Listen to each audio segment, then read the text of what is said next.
all our cricket fans and viewers around the world. We're here at the National Cricket Centre live from Trinidad and Tobago for the Trinidad and Tobago Women's Cricket Association Women's Under-19 Tri-Nation Series. My name is Andrew Chan, and alongside me is Miss Brittany Cooper. Good morning, Miss Cooper, and what are you expecting from today's game? Hi, morning Andrew, morning for all our viewers and listeners here. I'm expecting a very exciting competition between Barbados, Trinidad and Tobago and Windward Islands, three of the top teams in last year's regional tournament, and also three teams that are full of experience. Yeah, so it should be an interesting game here. What we have from the middle is that Trinidad and Tobago will be hosting the Windward Islands. And Trinidad and Tobago have won the toss and have elected to bowl. It's a 30-over game, we have to let you know, so 30 overs per side. And despite the fact that it is the dry season and allegedly the hot season in the Caribbean, it's quite overcast here today. But it should make for some, at least some comfortable conditions for the young cricketers, and knock wood that the rain stays away.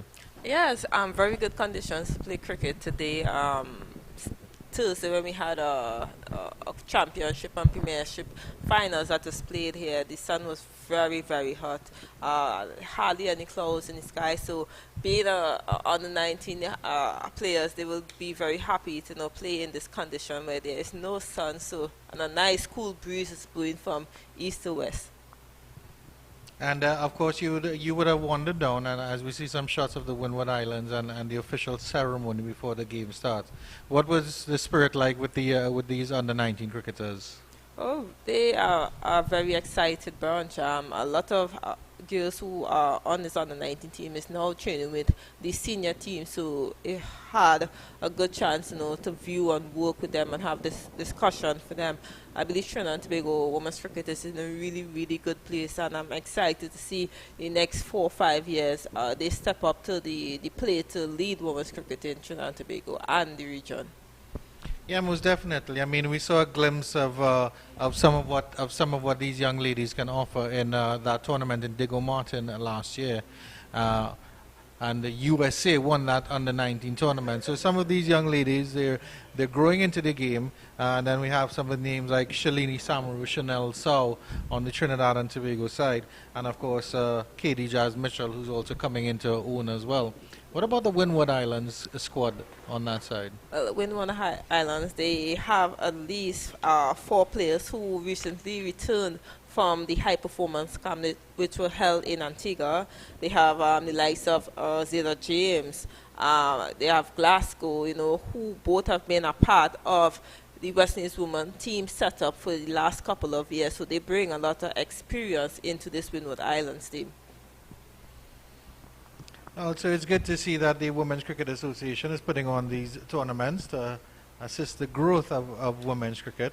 And as I mentioned to you off air, there seems to be a curse with Trinidad and Tobago wicket keepers, because Josh Da Silva has dislocated his finger, and Brittany Cooper is wearing her own strapping on her finger, and Josh has it, I think, on his right, and you have it on your left. But I think you went a step up from Josh Da Silva, is that correct? He dislocated, and what happened? Yes, he dislocated his. I fractured mine, so my healing time is a lot longer than him. It's 3 weeks into my injury, so hopefully by next week I could get back into a lot more skilled training. Right now I'm restricted to just doing the physical aspect of cricket, but a lot of people don't know me as a wicketkeeper, but I call myself a utility player. Whatever the skipper call and asks of me, I am a wicketkeeper batter. Very nice. Brittany of all trades. But I mean, I think that's just part of the game, isn't it? Because it's a game that has so many facets. It's not like you can't just be one thing. Because even look at Darren Bravo, for example. His bowling has come along. He was always a bit of a medium pacer. You can always try a little thing, because that's how it starts in the backyard. You're a batter, you're a bowler, you're a wicket keeper. Sometimes the neighbor's wall is the wicket keeper, but sometimes you're the wicket keeper. That's how it goes. Yes, cricket, world cricket right now, you see a lot of people, players, preferring to be all-rounders instead of sticking to just batting or bowling. I do prefer, their there are players who should stick to specific roles because sometimes you need individuals on the team who are their strength should just be batting or bowling, but it's how the game is developing. The game is now turning into more of a franchise competition these days, where a lot of T20s, a lot of T10 is being played around the world. And we'll have a look here of Windward Island and Trinidad and Tobago taking the field. As we know, Trinidad and Tobago won the toss and elected to bowl first. I think they had a look of the game that was played Thursday and saw that it's a really good batting pitch. Yeah, and the two opening batters for the Windward Islands are Zaida James, I should say. Yes. I'm mixing up my team. Zaida James and Danella Crease. Zaida James, the left-handed batter, wearing that number 7, and Danella Crease with the number 6 on her back.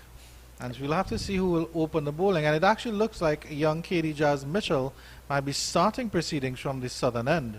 Yeah, so here we have both players, Katie Jazz Mitchell and Zeta James, being part of the under-19, West Indies under-19 team that recently played the World Cup in South Africa. So here we have West Indies under-19 opening batter Zeta James against West Indies under-19 opening bowler Katie Jazz Mitchell. So we're going to see a very good contest between these pair. Yeah, and of course Delana Mitchell has joined us on 360 TV a couple of times, the mother of Katie Jazz Mitchell, and that jazz comes from her favorite form of her favorite music style. So,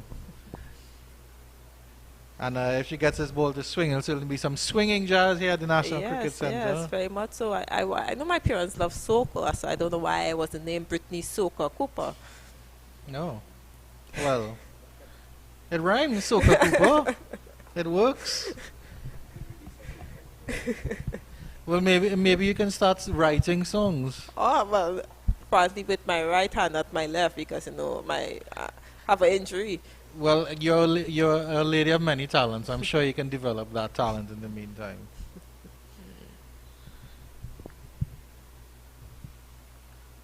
Katie Jazz Mitchell to start proceedings from the southern end of the ground, bowling to Danella Crease. Ooh. Good delivery, just back of a length maybe, and Crease not really using her feet and getting a pitch to the ball, but playing it quite comfortably nonetheless. Yes, first ball of the day seems to have some pace on it. Katie Jazz Mitchell actually have a little foot more into this game, as she did play in the Premiership finals Thursday, and she opened the bowling for her club Achievers. Wide delivery pushed into the extra cover region, a bit of a misfield, and they will get off the mark, the Windward Islands. Katie Jazz apologizing to the fielder. She knows that one was a bit wide.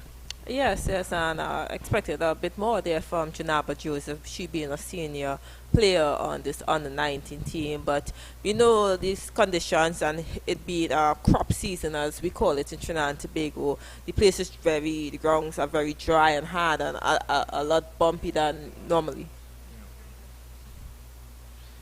And she'll have a chance to bowl to the southpaw captain of the Windward Islands, Zaida James. That's a better delivery. Equipping herself a little bit better against the left-hander, but a good adjustment. Yeah, it's really good adjustment. I've seen her.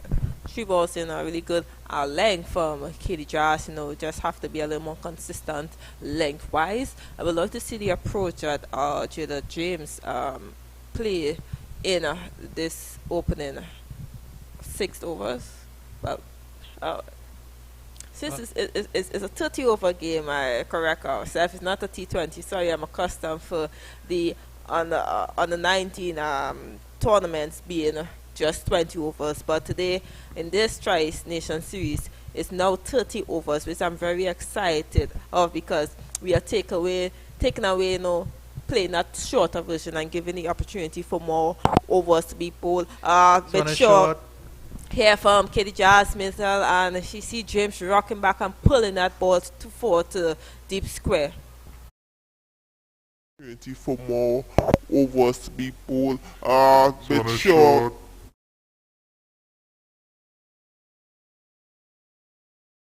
very quickly.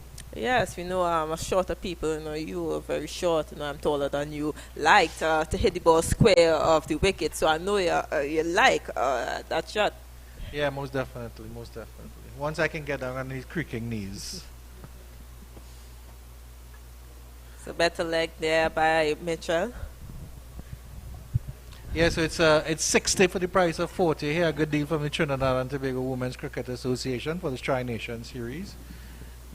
And that is the end of a decent over, you'd have to say, from Katie Jazz Mitchell. Just getting into a rhythm here. A couple of good deliveries. Maybe that one loosener that the player Zyda James is not going to waste, since it's 5 without loss after 1. Yes, at the north end we see Amelia Khan coming in to take the ball from the northern end. Amelia Khan, a very young, aspired right-hand medium pacer.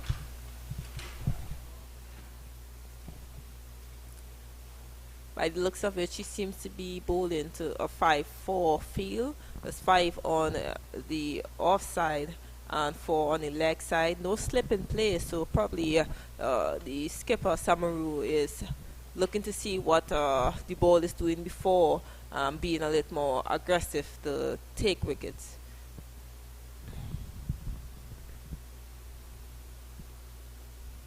Khan comes in. A good delivery to start outside the off stump.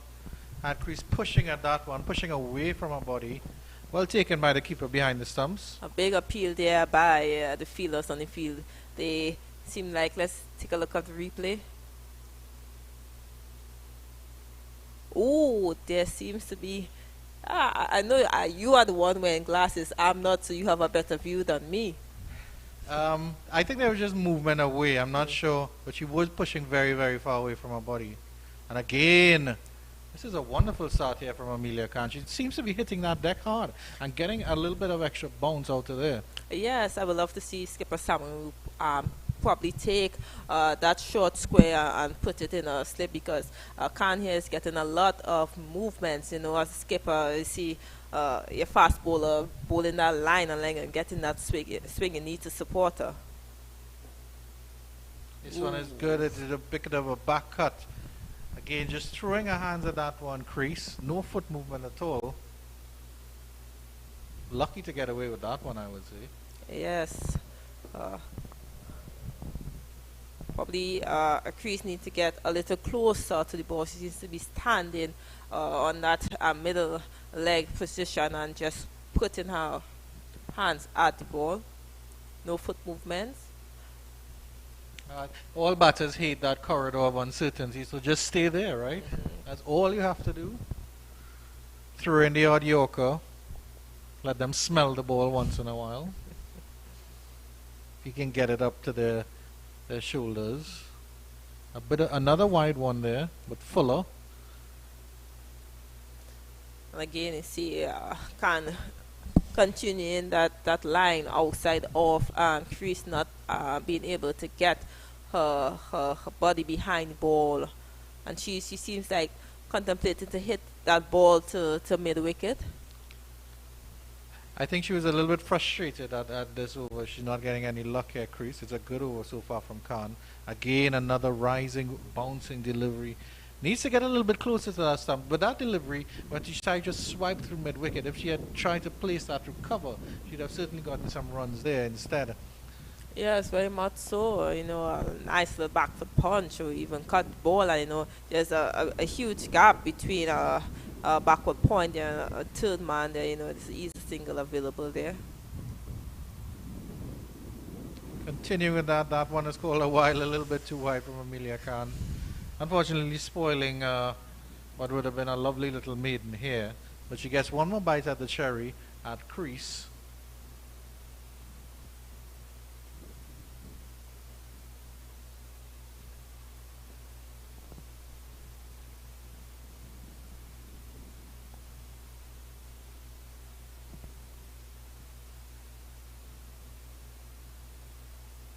Played out into the cover region. Crease finally gets some bat on ball, but it's no run, and good over there from Amelia Khan to open up. And after 2 overs, it's 6 without loss. Two very tight over here by the opening pair of Mitchell and Khan. 6 runs on the ball here for Windward Island, 4 to James, and 2 wide deliveries. One to crease and 1 wide delivery. Very defensive field being placed here by skipper Samaru, and there seems to be an adjustment from the last over from Jazz, where we now have a deep square for batter James. Katie Jasmittle, to continue from the southern end, hails from the Presal area. Yet another cricketer coming out of Presal, Brittany Cooper. Yes, a lot of these U19 players are from South, so I'm a South girl, so I'm happy to see the fruits that we are bearing in Southland. And I don't know if our co-commentator Keshav Bahadur Singh has some problem with his arm, because when I was said Presal, he was stretching them. Bit of cramp there, lovely delivery, appealing for the leg before. A chance here for a run out. Oh, a better throw there needed from Ramnath. It's all happening here. Katie Jasmittle getting a rhythm right and a lines right. I think that one may have pitched outside leg stump. Yes, but good line there by Mitchell. Clear these conditions are working. Yeah, so the conditions are working here for TNT opening bowlers.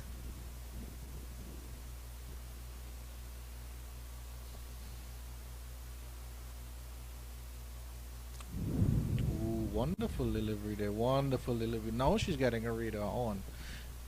And it certainly seems that that Mitchell is more of a swing bowler, while Amelia Khan is more hit the deck a little bit harder, would you say? I will actually switch it around. I teams Khan getting that away swing to the right hander. Here you see Mitchell coming into bowl. Ooh. Yes, Mitchell is a bit faster than Khan, but I believe that Khan is more of the swinger bowler. Mitchell is one of the hit the deck. Well, I don't know, because maybe I need to clean my glasses. I thought that Khan was hitting the deck a little bit harder. I'm just speaking from experience, from training with them for the last couple of months. This one is up in the air and hit straight. Crease gets one, and it's a shy at the stumps. A direct hit there would have seen the crease heading back to the pavilion. Good feeling there by Khan. Nice bounce, collect. Yeah, good pick up. And didn't try to ground the bat there and slide the bat in as you're trained to do. Danella Crease.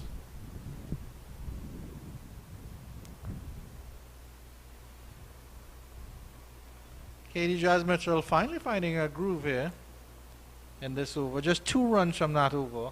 8 without loss after 3.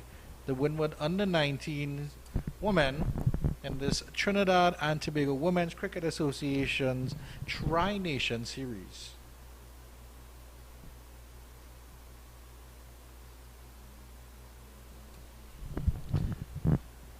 So, Ms. Cooper, give us an insight into how the Women's Cricket Association works with the Trinidad and Tobago Cricket Board.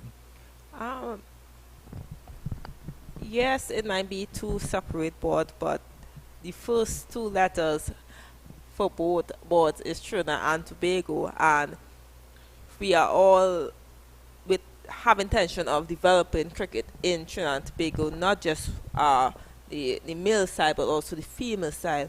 As you know, we have been training the facilities. You see, this year we have a lot more access to the outfield and the out there nets. I believe a month ago we had a high performance camp for the under-19, and I believe it was a week-long camp. So we're seeing that integration between the cricket board and the women association, because I believe that partnership is needed for not only women's cricket in the whole, but cricket in Trinidad to help develop it a little more.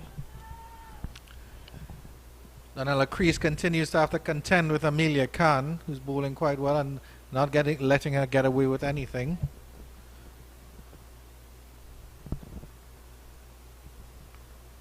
Doing well from this northern end of the ground.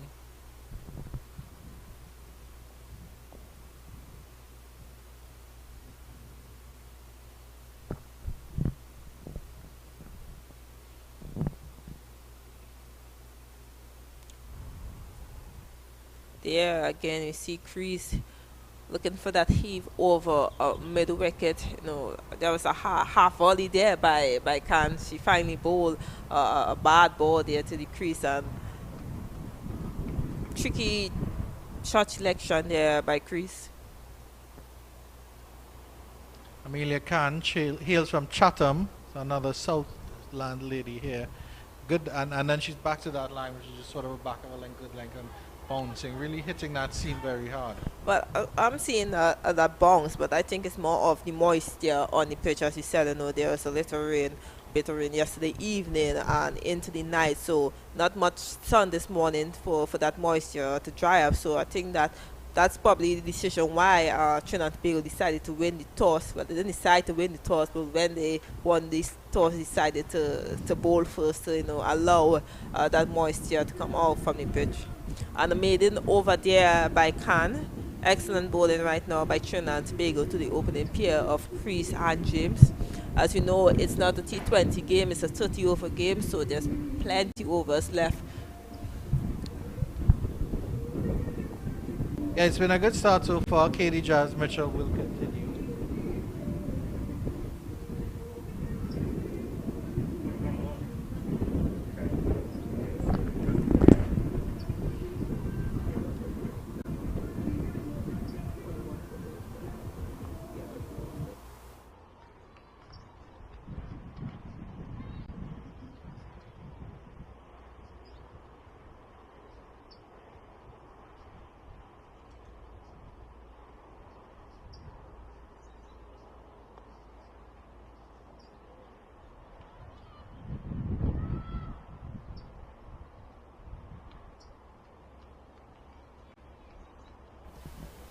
And an uplift drive there by James. Good feeling there by Cantor, restricted to a dot ball. Seems pressure building here on the Windward Islands batters.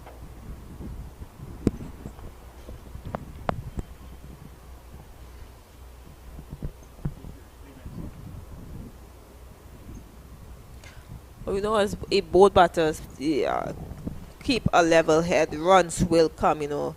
It's a new ball, it's a bit overcast. We're seeing the ball is holding up a bit, and bowlers, both opening bowlers are getting the ball to swing. So probably just have to dig in a little deeper, wait for those bad balls. Like that opportunity there that, you know, James will be screening because she knows she missed out on a chance to get some runs on the ball or some runs behind her name.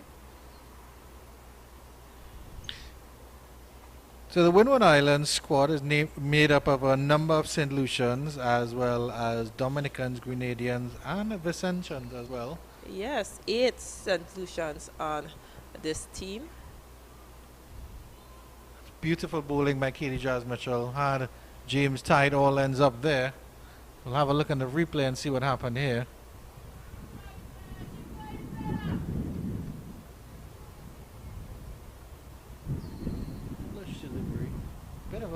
Oh, it almost dribbled onto the stumps there. It may have just hit the stumps there, but no pace on the ball to take the base off. A beautiful delivery. That one is worth a shout. Katie Jazz Mitchell is on a roll here. She's really bowling quite well. And to keep a player like Zaida James quiet. A good contest. It's a really good contest here. Because Amelia Khan seems to have Daniela Crease's number, and then Katie Jazz is starting to give Zaida James some trouble. Yes, both appear they are bowling in partnership, and that's what you want from your opening bowlers. Pressure from ball one. And Khan and Mitchell has been doing a great job of that thus far. This one Struck over extra cover. Finally, Jaya James gets a little bit of a release, and it's just a single there. Fielder gets out very, very quickly there. Excellent work there from, I think that's Joseph, Janava Joseph. And that will end the 5th over, and after 5 overs, the Windward Islands fairly sedate start, dealing with some decent paces here. They're 9 without loss. Some comments from Brittany Cooper before yours truly is replaced by my learned counsel, Mr. Kesha Bahadur Singh. Yes, 9 without loss, but it's only 5 overs in. Once they continue to put in the hard work, Windward Islands, and continue to build a partnership, the runs will come easy. As we see, Chris has been the batter who have faced most of the balls, 20 balls and 10 to James, so she has seen more of the bowlers. As you see the active bowler stadium there in the background.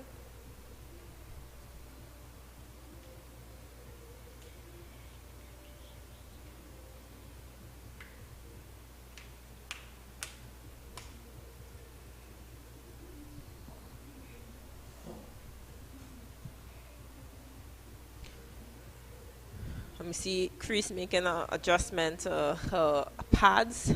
Probably these pads she's now have on is a lot more comfortable than the one she was previously battled with. Will it bring Windward Islands some luck? We can certainly hope so. Pleasant good morning, Ms. Cooper. Certainly a blessing to be alongside you. Have been following yourself as well as the women's team for quite some time, and definitely impressed by all of the achievements to date. So certainly looking forward to this encounter here between two top teams in the under-19 circuit, and we have a really good match on our hands.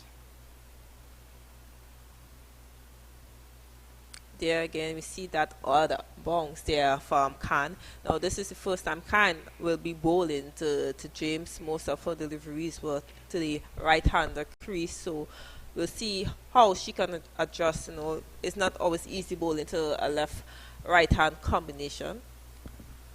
Yeah, most definitely. It's interesting to see how she'd fare up against the left-hander, having beaten the bat of the right-hander for most of the deliveries, barring those that were called a wide. This one is a bit straighter, and again we see that bounce. So getting a lot of height here. And in fact, just yesterday we had the zonal under-19 finals at the National Cricket Centre. I believe it's on the same pitch, in fact, where North Zone defeated East, and we saw a lot of bounce from those fast bowlers. So it's good to see that the surface is still playing really well, and that these bowlers are extracting the bounce out of it in their opening spell. Yeah, it's a really, really good pitch here by the groundsman. Men that we're thankful for. There's James there on the back foot trying to work it back past the point. Very, very good bowling here by Khan.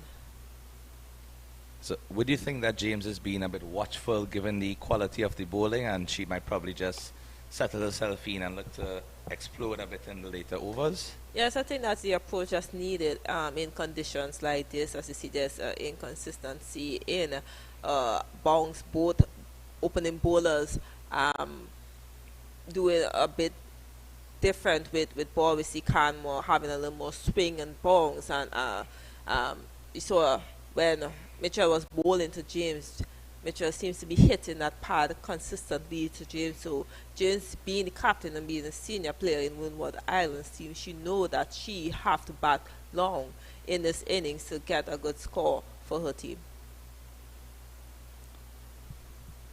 You see Khan runs in again here. That's a lovely delivery, just beating the outside edge of James, and that one getting some shape away.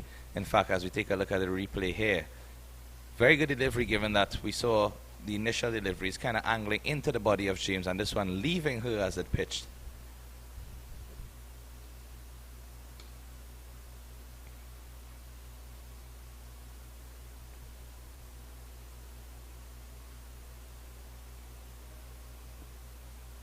Worked off the pad there by Jada James, but another dot ball for Khan. Yeah, I think if Khan can maintain that same line and length that she produced in the previous delivery, she would be certainly looking forward to getting a lot of wickets here. I mean, granted, it's a hard delivery to execute, 6 balls in a row, but she's doing really well thus far, especially given the strong breeze we are seeing as well, blowing across the field. Oh, Yorker there by Khan. So James didn't expect that, but you know, sometimes bowlers bowl thinking they're going to bowl a back of a leg ball and end up a Yorker, but a dot ball. That was an excellent delivery. In fact, I think James did really well to get her bat down in time, because from where the delivery left the bowler's hand, it seemed as if it was going a bit fuller and came down to that Yorker length right in time. So well played by James in the end as she continues her vigil. So one is flicked away in the leg side, goes to that field in the backward square region for a single. So another tidy over there from Khan. Yes, good over here from Khan. Would you like to see any adjustment made to the field? You know, we are 6 overs in, and we Trinidad and Tobago been bowling to a 4-5 field, and you see the ball is beating both left-hander James and Crease. So would you like to see a adjustment in terms of probably a slip or a gully, just to play into the batter mind, to force them to do something instead of just waiting for they to make a mistake? Definitely agree. I mean, as much as the run rate right now doesn't seem to be of too much concern, it's always good to add that bit of mental difference in the game where you can put that pressure on the batsman without even doing anything materially different. Something as simple as putting in a slip or gully, as you said, sometimes even a forward short leg. In fact, we were lamenting that in the recent 4-day game with Trinidad and Tobago and the Red Force, where Trinidad and Tobago enforcing the follow-on and sending Jamaica back into bat. They didn't start with any forward short leg and just ease the pressure off them in the early instances. So again, two different versions of the game, the 4-day and 30 overs, but same mentality should be present. As Mitchell into her 4th over in this innings.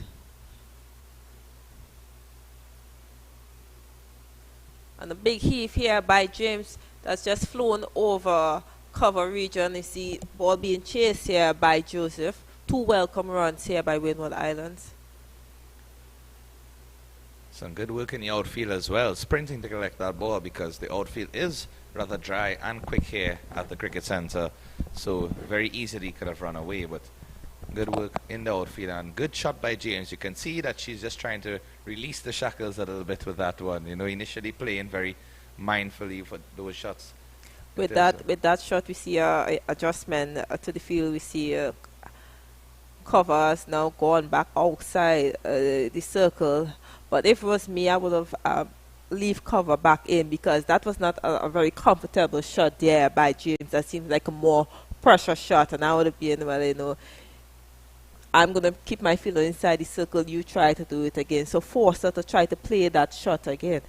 Yeah, definitely agree with that one, because pushing the fielder back can allow for an easy single, and she can just release the frustrations there by milking the runs. This one is a fuller delivery, and she would again miss out on that one, James. Twice she has rued the opportunity where she could have easily hit that ball down to the leg side where there's only one fielder 3/4 way to the boundary, but another chance there to miss out on a full toss. Yes, another chance there, and both chances James got on that full ball. She tried to hit it square instead of getting on that front foot and driving it through mid wicket, which would have been the preferred shot, as there's so much open space there. As we see James going for an aggressive shot and skied and caught by skipper Sam Rue. The breakthrough Trinidad and Tobago needed, and we spoke about, you know, forcing the batters to do something of the ordinary. Yeah, excellent wicket there, in fact, by Trinidad and Tobago, as we see in the replay. Good catch taken a bit low down by the skipper, but seemed very confident and didn't hesitate at any point in time. So we look at that delivery and we see from the point of release, the ball actually, in fact, seemed to move into the batsman a bit, probably just causing her, as you see right there, that ball just dipping at the last moment and causing her to sky that delivery upwards for a catch to be taken in the end. So spot on in terms of our predictions with the field placing, and, you know, just allowing your bowler, giving them that confidence to continue bowling how they are and let the batsman make the mistakes, put them under pressure and see whether they would fold. As we know, no, I don't know how much of you've seen of the James, who recently played on the 90 work and who was also part of West Indies team that in the World Cup in South Africa. That's a shot she's comfortable playing. But the nature of the pitch we spoke about, where that ball is holding up a little, you think that the ball is there for you to hit that expansive drive or loft it over longer, but truly you have to wait a little longer, as you can see they're getting that odd bounce on the wicket.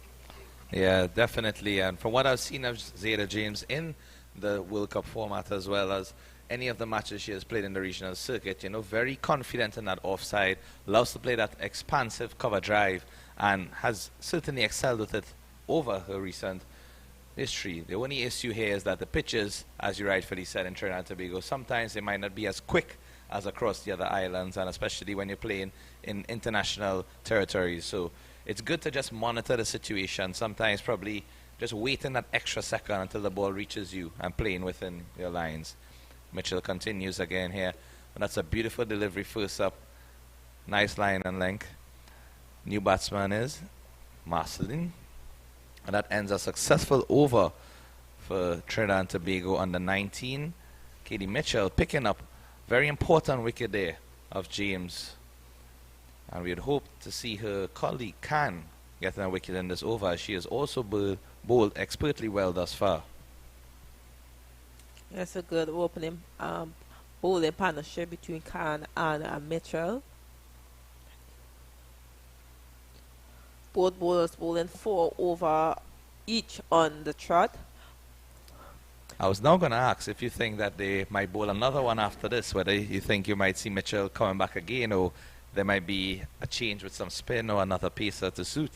Well, Trinidad and Tobago team is full of bowlers, I would say some batting all-rounders, some bowling all-rounders, so they have that depth in their bowling department. If the skipper somehow decides to let these 2 bowlers bowl their quota of over for the day early in the innings. It's agreed. I think they're doing really well, and once they can manage to bowl out, by all means, it doesn't make sense sometimes to hold back your good bowlers if they are doing well and to keep them for the end, because if you can strike early and get those wickets up front, then by all means let them go ahead. And also, not only these players playing for supremacy in this Tri-Nation series, as I mentioned, at least 9 to 10 of these players in this 15 is training with the senior team and is eligible for selection for the regional tournament in May next month. Oh, what a shot there. It's driven lovely through the offside there. That one just a bit over pitched and allowing her to play that shot exquisitely through that region. Not getting a boundary, but getting 2 welcome runs is crease. Yes, this is shot who's been asking of her to play early on in her innings. Those half volley that's offered outside off. Now adjustment needed from Khan here in terms of the length. This is much better there. She see Khan is getting that ball to swing away from the right-hander crease. Yeah, I'd really love to see at least one slip inside there. Either slip or gully. You don't even have to put the 2, but just encourage your bowler to keep beating the bat outside that off stump and let the batsman know we have a fielder waiting just for that shot.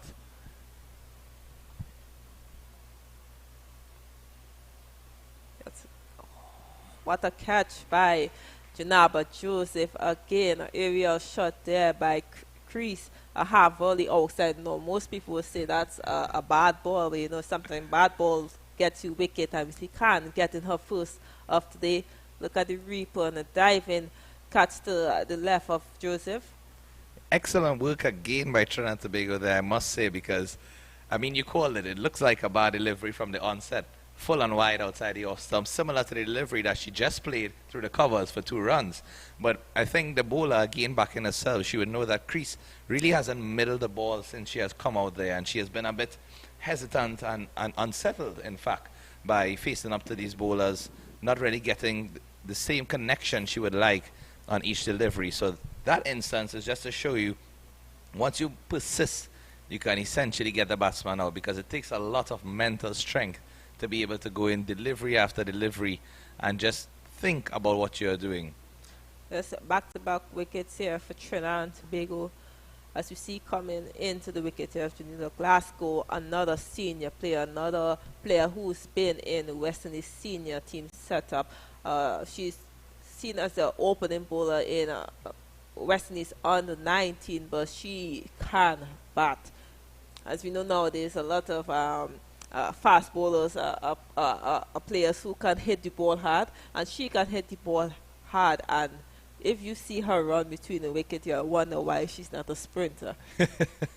I'm definitely looking forward to seeing that, and I actually think they can probably look to get some more singles here and just keep the strike rotating. 16 for 2 after 7.5.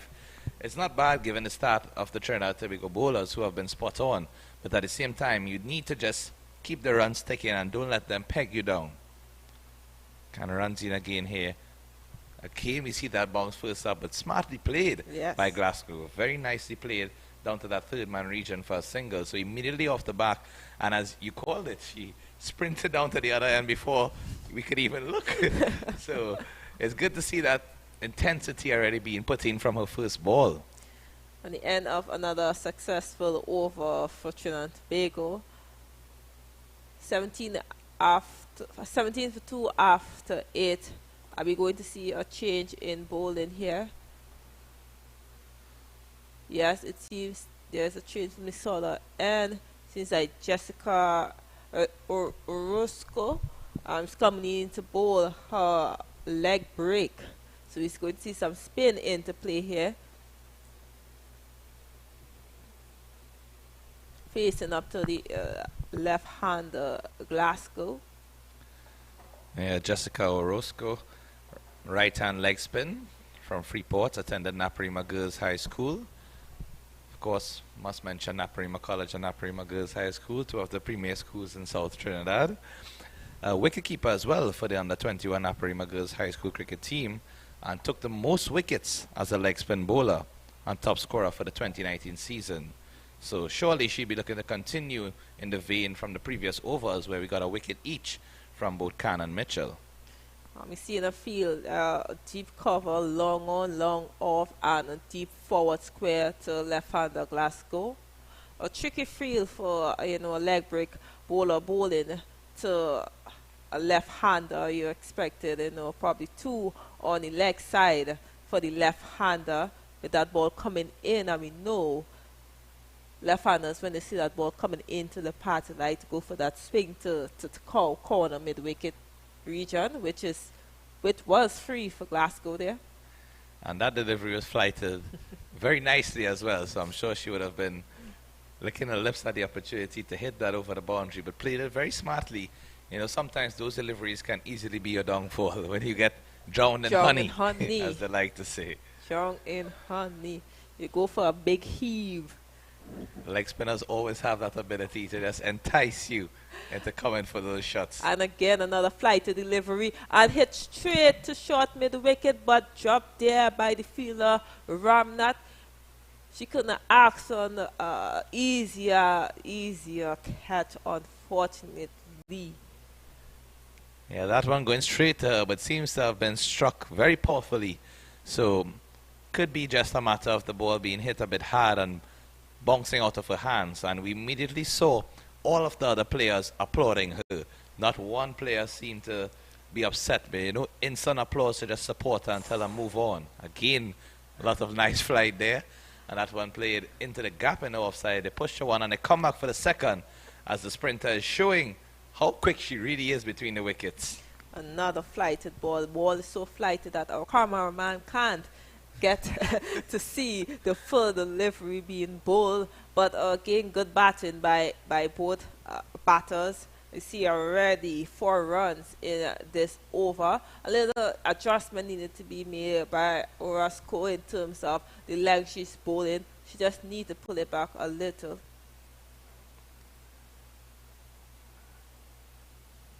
Oh, there it is. There it is. Bang on with that is Roscoe. Much better length. If she can maintain that, she'll certainly give these batters some trouble here. Just little background by Roscoe. When she came into the high performance camp earlier in this year, she came in as a medium pacer. Yes, so just a couple weeks or a couple months into her right-hand leg break career.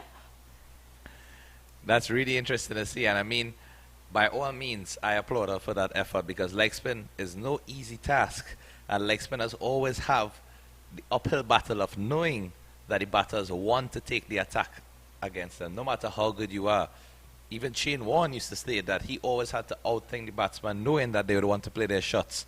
So Roscoe is doing really well here, given that she has just started to bowl leg spin only within the last couple of months. So by all means, she can persist with that, and I think we have seen a lot of pacers around the circuit as well. So spin is certainly an option to exercise and have in your arsenal.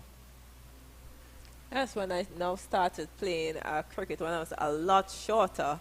I used to bowl a little bit of leg spin. I mean, I would say leg orthodox because they didn't need to spin much, but you know, more of a drifter than a spinner I was back in the days. Well, I mean, we see a lot of spinners now who probably don't even spin the ball, but it's all about the drift and just the movement in the air, angles of the deliveries, and just bowling a bit slower. So, I mean, I can relate. I, in fact, started as a medium pacer as well during the primary school years, and then over the secondary school, I realized I'm not as quick as these other guys. So I kind of was put in a position where I learned to bowl finger spin, off spin, leg spin through that. And, I mean, I persisted with that throughout. But that's just the thing about cricket. We always learn, we grow, we evolve, we adapt to the game, especially in this modern format where there are no batsmen or bowlers anymore. They are just all-rounders from 1 to 11. Yes, and we see a change from that bowler and Samara Ramnath coming in to replace Khan, and a boundary from the first ball from James. A half volley outside of there, well played by Janila Glasgow. Placement was perfect, and you see after the shot there was a little pause. It's like, take my picture, cameraman. I actually think that was a beautiful shot because the timing on it was really exquisite. She didn't even hit it hard. She just stepped forward and used the pace of the ball and guided it to the boundary. So on again flighted, and seems to be a missed opportunity at the stumping there. Yes, a missed opportunity there by wicketkeeper Sowers. We get to look at the replay. That one going through the bat and the pad, and she was beaten all ends up. Almost beat the keeper. The keeper wasn't expecting the ball to turn that big, and as you see, she was in position to collect and just had to follow that ball to her left. But good adjustment there by Ramnath. It's going to be a very competitive competition between left-hander Glasgow and Ramnath.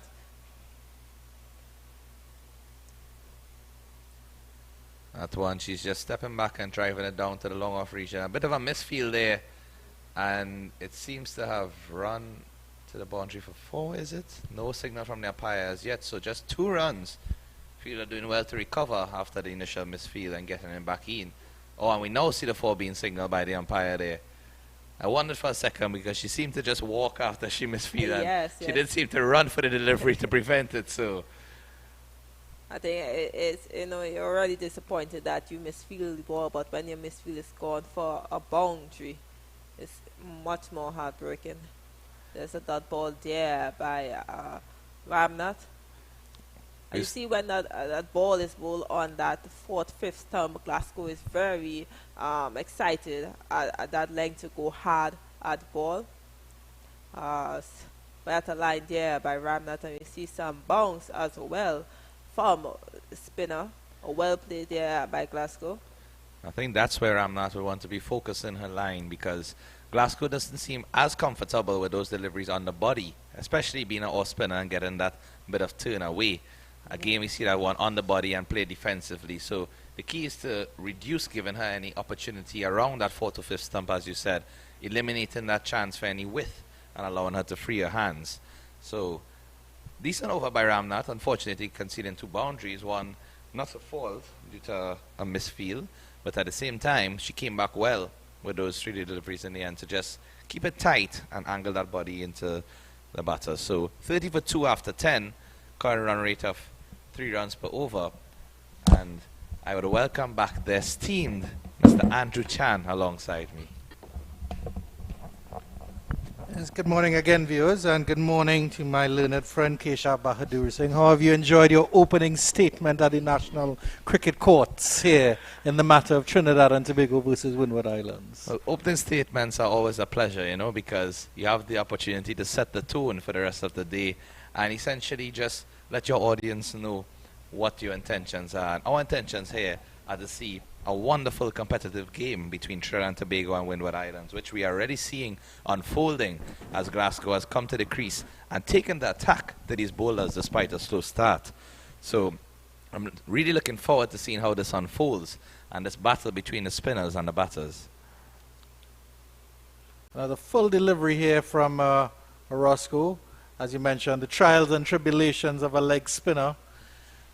She's starting to get into her work.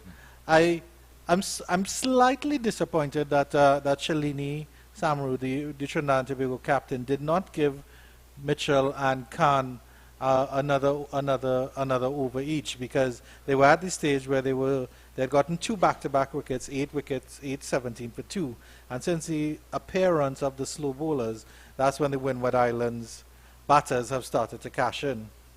Agreed. I think once you get that wicket, especially as a fast bowler, despite your energy levels, that momentum always carries through.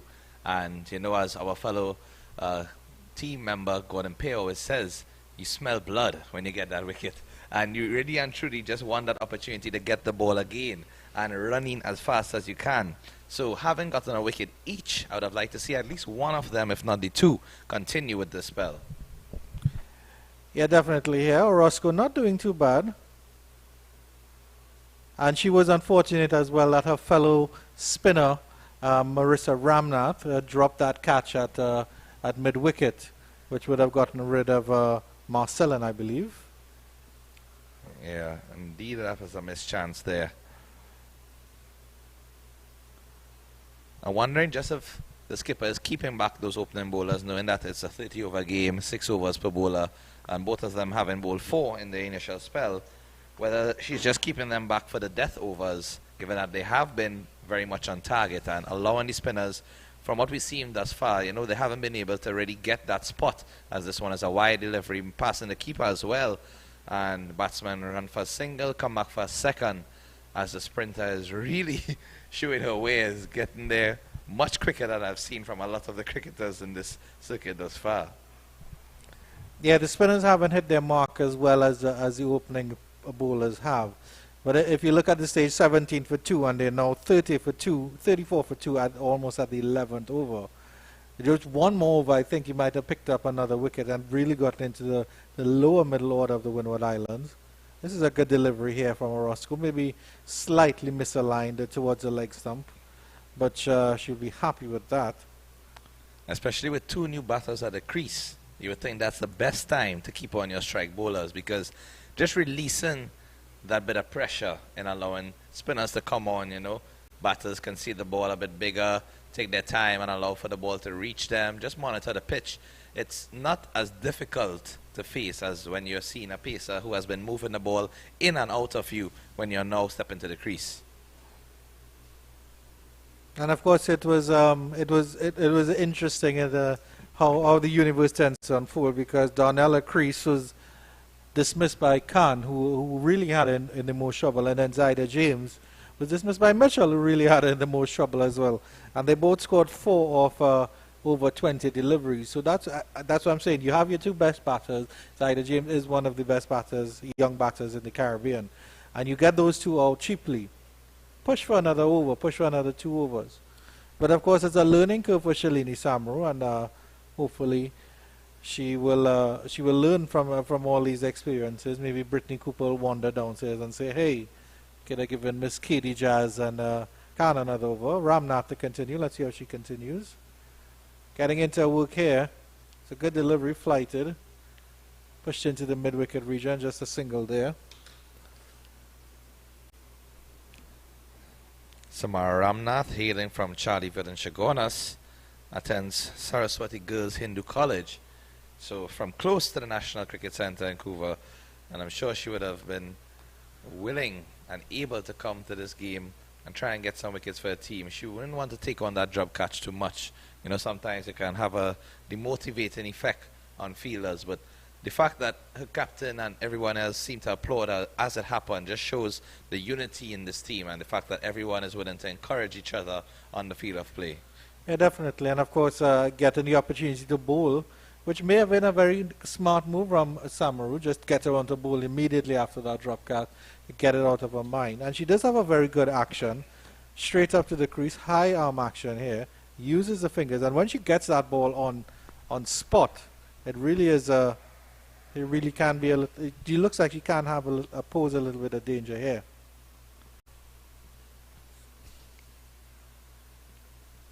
Glasgow certainly increasing that run rate since she has come to the crease, 14 from just 17 deliveries. And previously, they were struggling a bit in terms of getting the runs on the board and just getting those singles apart from boundaries. But we have seen a different approach. Even Marceline, 3 from 6. She's looking for the singles. They're looking to rotate the strike as often as possible and just not let these bowlers settle in. This one is through. And this will run all the way to the boundary. Will the fielder get around? It's a touch and go race. Did she get it? I think she might have gotten it there. Seems like excellent work if she did, because the ball was in fact sprinted away to the boundary and she was really trying her best to get there. Just pulled it back in the end and no single from the umpire. I believe I saw wide, but that seemed like an odd decision.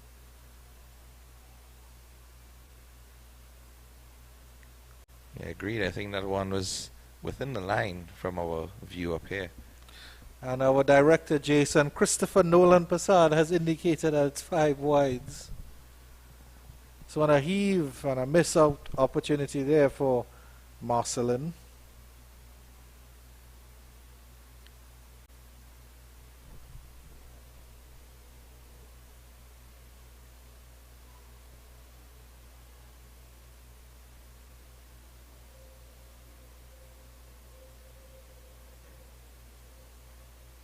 That's a good delivery there.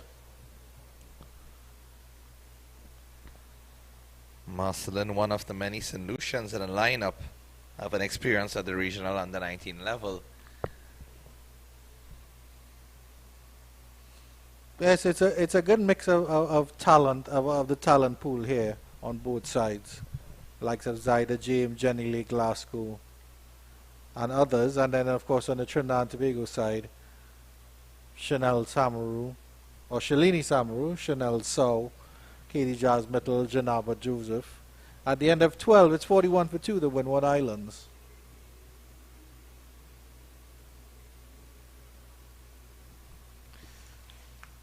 Credit to the Women's Cricket Association for putting on this Tri-Nation series. And you're watching the coverage on 360 networks.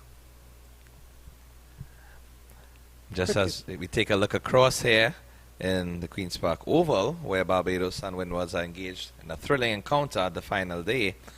Presently, Barbados are 78 for 5, needing a further 158 runs to win. So Jonathan Drake's at the crease with 32, and Shane Dowrich now joining him. He would like to get a big innings here, I'm sure, if he can, to just remind the selectors that he's still around. Orozco to continue. Absolutely flat delivery compared to the flight deliveries that she sent down in her short spell thus far.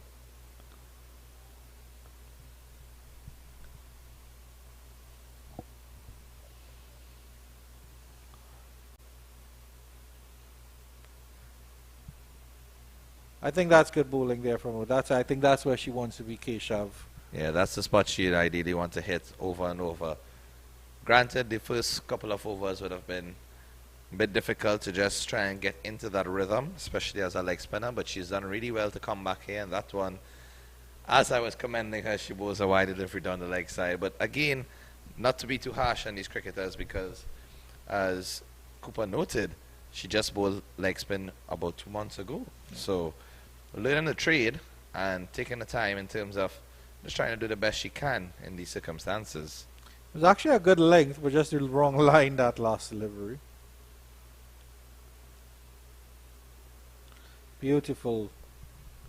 Well played by the batter as well, Jenny Lee Glasgow. Waited on that one.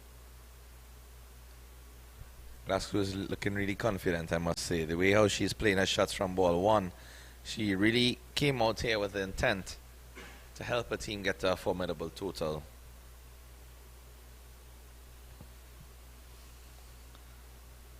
See a slight change in the field here for the right-handed batter.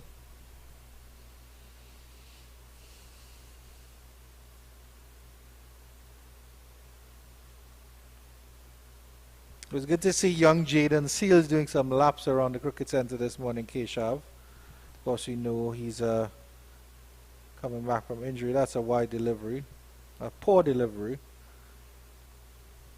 Get a single, looking for the second, but choose not to come back. Yeah, Jaden Seals is certainly one of the brightest prospects in terms of the West Indies fast bowling, as we can see how much Trinidad and Tobago lamented his absence, as well as West Indies in that last test series against South Africa. So really humble young man and always tries his best to work hard. I recall being in physiotherapy with him where I observed how much effort he gave, you know.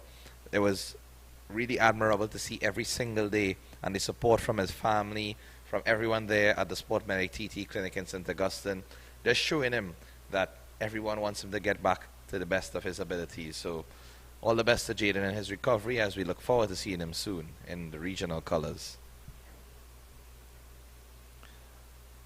Good drive there, but no run. Excellent fielding by Samurai at that short extra cover position. Yeah, and of course, you'd expect that from Jaden Seals because he's a Press boy from Press Shagona, so, you know, he must be an upright and wonderful young fellow.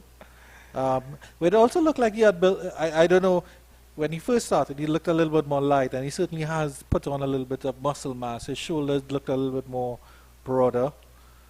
And the thing is, he's still very young, just 19 years of age. So, I mean, at this stage, just building and growing and a lot of work in the gym and rehabilitation. This one is a single taken from multiple misfields there, passing two fielders very easily as the ball trickled down to long on. But as you rightfully noted, I mean, Presentation Shagona always has been one of the premier colleges in Trinidad and Tobago for producing cricketers. We note Adrian Barrett, former West Indian cricketer, the Otley brothers, Kian and Yannick, also Darren Davis, Kieran Joseph, and now we see Kamal Puran and Brian Charles in the national setup. But take nothing away from the legendary Mr. Lalman Kaulesa, who was influential to all of these cricketers and to the development of cricket in that school. Yeah, good day to his son, Kelman Kaulesa, who's an umpire of some repute. Yes, I did spend some time in prayers with under the late Mr. Kaulesa, and I always remember as punishment, he'd give you a hoe until you tried to pick out some of the nut grass from the outfield. And at the end of 13, it's 46-2 here at the Windward Islands in the Trinidad and Tobago Women's Cricket Association Under-19 Tri-Nation Series, hosted by the Trinidad and Tobago Women's Cricket Association. Trinidad and Tobago won the toss and elected to bowl. The opening pair of Katie Jazz Mitchell and Amelia Khan taking care of their nemesis on the Windward Islands batters. That's Donna Crease and Zaida James. But so far, Glasgow and Marcelin have equipped themselves quite well. Since the fall of the two wickets initially in back-to-back overs, I must say Marcelin and Glasgow have done the rebuilding work for the Windward Islands, and they have shown that they are not going to be pegged down there. They are not going to allow the same effect that the opening bowlers had as with the spinners. They're taking the attack to them, milking the runs as best as they can, putting the pressure on the fielders, causing a couple misfield as well, with that one drop catch we had, as well as some singles being taken in between. So really good competitive battle we are seeing here as we are approaching the halfway mark at the 15 overs. What do you think would be a good first inning score for Windward Islands here, Andrew? I'm thinking they would like to get as close to 150 as possible. I think 120 might be very, very, very competitive. And then, of course, it all depends on the Trinidad and Tobago response. And it looks like Shalini Samaru will be bringing herself on from the northern end, replacing Samara Ramnath. There's a little bit of blue skies on the, I make that the northwestern side of the ground. A little bit dark side, over to the eastern side, but still lovely conditions for cricket. Yeah, just that bit of shade we have had whole morning and no real hot sun for these players to go there in. So I'm sure they'll be relishing this chance to play in good conditions as Samaru comes in. That was flighted outside the off stump and driven down to the field. That it's a wide long off, I must say. It's almost as if the weather hurt me, because as I said, it looks a little bit brighter. The Windward Islands, the resplendent yellow on the Windward Islands pan just looks that little bit brighter, doesn't it? Of course it does. I can't say our cameraman Matthew Rajaram could adjust the lighting to that level. Try as he might. Someone getting some bounce on that delivery and just using the wrist, flicking it to that fielder at the square leg position, taking a single. So the runs flow in very easily here, Andrew. Trinidad will be mindful to try and just ebb the flow a bit. What are your thoughts on the field settings? As we finally see a slip come in place, this is for the first time in the match. It's good to see a field in a close catching position here, putting some more pressure on Glasgow.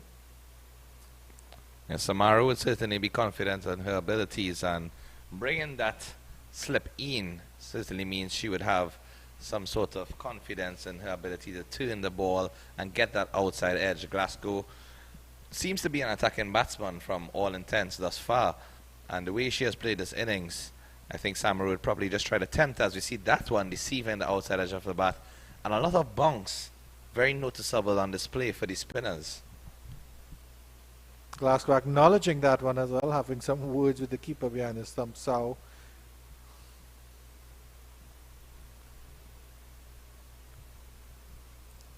excellent work there by Sao, taking that one as it drifted a little wider. Sending that one in a little bit flatter was Samaru. Glasgow will be ruining that chance there. Seemed to have given it a all trying to play that clutch shot, but not making any connection. Samaru going well thus far in this over. A single taken straight to the fielder, so good running by Windward Islands just to ease that pressure in the over, as we had only 2 singles initially, getting a single out of the last ball, so 3 runs from Samaru's first over, and 49 for 2 after 14 overs are the Windward Islands under 19. Not a bad first over offering there from Samaru. Jada Roscoe looks to continue her work from the southern end of the ground.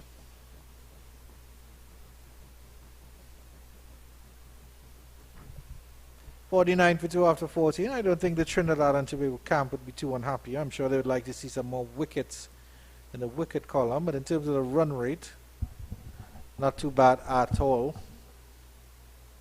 Field is still spread very far and wide.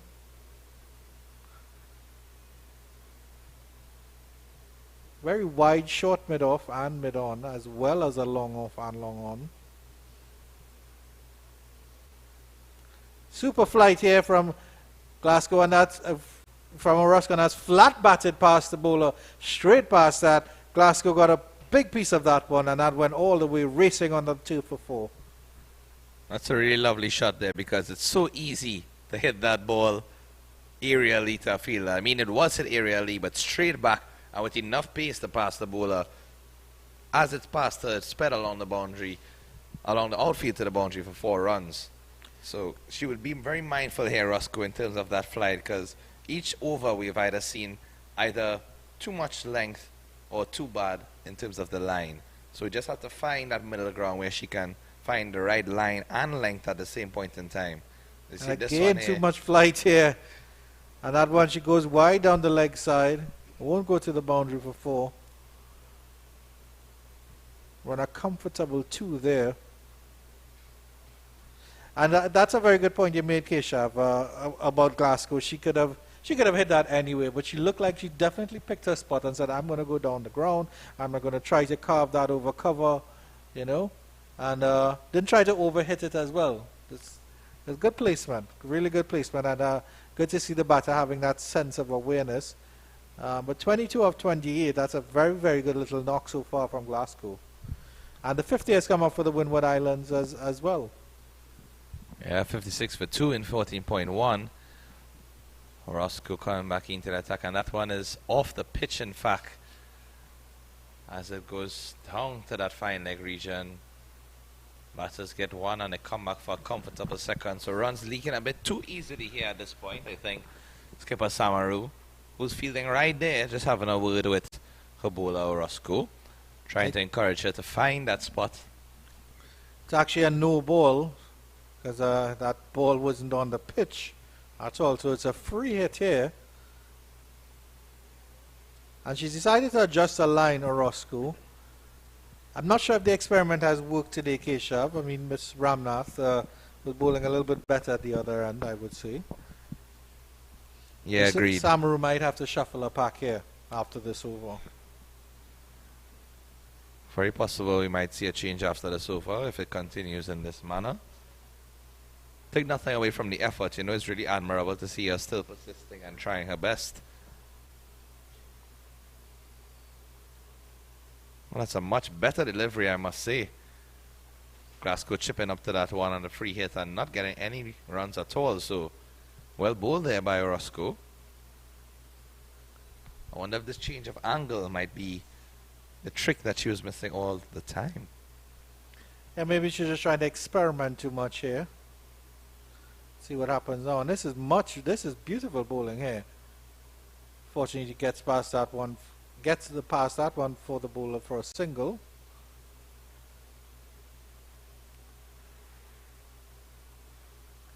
I would like to see her keep bowling around the wicket, even though it's a right-hander batsman, because we've seen when she has bowled over the wicket to the right or left-hander, she really has struggled a bit. So sometimes coming around the wicket with that different angle and just the way your hand comes across your body, especially bowling leg spin, it would have been nice to see her just try one or two deliveries from there, as this one's again flighted, but getting it to drop before the batsman, and a quick single taken. So excellent running again. Yeah, I think that's what you call good cricket all round. There's a good delivery from Orozco, well played by Marcelin, well fielded. Chanel Sau has been extremely impressive behind the stumps. Her glove work has been top notch. She's dealt with some really, really good bowling, some really, really indifferent bowling as well, and she's taken all of it in good stride. Yeah, really impressive thus far.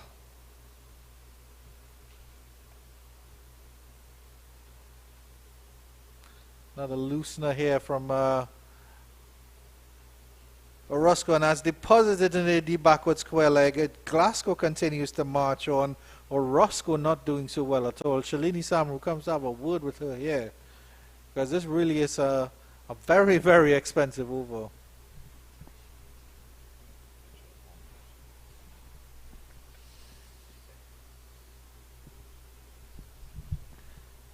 Thankfully, of course, after this legal delivery, there'll be a short drinks break, so the teams will have a chance to just recover and recalibrate, Keshav.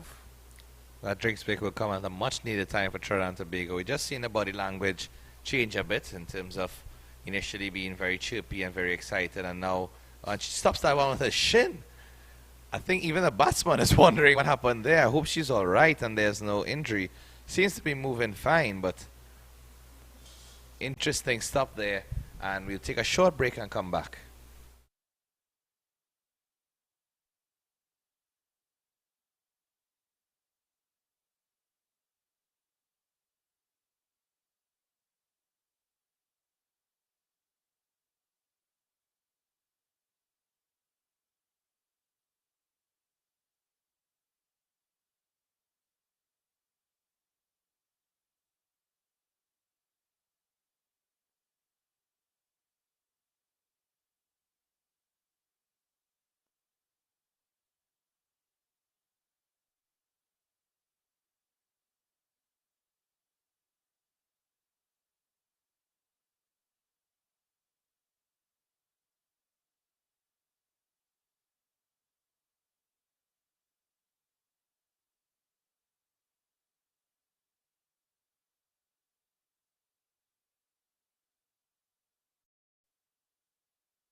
And welcome back to the action at the National Cricket Centre in Couva for continued coverage of this Trinidad and Tobago Women's Cricket Association Under-19 Tri-Nation Series. Trinidad and Tobago won the toss, put the Windward Islands into bowl, and they're 65 for 2 after 15 overs. My name is Andrew Chan, and alongside me is Miss Brittany Super Cooper. How are you, Miss Cooper? Super Cooper, I'm fine, thanks. The eventful game is going on right now as we see. Likes of Glasgow, then that's in wicket. They have a 49-run partnership. Ramnath to continue. Well, actually, Ramnath is replacing, and this will be the 50-run partnership. A bit of a misfield there at point. And it's a good knock from them. And do you think, well, I was discussing it with Keshav, and do you think that Shalini Samaru missed a trick by not having Katie Jazz and Amelia Khan bowl another over too? Because of course the Windward Islands was 17 for 2 after 8 overs, and the opening Pacers had gotten 2 back-to-back wickets. Yes, I believe so. I believe in a situation like this where you have the batting team on the back foot, especially the fact that it is the first inning, so you are not defending runs. You should keep that pressure on Windward Islands and taking out both, not only one, but both opening bowlers will be placed. Back up, Maria! Allow the Windward Islands to build, as you said, a 50-run partnership between these two batters. And it likes that, if you look at the scorecard, there's 20 extras have already been bowled in this innings. Most of that came from after the change, where the spinner seems to be the one who are currently leading runs. Well, in all fairness, a lot of those extras will come in that last over from Jade or Roscoe, a leg spinner, really trying her best there, but just too much flighted deliveries.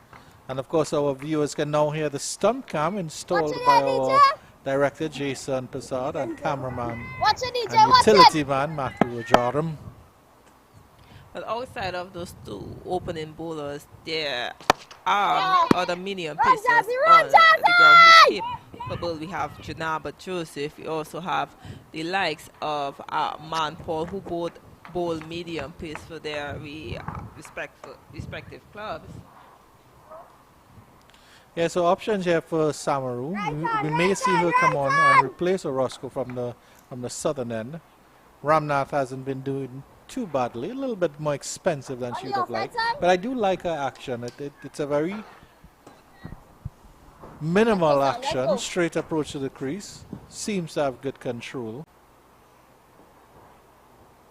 This one is pushed to wide mid on, and will get through the field, and that's unfortunate there. The Trinidad and Tobago team, under-19 team, struggling a little bit with their fielding and really letting down the spinners, you have to say. Yes, as you said, Ramnath seems to be a bit expensive, but 8 out of those runs have been scored off of misfield from the fielder Amelia Khan. We always talk about, the fielders have to help the bowlers, and poor fielding thus far by Trinidad and Tobago. 71 for 2 after 16. If my maths isn't too badly off, then the Windward Islands could be looking at close to 140, 150 here. The Trinidad and Tobago team would be looking to limit them to, I would say they wouldn't want to chase more than 120 at this stage. 120 just on the 6 runs per over will be gettable. And as you see, you call the change that Samaru coming in to replace Roscoe from the southern end. So you'll have to see how these middle overs go. It's a really, really lovely little partnership here. Jenny Lee Glasgow really setting the pace here. Namia Marcelin growing into a role. Good support there. They haven't been bogged down too much, but admittedly the spinners have let them. Spinners have let the Trinidad and Tobago squad down a little bit. Samaru will be looking to amend that. Very close to being called a wide on that one, drifting wide. Jessica. And Chanel Tower has been really, really good behind the stumps, Brittany Cooper. She's dealt with quite a lot. She's dealt with some good bowling, some indifferent bowling. But her glove work has been mostly impeccable to me. You are the expert, of course.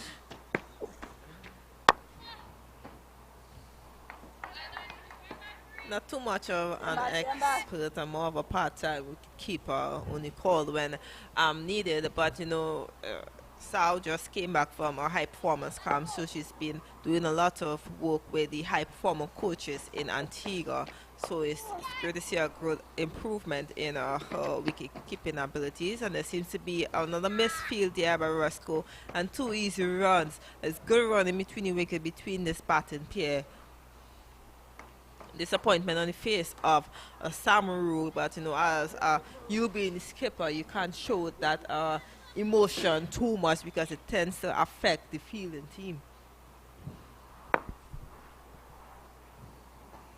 Does have a slip and play, Samu, so she has that confidence in her ability. Field still spread fairly far and wide. The slip we've been calling for since the second ball of the day, Chan. Yeah, most definitely. Needs to be into more catches in position. Put some more pressure. But some good fielding would have really put the Windward Islands under pressure. And here they're picking the gap again. Good fielding from Orozco. And she gets the encouragement, as you can hear from that stump camera. Well done. Huh? Jesse, good? But the question is, how do they build this pressure? And I wanted to ask you, I mean, of course, Orozco has chosen a difficult task in cricket, which is to bowl leg spin. Would she have trouble gripping that ball, maybe because, you know, small hands and things like that? Is that a concern? And is that an issue that she'd have to contend with? You know, earlier on we spoke about that leg spin is not the easiest type of bowling to consider, especially as a young bowler. And we did say to know that when she now came into cricket, she used to bowl medium pace, and just about a couple months ago, she switched into leg spin. I think it's just hard to get accustomed to that ball rolling out for the back of her fingers, you know, getting accustomed to that grip and, you know, where you want that ball to come out of your hand. And as I said, it's only 2 months into her spinning career, so probably a little more technical work needs to be done with her. They also have the experience of, you know, Anisa Mohammed, who's one of the leading spinners in women's cricket in the world. So, you know, given time, I believe Roscoe will be great at that. And here comes a chance and a diving attempt there by Joseph, but just dropped short of her. And that's the effort you need to break this kind of innings, because this batting pair of Glasgow, I mentioned it, she's not giving you much chances. Yeah, it's a real challenge here for the Trinidad and Tobago team, and then of course having a right-handed and left-handed batter, they have to keep, the bowlers have to keep adjusting here. Marcelin, I think that was trying to free her hands a little bit. I would still like to see a slip come in place, because we see when Summer was bowling, she put a place back in for her, but looking at Randa seems to be getting a lot more turn than Samaru, so I would like to see Samaru give her that support in terms of actually putting a spinner there for the likes of the left-hander Glasgow. Right-hander, let's go.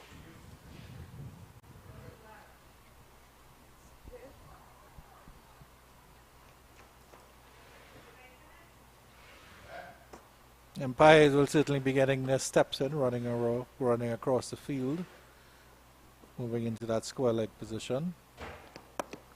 That's delicately played there by Marcelin. Will they push for 2? And they should get 2 quite comfortably. They do. Running that down to third man. See this batting pair of Glasgow and Marcelin are very comfortable right now. You see the placement are running between the wickets, even the calling in terms of communication. This is how you want to continue to build a partnership. Both batters coming in when Windward Islands was on the back foot after losing their 2 openers in the back-to-back overs. Keep bowling, Sam. Keep bowling, Sam. That's you. Yeah, it's been a really, really good response from them here. They came together in the 8th over. The Windward was 17 for 2. Oh, trying with the reverse sweep, and she's bold. That's hit the stumps. Yes. Ramnath strikes. Marcelin goes, and that's the end of a really, really good partnership. Did not expect a shot like that. You know, they have been batting really, really good, Martin. Trying to reverse sweep to full ball and just dipping under the bat and hitting the likes of the leg stump. Yeah. And a welcome wicket for Trinidad and Tobago. Good bowling there by Ramnath. You'll be disappointed with that one, Marcelin, because you really didn't need to do that one, as Nisha Cherry replaces her after a really, really good innings. And a really, really good partnership as well. Let me see if I can work out this math. I think it's 63. 63, yes. Came together at the score with the score 16 for 2. Can Trinidad and Tobago take advantage of this wicket? Can Trinidad and Tobago take back the momentum now? Can they continue getting wickets? Can they apply the pressure of Glasgow? We know it's never easy coming into a wicket and continuing the great partnership that Glasgow and Michelin had early on. Half man ball, yeah. Amelia. Bit of an ill-advised shot from Marcelin, though you'd have to say, given the circumstances of the game and the partnership that she was having with Glasgow. A bit of overconfidence there. But all in all, that shot is now come a regular in the game of cricket. And see, it has been successful for a lot of batters where it forced the skipper to change the field, because nobody looking to have a short third for an off-break bowler. As you see the replay here again, it was a good delivery, drifting in again from Ramnath, as you mentioned, creeping underneath that bat. Marcelin probably felt a little bit silly because she could have just opened that into cover and maybe gotten a single there. After 18 overs, the Windward Islands under 19 women, they are 79 for 3.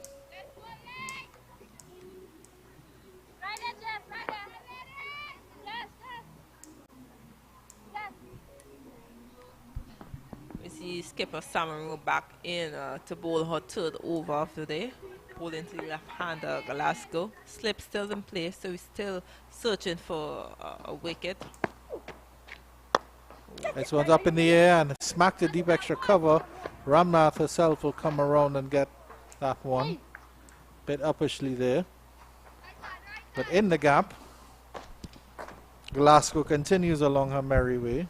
And this is it's good to get for Trinidad and Tobago to get Glasgow off a strike on the first ball and allow them to go to the new batter in Cherry and apply some pressure. And I love that the fact that they have now bring the fielders into the circle to bring that pressure on.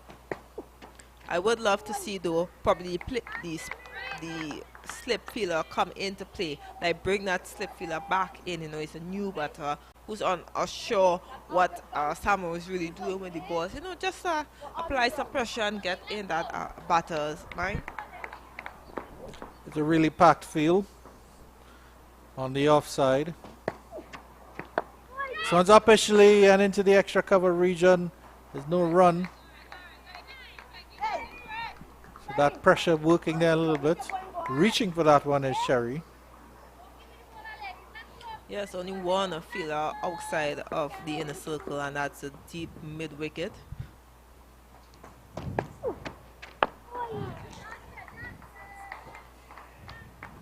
That's a good line there by Samaru bowling to her field, where it's 5 on the offside, 4 on the onside. Normally you'll see for off spinner will have the extra fielder on the onside, but confidence there by skipper Samaru to bowl, and there's a chance for a run out. A quick run by Glasgow, but Glasgow is too fast for Manpaul and Howe. Cherry gets off the mark fortuitously, I have to say, and good pickup and good throw from the fielder coming in from the point region. But excellent batting there. And excellent communication from the Windward Islands. It's a push there. I think it was Glasgow initiated. It was a good dive to stop there by, looks like Janaba Joseph. The throw was a little high, right over the stumps, and I definitely think Glasgow would have been in trouble there.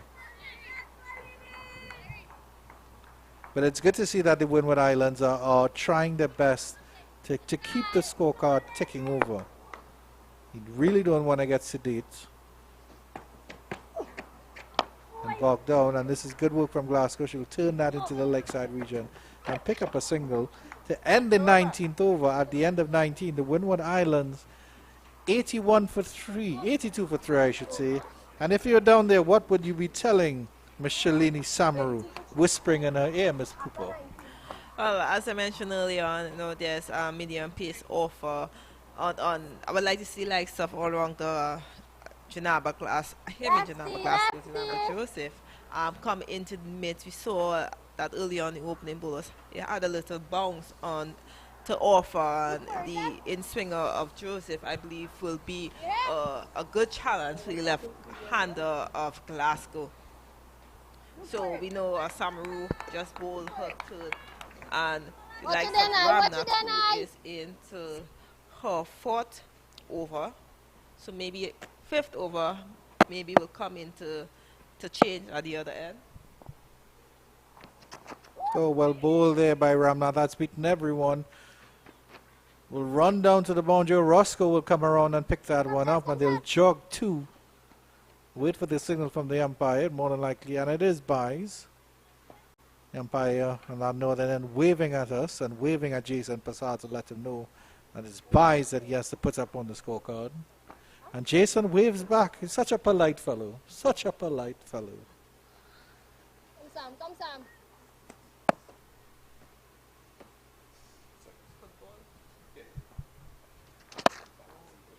Well done.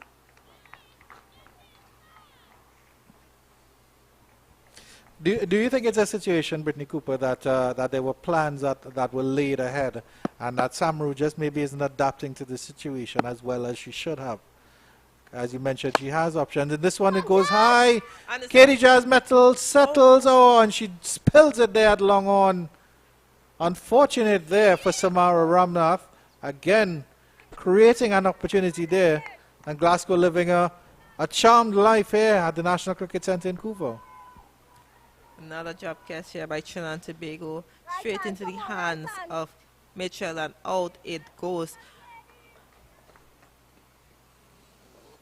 Ramnath figures not showing how excellent she's been bowling today. I believe it's at least 3 drop chances have come off her bowling thus far. Well bowled, appealing for that one, and she gets a wicket. Samara Ramnath, that one was beautifully bowled. Nisha Cherry goes for just one. LBW to Samara Ramnath. Finally, some reward for the spinner who has been doing fairly well. 85 for 4, the Windwards. Seeing the replay here, a very easy decision here for Empire Parvati. Not much added to the score by Cherry, just 1 off of 5.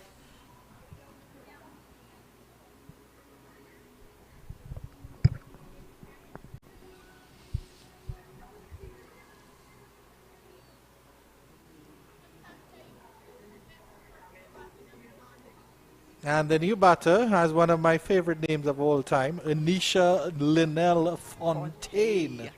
Yes, another player who just recently returned from the high performance camp in Antigua. To my knowledge, I believe she is also a wicketkeeper batter, but I don't think she'll be taking the gloves today. So she's a batter who's very capable of building a partnership with Glasgow. As I said, both players were in the high performance camp, so they have spent a lot of time together.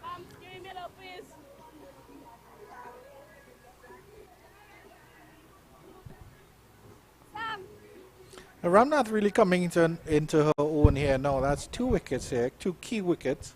Well, the partnership breaker in terms of Marcelin, and then immediately getting another one very quickly to put the Windward Islands, just peg them back a little bit. So she really has done quite well. So it may just be a situation of these young players just a little bit rusty when they're starting, so they're getting into their groove, and first couple overs just trying out situations and getting into that groove now.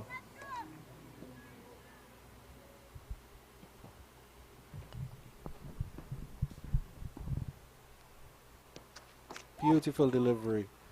That bounced and beat the new young Miss Fontaine. All ends up. Oh, let's see what's going on here. Oh, let's see what's going on here.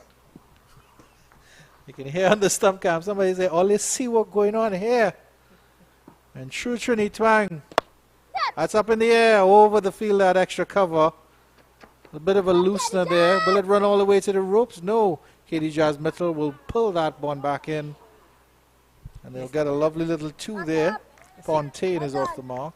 As you see, Glasgow looking there for the tree runner between the wicket. And that's the end of the 20th over. Windward Islands 87 for 4. And Brittany Cooper will continue with the comments and the thoughts on this game, while I will be replaced by Mr. Keshav Bahadur Singh until the end of the Windward Islands innings.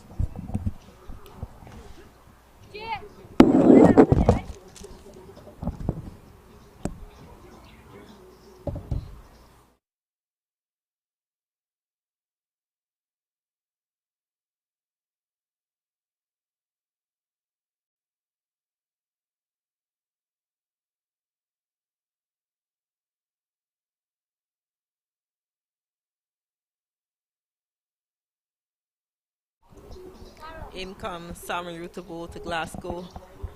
Long off a deep middle wicket and a deep cover. So very defensive field for the hard hitter of Glasgow. It's well bowled by Samaru, well played by Glasgow, just going back on her back foot and punching it forward. A point.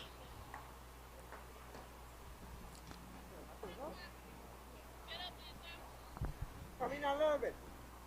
Right, better. Well, I come in right arm over to you and right arm wrong to you. Settle that.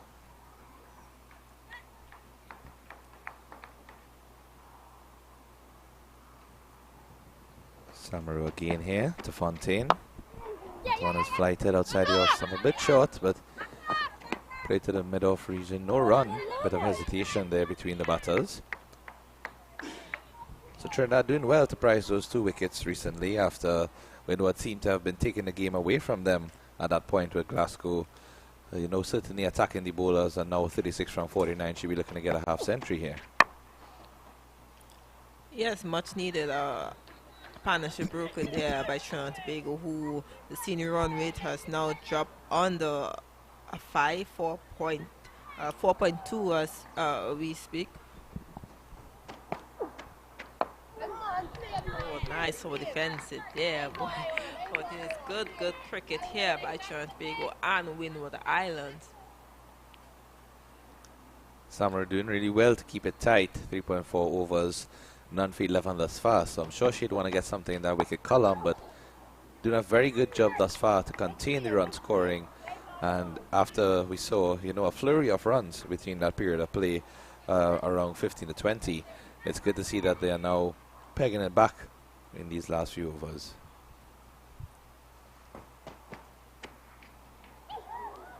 That's over. So another dot ball there by Summer on the end of 21 overs. Windward Islands 88 for 4. I like the likes of Fortini. That's what seems like a very solid player. I believe she used to open for Windward Islands senior team.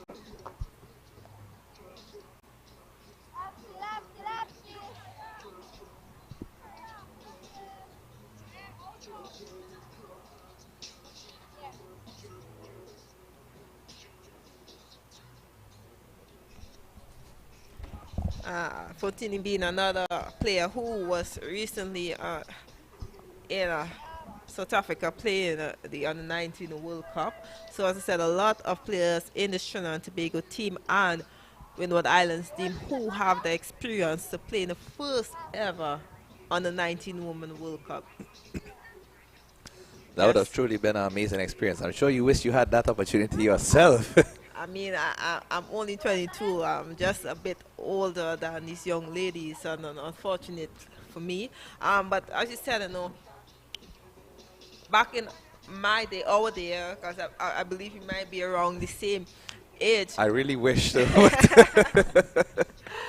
There's so much age group cricket that's happening now. More of women's cricket. We are accustomed to seeing the under 13, or under 15, under 17, under 19 in the men's cricket. But now we have now started to see a push being made by those in charge of women's cricket in the region to get more women's cricket being played.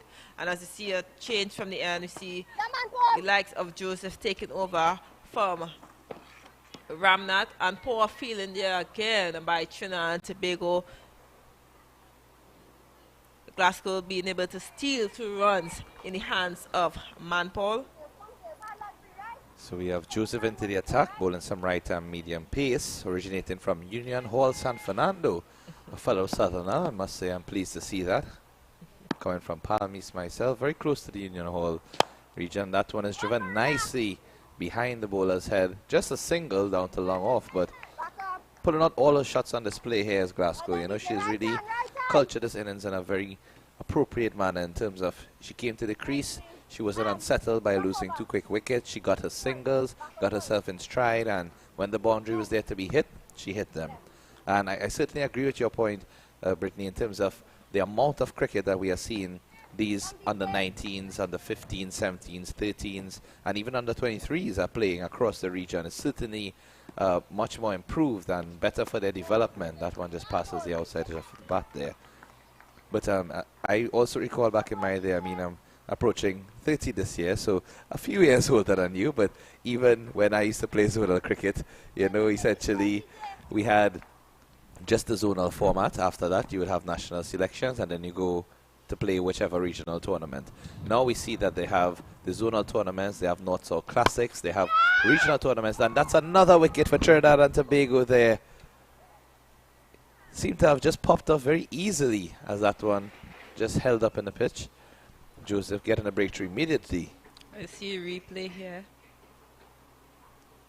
And we spoke earlier on about that extra bounce there. Easy catch by skipper Samaru, doing what is needed of, showing her players that, you know, catches win matches. Her second for the game thus far. But I must comment, thank you for, you know, thinking I'm that young. I'm actually older than you, sir. You are 30, I am 33 going on 34. But, you know, there's still some milk in my fist, ladies and gentlemen, so don't think that you can outrun me on the field of cricket. There will be competition. I have no doubts that you would definitely outrun me on the field, so no matter the age, I'm sure you have that victory in the bag. But yes, I mean, it's good to see that, you know, despite what we would have encountered in our years growing up playing cricket, we are seeing the improvements being made across the region, and kudos to West Indies Cricket as well as the regional cricket boards for taking that initiative. We've seen all of the countries around the world, Australia, England, India, New Zealand, even the South Asian countries, they have developed their cricketers from a young age, and they reach to the point where they have so many people performing well, it makes it difficult for them to select who is really in form and who can come to the international setup. Whereas in the region, we really and truly have a chance of using the same players in and out and just waiting for one to come into form while the other drops out. So we need to have more competition and more persons knocking on the door of the selectors. As you see the new batter coming into play, Alexander. You saw Alexander to be exact. But as you mentioned that, you know, the likes of those, say the big 3, the big 5, having those players already there, and they, as you look at the likes of Alex Capsey, Shafali Verma, you have the New Zealand who recently played in the Under-19 World Cup, who went on to play in the senior team.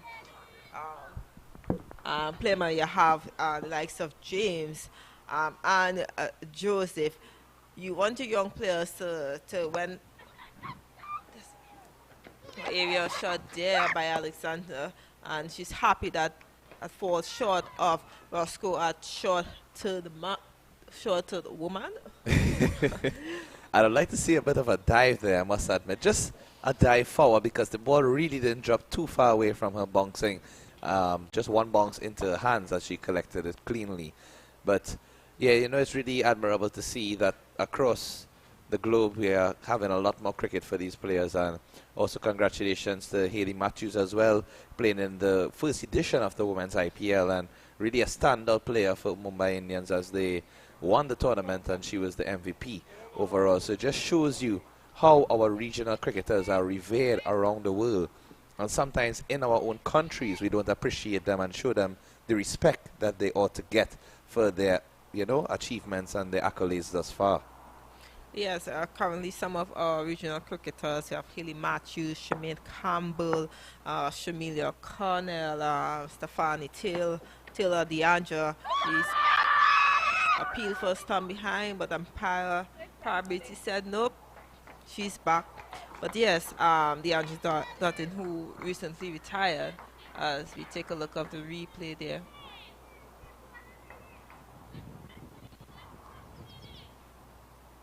Very good take there by Sao, and quick glove work as well. Yes, they are currently in Hong Kong playing a fair break tournament. It's one of the tournament that's going to be seen all around the world, and it's so good to see that so many West Indies players are playing in the tournament. Yeah, that's really amazing. Glad to see our regional players getting their exposure and showing their talents to the world.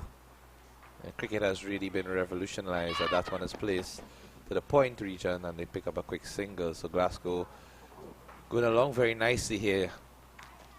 40 runs already. I'm sure she'll be eyeing that 50 very soon. Yes, 40 or 53. A good batting display here by Glasgow. What is needed for Windward Islands? Hoping that she can stay and bat out all the rest over, and that someone can come in and help stable a partnership that it could get that score to at least 120, 130. You say Alexander hitting that ball to forward square. Samaru will be mindful in her 5th over. Just has one more after this over, but she also has 2 overs each from her opening pair in Mitchell and Khan, who bowled really well, I must say, when they started off the innings of Trinidad and Tobago. So those 4 overs she'll be relying on, I'm sitting. It's a good line. Samaru is bowling to Glasgow at the moment. I just feel like something's coming from Glasgow, and I think she's going to try to hit Samaru over that short mid-wicket region. Not over, but on the ground, yes. But it brings around good backing up there by Roberts. Now I think from Glasgow, based on her approach thus far, do you think she'll try to accelerate now, or do you think she'll try to reach that 50, getting her singles and twos and playing the bad delivery, and then seek to probably attack every ball, as we know just around 7 overs remain in their innings? Well, looking at the approach that Alexander has gone to her in her innings, as well, I think the message was, to try to get that run rate up, but it's more about batting around Glasgow. I think Glasgow might be the more responsible one in terms of probably waiting for that bad balls to get those, because that's how her innings was built. A lot of bad balls were bowled from the spinners earlier up, and that is how she get to ease herself into that well-played 41 thus far. But I don't think she's really thinking about the 50 right now, because the bigger picture is getting her team to that 120 130 mark, but trying to battle the overs might be more important to Glasgow right now, because already they're already into that all around the tail end kind of stage, and she being the probably last recognized batter in the team. Yeah, very well said indeed. I like the fact that you mentioned she's playing with the team in mind and not her personal goal of reaching a 50, because too often we see as that one is played uppishly into the leg side. Go for a single, looking for the second, and they come back. Can they get a run out here? Oh, and she doesn't collect it cleanly, does Joseph. Again, Glasgow with those on Garlic in her pocket. A very, very good throw there by I believe it's Maria. If you look back there, good diving effort, good throw right over the stump. Oh, but it seems even if Joseph did collect Glasgow, seems that she would have been home, but good cricket all around. Joseph will be looking to get another wicket here if she can. It's been very accurate in her line and length thus far, not really giving much away. And we see another quick single taken and a close run-out opportunity. So I think we're going to see a lot of that as we approach in these final overs. Windward Islands pushing to get as many runs as they can, and Trinidad and Tobago trying to contain. So continuing this very intense battle we have had since ball one. Alexander looking like the more aggressive of this pair. What is probably needed from Windward Island, having at least 5 wickets in hand, she might be the one to take the chances. And pace on the ball, any tail ender like a little pace on the ball where they could go hard at it. Here comes Joseph to Glasgow. Drive sweetly down the ground. Joseph not being consistent with her length right now to the likes of Glasgow. I mean, it's not easy to come in with a all ball to find that perfect line and a length on the field, and the fact that Glasgow is already well into her innings, already faced 56 balls. Yeah, most definitely. Joseph hasn't done too badly given that she's coming into the overs at this late stage, and we see Alexander again with that crossbar shot. I appreciate her approach in terms of trying to be attacking and score the runs, but I'm always an advocate for using the full face of the bat. I just think that when you play those crossbar shots, you cut the angle by so much, we have players who are specialists in playing those shots to cow corner. And just picking out anyway on the leg side and hitting the ball with ease, as we see another crossbar shot there to the leg side. There's nothing wrong in having that shot in your arsenal, and this one is actually running away to the boundary for 4. For 4, yes. See the good replay effort there. there by Clafford. As you see, she playing that shot. But again, a little more observation there needed from the skipper. We see Alexander seem to be heaving everything to the leg side, and we see that long on fielder is not back on the boundary. She seems to be about 5 to 10 meters off the boundary, and you see the adjustment being made by the short mid-wicket fielder. She's going to the edge of the circle. Yeah, they will definitely be mindful of her approach, Alexander. Everything goes to that leg side, so I would probably even look at the field at the cow corner area is so much, because at this point in time, she's not playing anything down to short third man or to point. And we see another over finish there from Joseph. 1 field left on after 2. And the Windward Islands under 19 girls are 103 for 5 after 24 overs.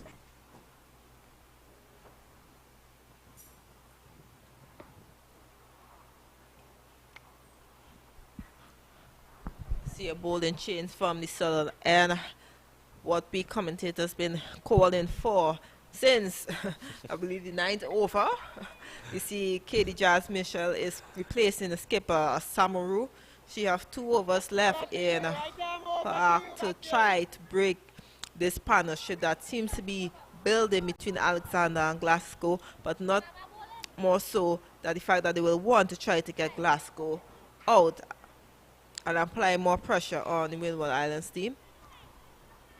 Yeah, I think I would have really loved to see Mitchell bowl 1 more over after she got the wicket, as well as Can, because that's when Glasgow in fact came to the crease and the pressure was just eased by the spinners coming in and not finding their line and length or their rhythm as soon as they would have liked to, and just allowing her to score very easily. We see the first delivery already beating the outside edge of Glasgow, so for all we know, pace could be her nemesis and it could easily be her downfall here. No, also it's not the fact that we have an issue that where the spinners coming from, because spinners can be very effective, but I think after the first, second, or third over of spin, when they see that the spinners didn't seem to be getting the line and length. I mean, it is an opportunity for players to bowl, but at the end of the day, we all do want to win. But the fact after about 3-4 overs into the spinners, a change could have been made in terms of probably even Joseph coming in a little earlier, or even the likes of Mitchell or Khan coming back in. Yeah, agreed. I think nothing is wrong with the introduction of spin. We all know how important spin plays a role in these shorter versions of the game. However, at that point in time, both pace bowlers getting a wicket each in their over. You would think that the momentum would have been there just to allow them to push forward and to get that extra wicket. You know, if you think about it, if they got Glasgow cheaply at that point in time, the score would have been totally different all now.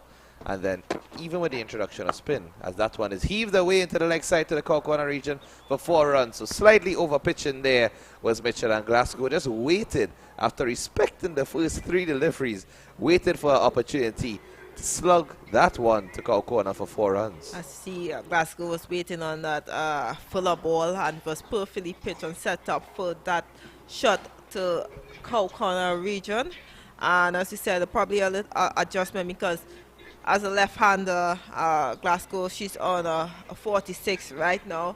You know, allow her to just get the single, put that feeler out there and give her the single. Well, hopefully the single, because you see the run between the wickets has been excellent. The Glasgow and any partner that came in to meet her. So, yeah, I will say, probably drop that short mid wicket there and allow that easy single, and you bring across that short square, because I haven't seen that short square really feel any ball when the pace has been bowling.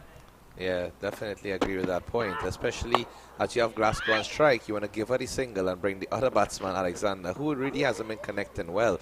We see a single and they come back for the second. Can they get a run out? Oh no, it's another unclean pickup there, as you would say. Yes, not the cleanest of pickup there by KD Jazz. Good feeling though of the boundary from Ramnath. But look where KD Jazz was, and that's the issue I always have with younger players, that if she was over the stump right there just to collect, because now she have to collect and make 2 steps to the thing. I don't know why a lot of bowlers do that now. The fact that, just a mighty, seems like the first 6 of the day, and it's the first 6 of the Bat of Glasgow, and with that shot is the first 50 of the tournament. What a wonderful way to bring up a half century here from Glasgow. Playing a shot in the similar area. In fact, I think it exactly went where the 4 was before, but this time clearing the boundary ropes with some ease. And that was a very comprehensive shot in order to bring up a well-played half-century from Glasgow. She really has taken the initiative for Windward Islands under 19 to help them get to the respectable score. Initially, we were thinking probably around 120, 130, given how they started, but at 115 for 5 with 25 overs going and 5 overs remaining in the innings, I'm sure Glasgow would want to push on and see if she can even reach to that 150 mark. Yes, and we spoke about that corner fielder now. Just putting a pressure into the mind of the batter. Now, if Glasgow saw that there was a deep corner, I probably would have tried to play the shot or tried to play it on the ground. I know, or Glasgow would have tried to go even harder and probably miss time and sky. But, that's cricket. They can't always figure it out of a ball.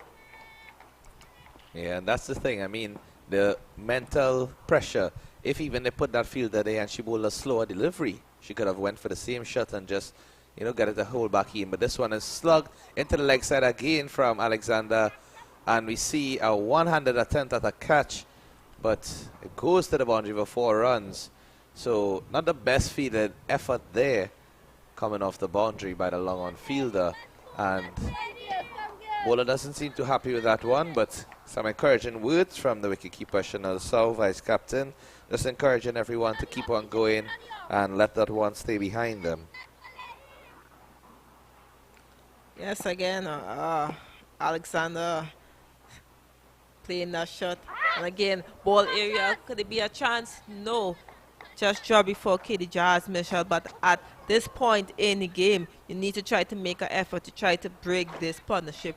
As I always tell younger girls, you'll be surprised if you put that little effort, how much it could change, because it mightn't catch the ball, it mightn't stop the ball, but if each individual player on your team see you putting the effort, that will build their confidence and say, well, if Ramnath or if Joseph, if Man Paul putting in that effort, what's stopping me from putting in the effort? Yeah, it all comes down to that individual responsibility and, just looking at what your other teammates are doing and building and growing together as a unit. When you see someone leading from the front, it's always better to have that guidance as well. But even sometimes it's difficult for one person to stand up and lead. You have to do it collectively and let everyone just, continue to work together and do their best as they can to achieve their goals.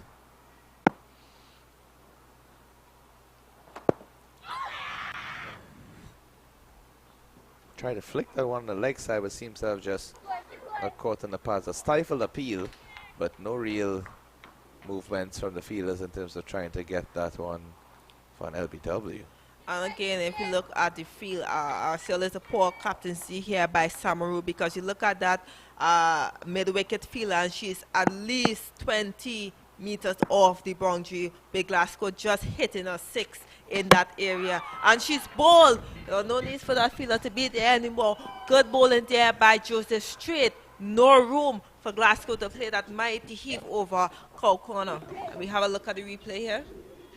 Excellent delivery from Joseph. I think she's mindful of how Glasgow is playing, and that previous delivery was in fact similarly lined, hitting on the pads, and this one Glasgow chipping forward, and that was to her demise. I think in fact if she waited on that ball, she would have played it better, but now we see a bit of a rain delay as the rain is pelting down faster than it was before with that slight drizzle.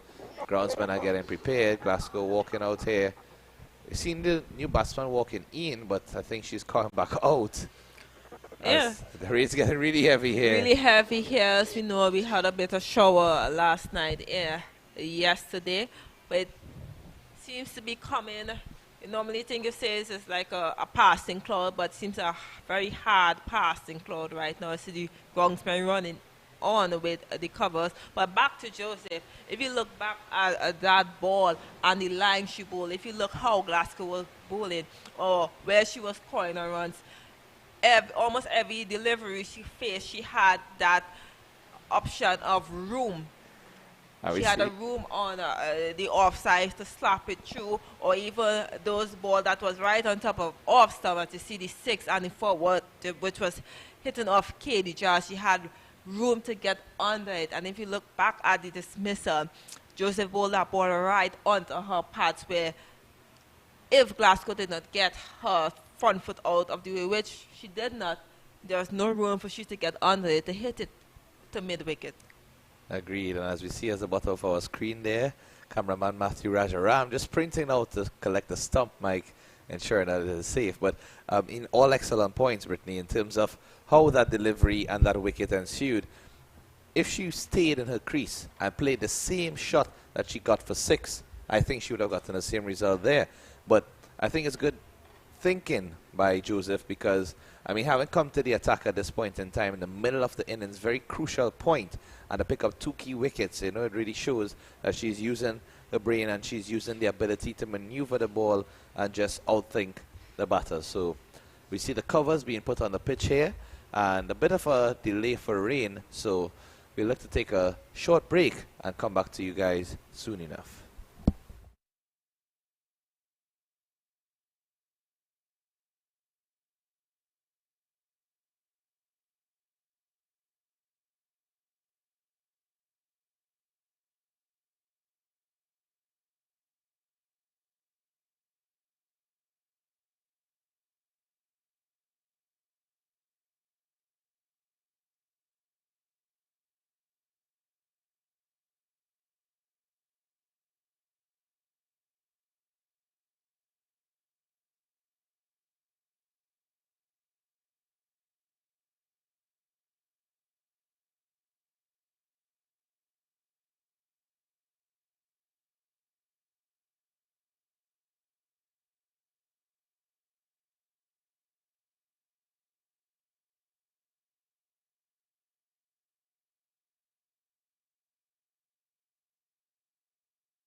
And welcome back to the National Cricket Centre for continued coverage of the Trinidad and Tobago Women's Cricket Association Under-19 Tri-Nation Series. There was a bit of a rain delay here, and the news from the middle is that Trinidad and Tobago have been given a target of 130 in 25 overs after the Windward Islands Association ended their innings in the 26th over. And they were progressing quite nicely at 123 for 5. The 130 required for the Trinidad and Tobago team. The opening batters coming out to the middle in the form of Chanel Sow.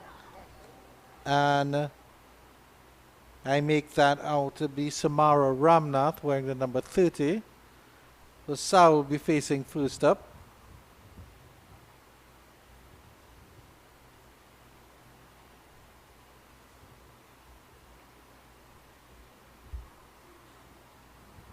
And Janelia Glasgow will be opening the inning, the bowling for the Windward Islands. Had a fantastic knock of 50 earlier in the tournament, earlier today.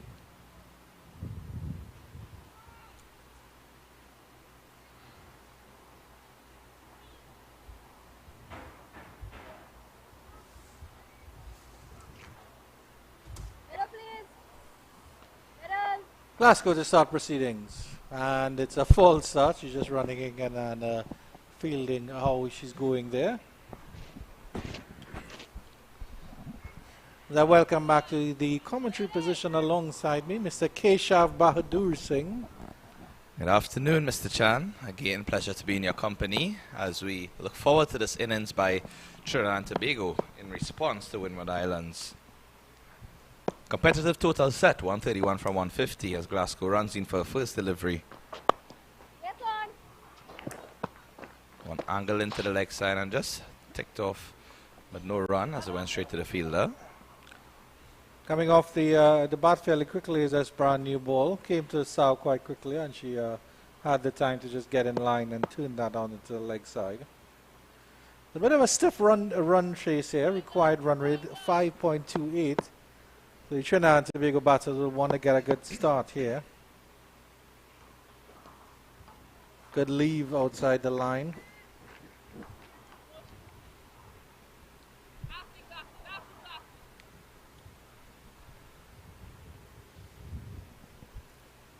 Chanel Sow, vice captain of the Trinidad and Tobago under-19 team.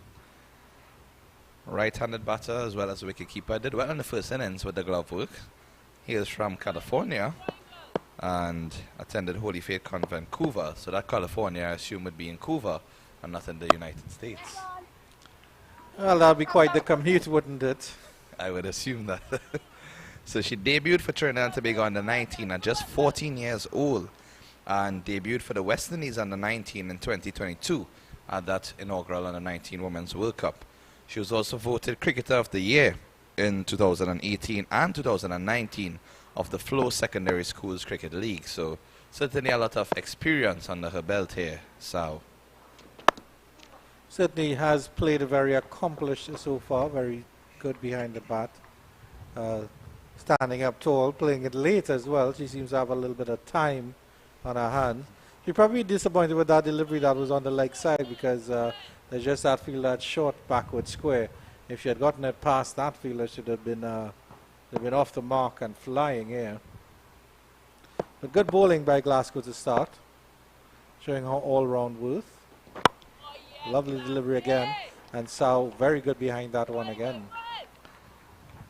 So definitely has a nice shape and balance when she picks up the bat with the back lift there. She looks very composed before the bowler approaches the crease, and all of the shots she has played as far as you rightly noted has seemed compact. So she'll just be mindful here. Having been the wicketkeeper for the first innings, she would obviously know the variable bounce that is on offer for these pacers. And there we see a sign of that variable bounce there, that one from Glasgow. Getting up a little bit higher. And that is the end of the first over. At the end of the first over, it's a maiden. It's a nil. It's a none for none. I almost said 0-0, but still accurate, I guess.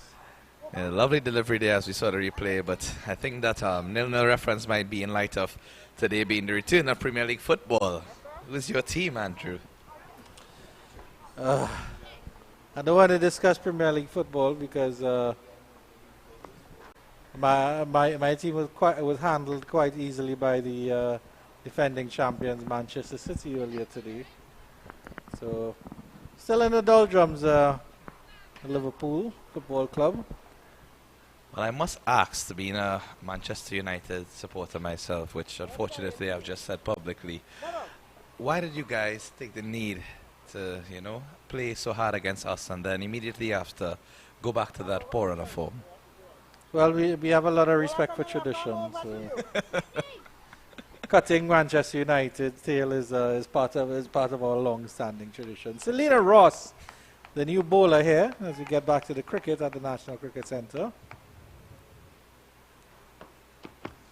Left arm pacer, ooh, good delivery. Touchdown and just moved away a little bit from Ramnath. No foot movement there. A mixed outing in the field for Ramnath because she got 2 valuable wickets but dropped a catch. So she'll really want to prove herself with the bat here. And they need to get some runs on the board and get these things going, Trinidad and Tobago under 19 women. Get something here. They're off and running, if not off the bat. First runs being signaled as a leg by from the umpire. So rightfully, as you said, 130 required from 142 at this stage. It's very easy for that target to become a runner ball if they don't look to score the runs and just, get those singles when they can. Granted, it's just a second over, so we'll give the batters some time to just settle in and see how they approach this innings. And I'm sure Sal, with all of her experience, will not be disturbed by that first over with no runs being scored. Good bowling there by Ross. One seemed to go down the leg side, but not sure. It wasn't signaled wide by the umpire, so it could be that Sal just moved across and that ball passed between.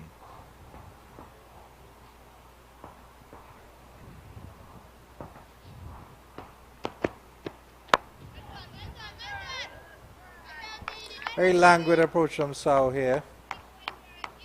She seems very comfortable, but still yet to get off the mark either of these batters. Very strong offside field as well. 6-3 at this point in time. Already we see a fielder down at deep extra cover. Yeah, she'll get some runs as she pushes that into the cover region. Very languid again. The fielder comes off from extra cover and they'll hustle too. Little Ramnath a little bit slow getting back in, but gets there nevertheless. First runs off the bat, and again very casual, very languid from Chanel Sao, so easy on the eye. Very well played, good timing there. Knowing fully well that the fielder's on the boundary, if she hit it any harder, it would have just been a single, but pushing that one in the gap and allowing her to come back for 2. Good running thus far from Sao.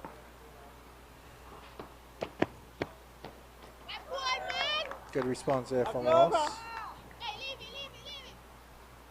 That will be the end of the second over. After the second over, 3 without loss. The Trinidad and Tobago under 19 women in the Trinidad and Tobago Women's Cricket Association Tri-Nation Series. The other team in this tournament is, of course, Barbados. So it's a good competition here. Good chance for these young ladies to show their worth and while on the cricket field. And it's good to see that they're getting to play regular cricket aside from their school days.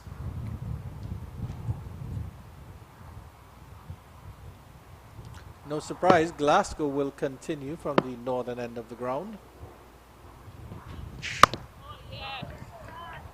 It's a good delivery there from Glasgow into the body of Ramnath. First time she'll be facing up to Glasgow in this inning, so we'll have watched her partner Sao from the non-strikers end in the previous over and observed just how she played everything within the V's and with the open full face of the bat. Now just interested at the fielding position of the fielders at point as well as the fielder very close to her on that side. There seems to be a gap. Gap is covered by the field on the boundary, but Looks like a deliberate ploy from the Windward Islands team against this batter. Yeah, interesting field placement there indeed, as you mentioned. Those 2-point fielders as well as the third man there. A wide-ish third man.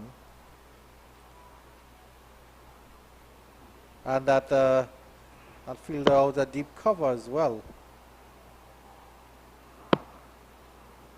No slips either employed by the Windward Islands. Stopped that one dead there, did Ramnath. That's a very good delivery there. Coming down just in time. Seemed to have been approaching that Yorker length.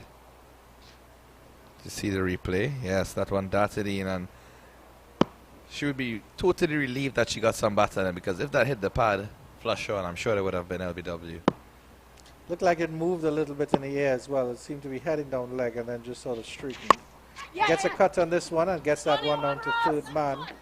And Ramnath gets off the mark, so she will feel a lot better about that.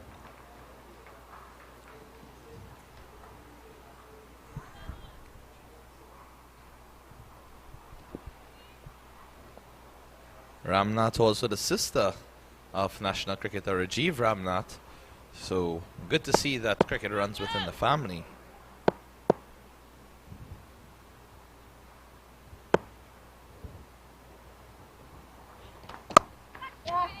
And that's delicately played by Sao, following her compatriots and turning that one down to third man for another single.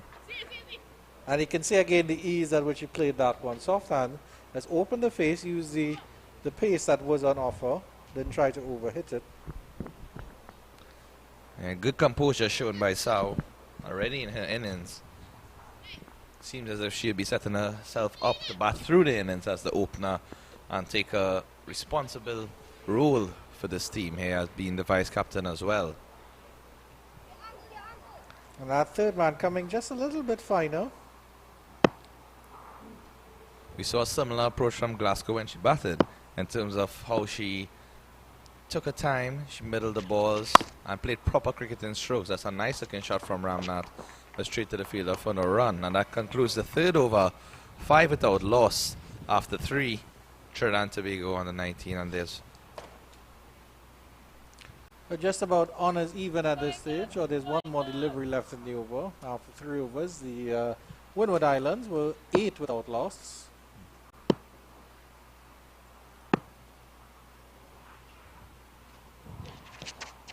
Had a big swing at that one, Ramnath. Lucky not to get an edge. That one came through a little bit quicker. And that does end the over at 5 without loss after 3.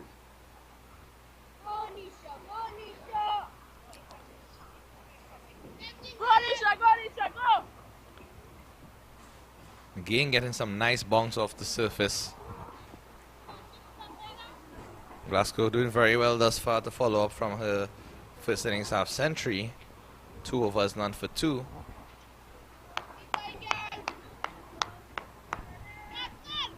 I see the left-handed pacer Ross resuming the attack. I like how she approached that first over. As you can see just from our screen there, her run-up is not too extensive. She's not looking to bowl too fast and too hard, but hitting nice spots in terms of her line and length. Now the drive through the covers there, half stop, excellent fielding there at the cover region. Really good half stop there and appreciated by the Windward Islands, but Sao gets another run. And I think Sao needs to be the one to set the pace here, okay? So she's had a bit of a sighter. She's seen the 2 bowlers. Ramnath is still sort of scratching around trying to find her way.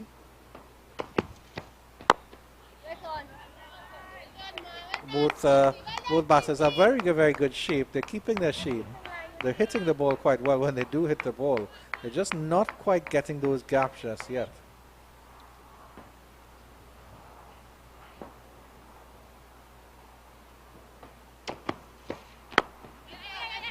Fuller delivery onto the direction of the stumps and driven by Sao for a single. So that's better from Sao, from Ramnath as well, because we saw in this over already that 2 deliveries were pushed straight to the fielder and they took off for the single.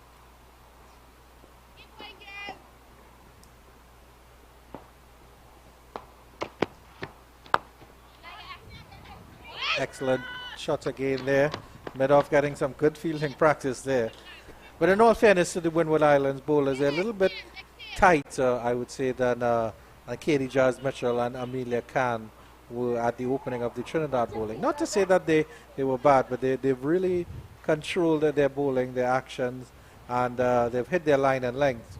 Very, very good indeed, these two opening bowlers from the Windward Islands. No extras noticeably as well thus far. It's a very good sign.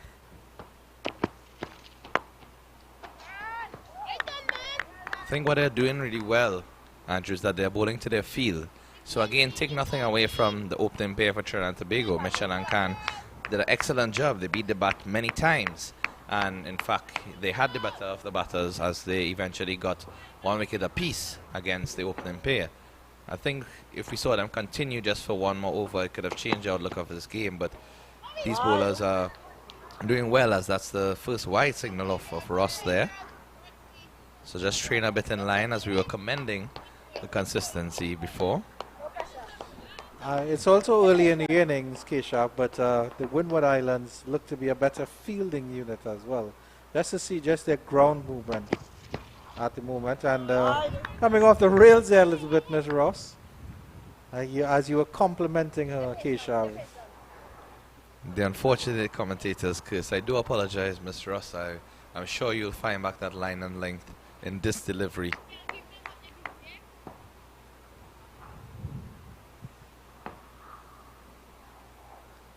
Always a pleasure to see left arm fast bowlers. And that one is a lovely delivery, and again smartly played by Ramnath. Took off as soon as she played the ball for a single, and it went straight to the fielder. That bit of pressure just causing the fielder to fumble, and they reached safely in the end. So already we see the Trinidad and Tobago opening pair looking to capitalize on those opportunities to score runs, having been a bit quiet in the first couple of overs, and now we see after 4 overs it's 11 without lost.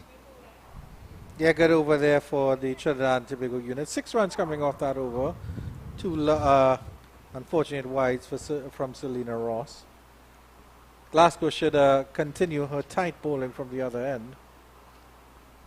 It's a good start by the 2 Trinidad batters, and of course if they're there the 10-15 overs, you'd have to say that this chase might be a dawdle in the end.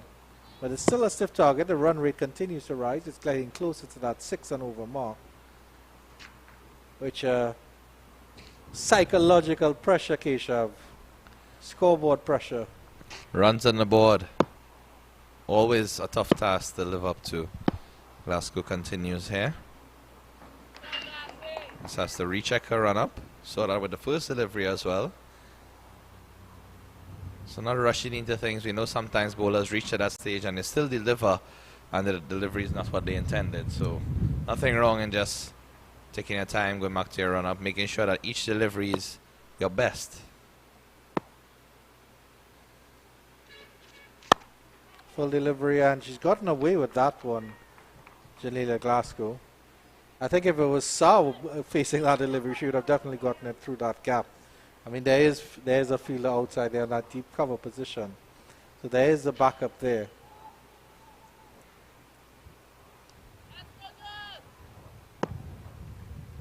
Ramnath certainly has the ability to play the strokes. He just needs to find the gap.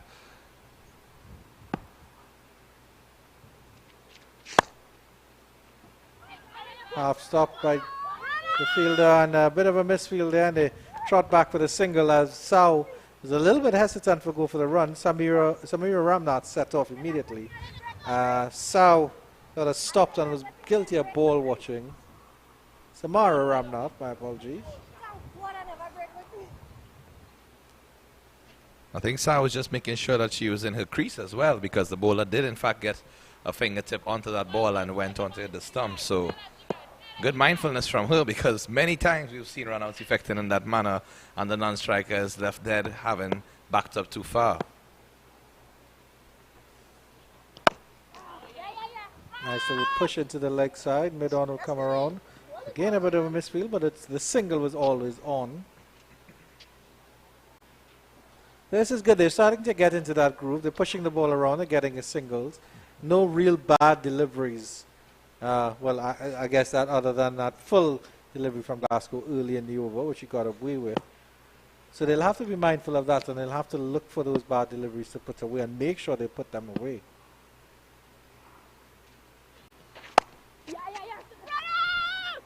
Short outside the off stump, and that one just pat down from Ramnath. Gets a single off it, so good sensible batting there. Could have easily tried to cut that one and possibly play it straight to the fielder, but playing it into that open region, despite there being 4 fielders around in the 30-yard circle on the offside, managed to get a single from just playing it smartly. They're now strengthening that short extra cover position. Previously, they had left that extra cover position wide open, and that fielder was, I think that's either James, was at a short third man. So they've made the adjustment now. Maybe Glasgow's just trying to bowl a little bit fuller, trying to see if she gets some swing as opposed to that back of a length stuff he started with.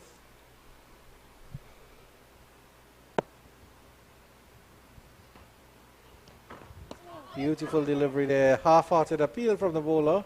South flirting with that one outside the off stump. And at the end of 5, it's 14 without loss. The Trinidad and Tobago under-19 girls requiring 117 off 120.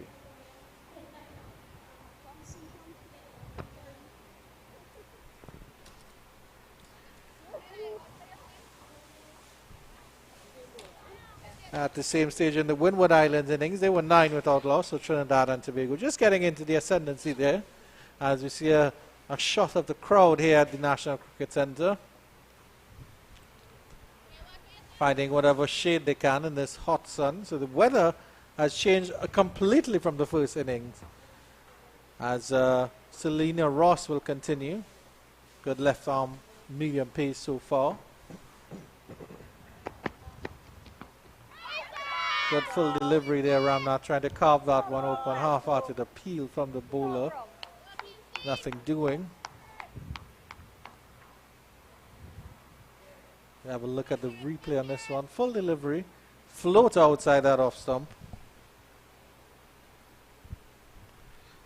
Maybe losing a shape a bit, Ramnath trying to hit that one too hard.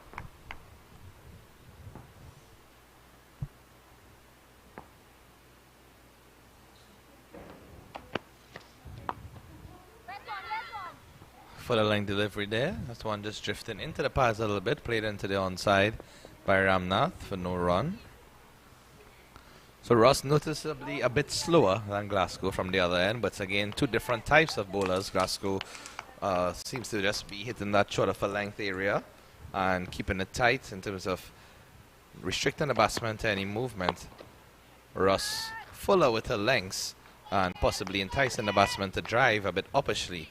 As we saw in the Windward Islands innings, there was a catch and cover to an uppish drive, and in fact yesterday, to note, in the under-19 men's final in the South, in the zonal competition, there were 5 catches taken in the cover region. All of them were uppishly, and when you looked at the shot, it was a textbook cricket shot. Good back lift, good balance, good poise and everything. But what they did is that they played the shot a bit too early, knowing that this pitch is slow. You see an LBW appeal here, that one clearly going on the leg side, so the umpire not phased. But in terms of that, Andrew, what would you advise these cricketers to just be mindful of when playing those drives? Around the wicket, so hard to get those decisions. I think that was a very good shot, though. That seemed to have pitched a bit off on middle, maybe moving just a little bit too much, but it certainly kept low enough. That's a pleasant drive to the cover region. Just a single. No, they're thinking about 2. No, the fielder does well coming off the cover boundary. And converging there, the Windward's players ensure that just a single is on offer.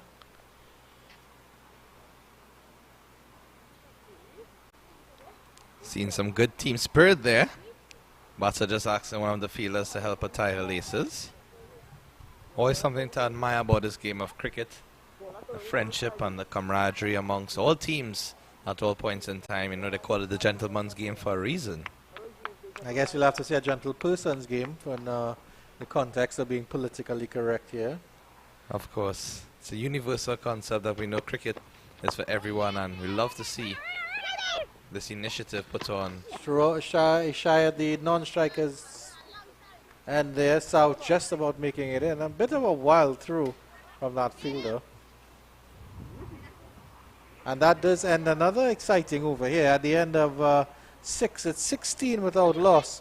At the same stage, the Windward Islands were 12 without loss. So not too bad going here by the Trinidad and Tobago outfit. Be happy with what they're seeing. But if you look at that run rate, Keshav, it's going above that 6 runs and over now. Yeah, the issue would be the revised target, obviously, in light of the weather conditions and the short stoppage we had with the rain earlier. So Trinidad and Tobago going very well at this stage in terms of comparison to Windward Islands. I think a difference of just about 4 to 6 runs between the two teams. The main factor was that innings by Glasgow. I must say the way she played was a bit, not fully aggressive, but in terms of the runs to balls ratio and her strike rate, it was certainly very good for the Windwards team to help them get to that respectable target. So we're going to see a bowling change, it looks like, from that end, and hopefully in a similar fashion the Trinidad and Tobago batters can take advantage of this bowling change and look to exploit this new bowler, score some runs, get some boundaries, and just keep that momentum flowing. Yeah, you're quite right. The Windward Islands batters were able to lay into the first change bowlers here for the Trinidad and Tobago outfit, even though Samara Ramnath did bring some respectability with 2 late wickets. Shalini Samru didn't do that bad.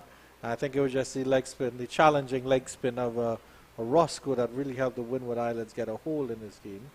So you'll have to see how Nisha Alexander does here. Glasgow bowled brilliantly. I guess they do want to keep her 2 overs for the death, because she will probably be only allowed to bowl 5. As it's a 25 over game now.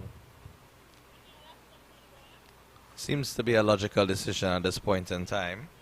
Bowling very well, but haven't gotten a breakthrough as yet, so no harm in keeping those 2 overs for when needed later on in the day's play. Some adjustments in the field now. Fine leg going out, 3rd man coming into the circle. A good arc of fielders on the offside there.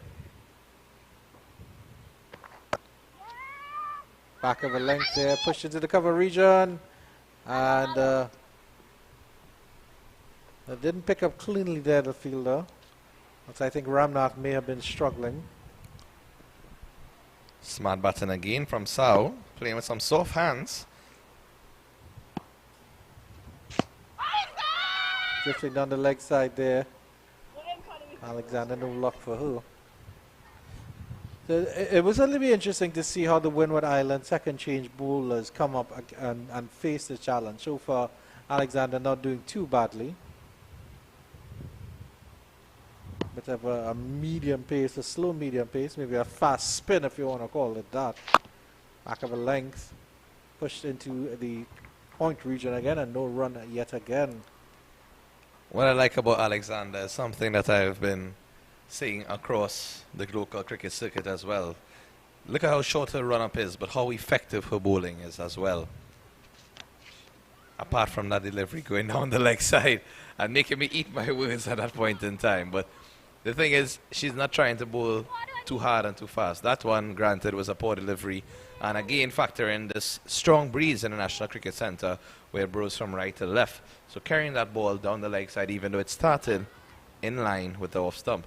So the difficulty here would be to maintain all of the conditions around you and to play and use those to your strengths. I would think probably started outside that off stump and let it move into the pads there. But just a few steps and she's already into her action to bowl. It's up in the air. Will mid-on come around? No. A direct throw at the stumps. Is the non-striker out? Is Ramnath walking? Yes, she is. That is the fall of the first wicket there. It all happened there. It was a horrible delivery. Sao tried to back it back, but hit it straight back past the bowler. The fielder mid-on had a presence of mind to collect and run out Ramnath at the non-strikers. And Trinidad and Tobago outfit lose their first wicket at 20 for 1. Really unfortunate end to the innings for Ramnath there. She would certainly be upset at that dismissal, given the fact that it was initially seeming as if Sao was going to be caught. I'm just wondering in terms of the height of that delivery, Andrew. You know, looking back at the replay, it seems to have been above waist height, so I'm waiting to see the full call from the umpire. But regardless of whether it's a no ball or not, the run out still remains effective. I was gonna say if anybody is willing to offer my learned or give my learned colleague Keshav a bush bath, because his commentator's curse seems to be very, very strong with this one.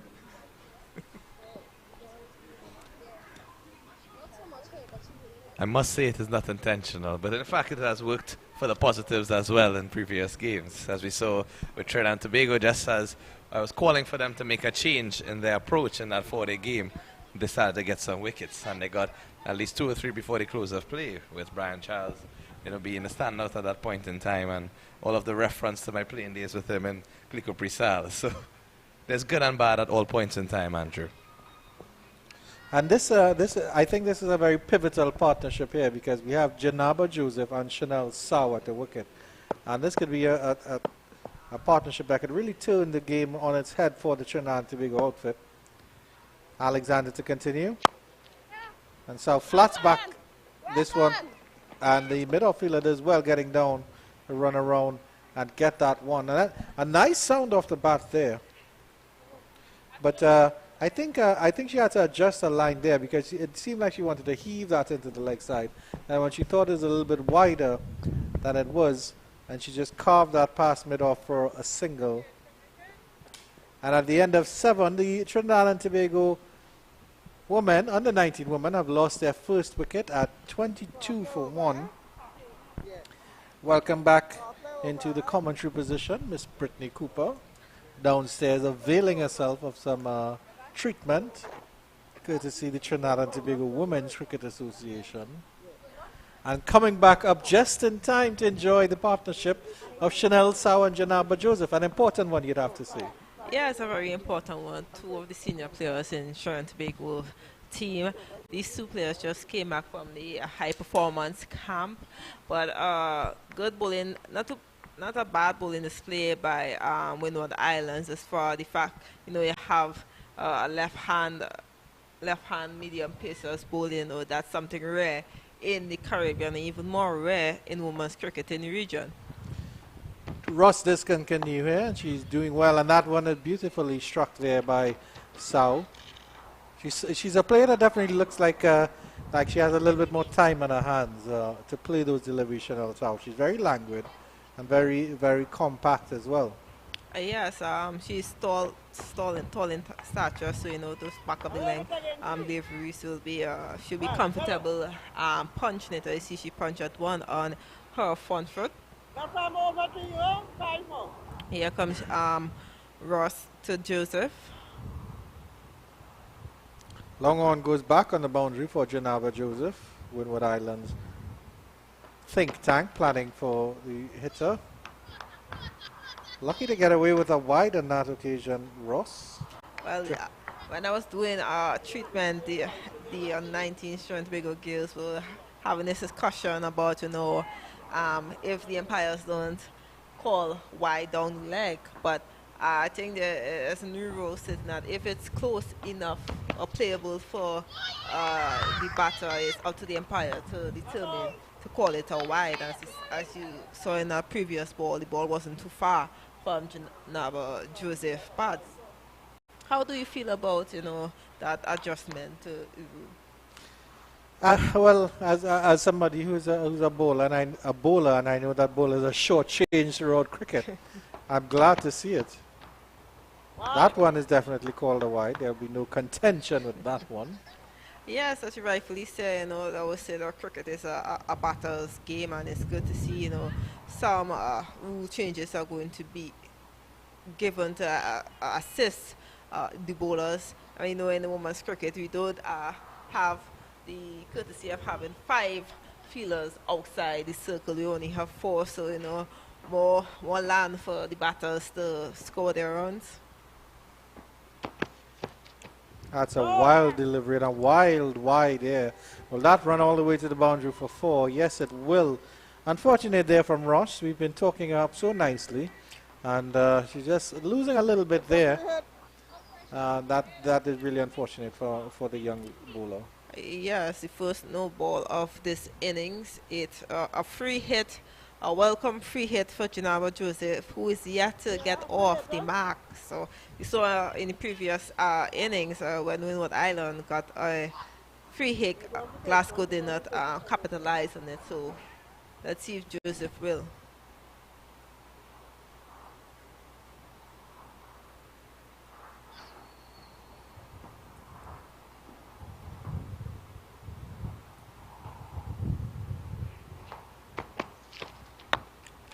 She does capitalize on this, Janaba Joseph, going high over the wide long off region and one bounce into the ropes of 4. Lovely shot there. Went aerial but kept her shape beautifully. That's one of Janaba Joseph pet shot. She tends to come down the wicket, especially for spinners to hit that ball over extra cover. So really, really good shot and a little bit of confidence. Hopefully that shot will build in Janaba Joseph and Trinidad and Tobago team. Off the mark in style there. Chanel Sau must be wondering what it's all about. She's 10 off 21 on the other, and then Janaba Joseph just tonks the ball over long off for 4 and gets off the mark. Yes, this over seems a bit expensive for us already. 11 off this over. Good comeback there. Good quick single there by Joseph and Sau. Yeah, the running between the wickets has been excellent. Ramnathan and Sau did quite well.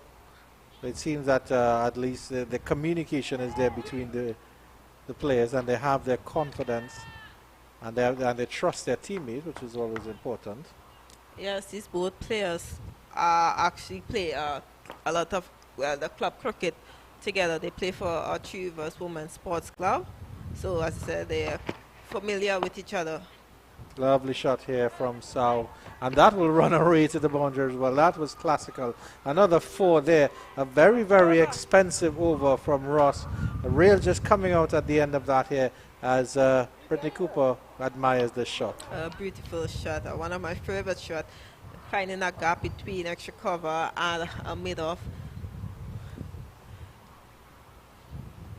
Great innings thus far by Sau, doing exactly what Trinidad and Tobago need of her as opener, and also, you know, she's vice captain of the team. Yeah, 37 for 1 after 8 overs. At the same stage, the Windward Islands were actually 17 for 2. So good going here by the Trinidad and Tobago outfit. And there'll be another change in bowling here. It looks like Zaida James will be coming in. See what she can do.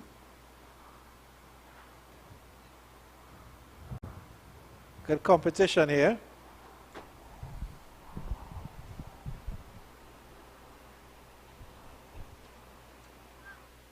And as I mentioned earlier, Brittany, maybe you can give us an insight into the dressing room. But how does a coach and how does a manager build trust between players? I mean, I've heard of different techniques. You all stand on one carpet and try to flip over the carpet while you're also standing on it, things like that. What do you think works for you? I think building trust goes both ways between a player and a coach. You know, you can't ask a coach to just trust a player. A player has to trust a coach also, because at the end of the day, that player is allowed in that coach to address certain things in their technique or go there and put out a certain game plan. But from Good shot here by Joseph into the mid-wicket region, and they hustle back for 2. Sau was long and gets to that non-strikers end there quite easily. Yes, for my time in many dressing rooms that I've shared with many players, I believe that, you know, once you have an open-minded coach, a coach where a player can come to you and have open discussions, and it's not like, hey, I am coach, so what I say is go. Because I feel as a player, as an individual, you should also have an opinion when it comes to your game. And, you know... Lovely cut there. That's beautiful from Janawa Joseph. That should run down to third man. The field is running after it. Ross, I think that looks like not going to catch that. Wonderful connection there by Joseph. Yes, wonderful connection. You see adjustment in line from James before the ball before that. Joseph hit her to that open mid-wicket area, and now James adjusted her line on length and bowled a little wide on the off stump, but a nick that went for 4, you should say, or well placed. What do you call it? A nick that went for 4 or well placed? I would say that's well placed. You picked that gap because there are 2 fielders there and a little bit wider now. But what about the dynamic of trust within the hierarchy of the team? Because of course there's the captain, there'll be the senior players as a young player coming in. You want to move up in the ranks. How does that dynamic work? Me, I believe as a captain, you will have 2 roles. Role of you being a part of management staff, and a role. This big confident celebration there from Zeta James, but nothing from our Empire. Let's take a look at that replay. Keep going. Ooh, oh my. We say Joseph a little bit lucky there. Seemed to be hitting the middle and leg. Yeah, I don't know if it may have just been outside, maybe moving too much. I don't know if Joseph got across at all. Lucky to get away with that one because that one kept low. And as K-Shaf has mentioned, there's some variable bounce on this pitch. And that one, I think Joseph is really lucky to be there at the end of 9 overs. It's 43 for 1. Oh, well, it's fortunate for us to actually have a stump mic, and our producer here is saying that Joseph got an edge. It's a bit of an underedge. Oh, excellent work there, Jason Prasad. And maybe I have to clean out my ears to hear that one a little bit better. Yeah, so back to our point about the skipper and the trust and rules. As I was saying that, skipper have 2 roles. She have the role of representing the players and the role of also being part of the management staff. So she has to know when to put on and take off that cap, and also how to build that trust between the skipper and the player, and also the management and the captain. So it's not, a lot of people think that probably skipper in a team is easy, but when you are in charge of a leader of 15 or 14 individual personalities, it's hard sometimes when you have to get all those personalities to work in togetherness, because as I mentioned, each individual might have a certain way of thinking or a different opinion or be pleased and stuff like that. So change of bowling here from the southern end. Abini St. Jean to take up the action here. Abini St. Jean being also a player who recently returned from Antigua in the high performance camp. So a kind of level field between both teams. Windward Islands had 4 players. TNT had 3 in the setup. So a good balance competition. Yeah, it's good to see that they're getting the opportunity, and of course training at the High Performance Center in Antigua. And I think there are great plans afoot by the new president of the Cricket West Indies Board, Dr. Kishore Shallow, and Vice President Azim Basara, to develop that High Performance Center. Oh, they kind of weird rolling off the top. That's an appeal there, and nothing doing again from these umpires. It's very strange. Again, another one that looked very plumb. This one may have been drifting down leg. Brittany Cooper will put her head on a block for this one. Probably drifting down leg. As I always say, look at that step from the keeper. Sometimes the keeper mightn't even move, but also always look at what direction you see that weight is being transferred to. Excellent bowling by St. Jean. Sao almost yoking herself there. But I will tell you, we umpire Parabiti and umpire Tara Ali are very hard umpires. They don't give you wickets as easy as some umpires. As soon as they hit your pad, they put the fingers up. They very decisive on their decision making. Excellent fielding there by St. Jean for one bowling. Sau just losing her shape a little bit there. Probably would have liked to place that through the cover region, not full delivery. Mixed bag by St. Jean, some good deliveries with some indifferent one, but so far she hasn't conceded a run and will not concede a run. She starts with a maiden. Just some observation here. Trinidad and Tobago 43 for 1 after 10. I looked at, those balls that are on Sau's pad. She don't seem to be comfortable playing it, but those balls are outside off. We saw 2 beautiful cover drives where she hit and some singles that she picked up on the offside. So clearly she's more comfortable with the ball not being on her body. Well noticed. Maybe, she probably has to develop that leg side aspect of the game, which is admittedly difficult. When you're taught to play straight and then you're thinking, would they have to play this in front of my pads and around my pads? Zyda James versus Janaba Joseph continues. Oh, well bowled by James. And this time she gets her batter. Janaba Joseph looked disappointed with that one, but Zyda James has been threatening to do that since the last over. It's LBW to Janaba Joseph. LBW Janaba Joseph to Zyda James. Big wicket there. Trinidad and Tobago 43 for 2.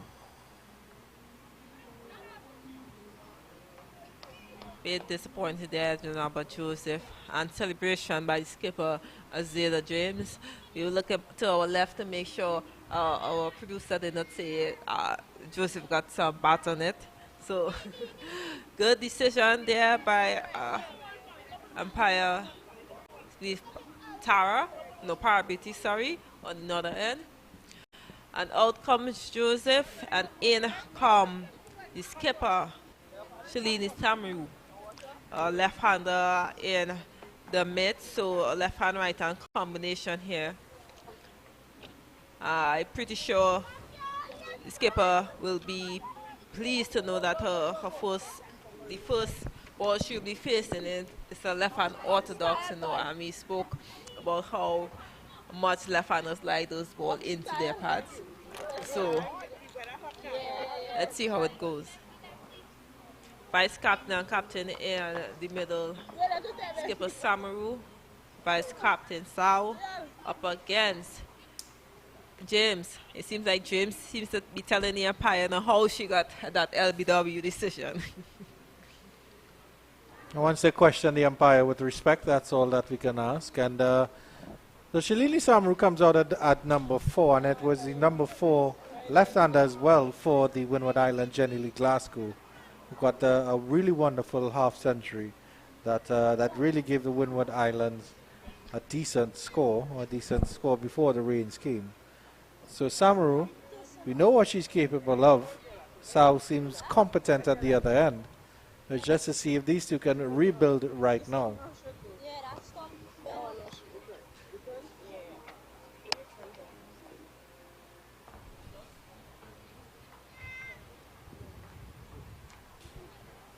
Adjustment being made here by the stump.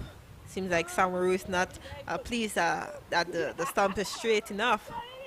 But in club cricket, a little banter will be Cho saying how, don't touch your wicket, because they might have to pick up the bills when we get your wicket. Oh, yes. Forward defensive there by Samaru. They're playing that one easily to start. Keep going, Izzy, keep going. Although she could have pushed it down to long off and gotten a single there immediately. Back to this one and Pete Norland's up there.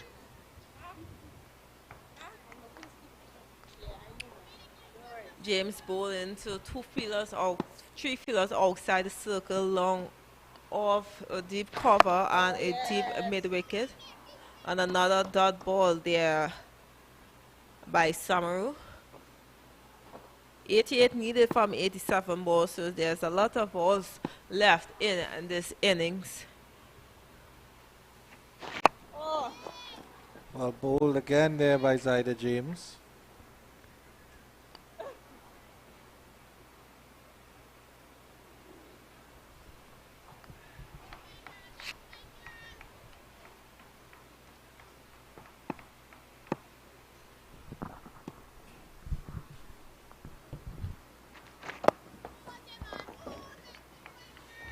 And again, another good over there by Miss Jane, and I think that makes it a wicket maiden here. So it's 3 maidens in a row here for the Trinidad and Tobago under-19 girls. Actually, no, they got 1 run off there, so it's gone to 44 for 2 after 11. Some comments from... It was a maiden, my apologies. So it's 43 for 2 after 11 overs. And some comments from Brittany Cooper before Keshav Bahadur Singh replaces yours truly. Game is rightfully balanced here. Trinidad and Tobago 44 for 2 after 11. Wickets in Harris, but runs needed for Trinidad and Tobago. Windward Island, knowing that they just got 2 quick wickets, will have the momentum right now.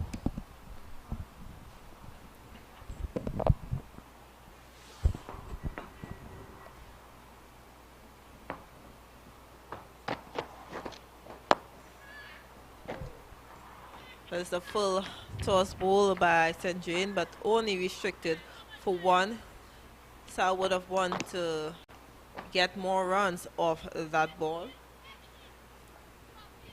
Good afternoon to you again, Brittany. What is your thoughts on the situation right now with Trinidad and Tobago requiring 86 from 83 and both captain and vice at the crease? How do you think they're looking to approach the rest of this game? Two mature heads in the wicket right now. We see Sao is 15 off 29, and she's been looking very positive. Been stroking the ball really good.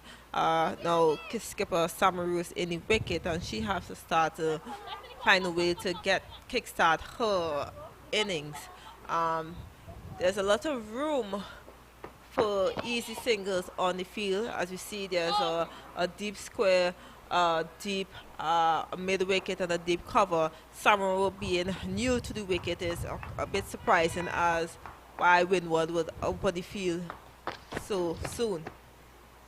There's a bad ball there by St. Jane, just tickled down to fine leg by Samaru, and there it is, she gets off the mark with a boundary. Excellent shot there by Samaru, getting off the mark with 4 runs, and a very easy delivery as well to score off. I mean, I agree with you in terms of the field placement. You know, she just entered the crease, faced only 5 deliveries with no runs scored, and they already have 4 fielders on the boundary spread out and around. So I think they could have probably tried to maintain a bit of pressure there. New batsman at the crease. Yes, it is the captain. Yes, she is very formidable with the bat. But again, pressure does certain things to players that even the best sometimes can crumble once you put them under that bit of extra added pressure. So this one is a full toss. It seems to be off the pitch, so it's a no ball signal by the umpire instead of a wide delivery. Clearly, you see the left-hander is giving St. Jane a bit of trouble, because she was doing a really good job against the right-hander, Joseph and South. So as we spoke about, that left-hand right-hand combination is always a struggle for any bowler, because almost every ball you have to adjust the line and length. And the fact that, you look at the heights of both batters, there's a difference. Yeah, of course. And again, we see with the left-hander that one, apart from the no ball going wide outside the pitch, this one is going wide towards the leg side, and thankfully no run scored off it from the bowler. That left-hand, right-hand partnership is so vital in all formats of the game, 4 days test match, 1 day T20, 30 overs, 25 overs, T10s. Just to always have the bowler second guessing where they're going to pitch the ball each delivery. That's another wide there. Really a struggle here for St. Jane to get to bowl that line and leg to left-hander Samaru. But yes, the left and right combination is always a struggle, because at the end of the day, some batter, whether it be the left-hander or the right-hander, always hitting to the short end, or always hitting to the breeze. Too many variables to account for when you have those differences. As you see, she's chipping forward here. It's that one aerially, but thankfully it falls into the gap, and it looks like it'll speed away to the boundary. It does for 4 runs. Valiant attempt by the fielder there to try to stop it with the foot. Obviously not something we advise in this format of the game. It can lead to injuries very easily. Yes, you said by attempt, I would say poor fielding. That is Jada James. She's a senior player on the team. She's played for the senior West Indies team. She should know better than you have to try to put in a dive there. And she was very close that, She could have, but all in all, another 4. Get there. Yeah, Samaru. definitely agree. You need to move the stumps a little bit. Maybe she could have tried a dive there face forward with the hands, and that would have stopped the ball, you know? Yeah. Not sure whether she was just mindful of diving and possibly exerting herself. Yes, probably staying this ground probably a little too hard right now. Could very well be that. We've seen how the ball has traveled across the surface very quickly, and I mean, granted it's not the greenest surface you'd see out there, however, still good conditions for cricket in terms of scoring runs. Yes, very much so. Here comes Sanjin bowling the Samaru. It's a long over here, another wide.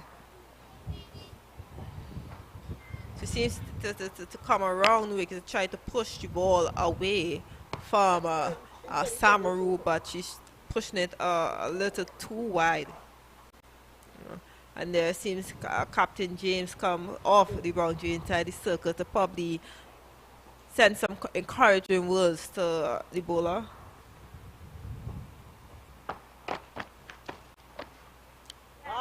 Again, another wide delivery there, and that one passing the keeper as well as it runs towards the boundary.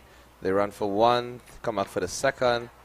Diving attempt by the fielder to pull it back in, so I think she prevented 4 extras, but the batsman is still running safely for 2. So, as you rightfully said there, the captain, I think, should have been in the circle at all points in time, you know, just giving her bowlers that confidence, that reassurance that you can continue to do what you are doing at this point in time, but just try to fix your line, fix your length. Always be motivational, you know. They say sometimes constructive criticism is better than just criticism by itself, because especially when you're working with these younger players, you want them to always have that inspiration to do better. So I played aerially in the air and thought she might have probably dived there. I was envisioning a superwoman effort to dive one-handed to catch that one, but thankfully she didn't risk it. Yes. End of a successful over there for Trinidad and Tobago. 62 after 12. Went along nicely with such a big over there. Trinidad and Tobago now needs 71 runs from 78 balls.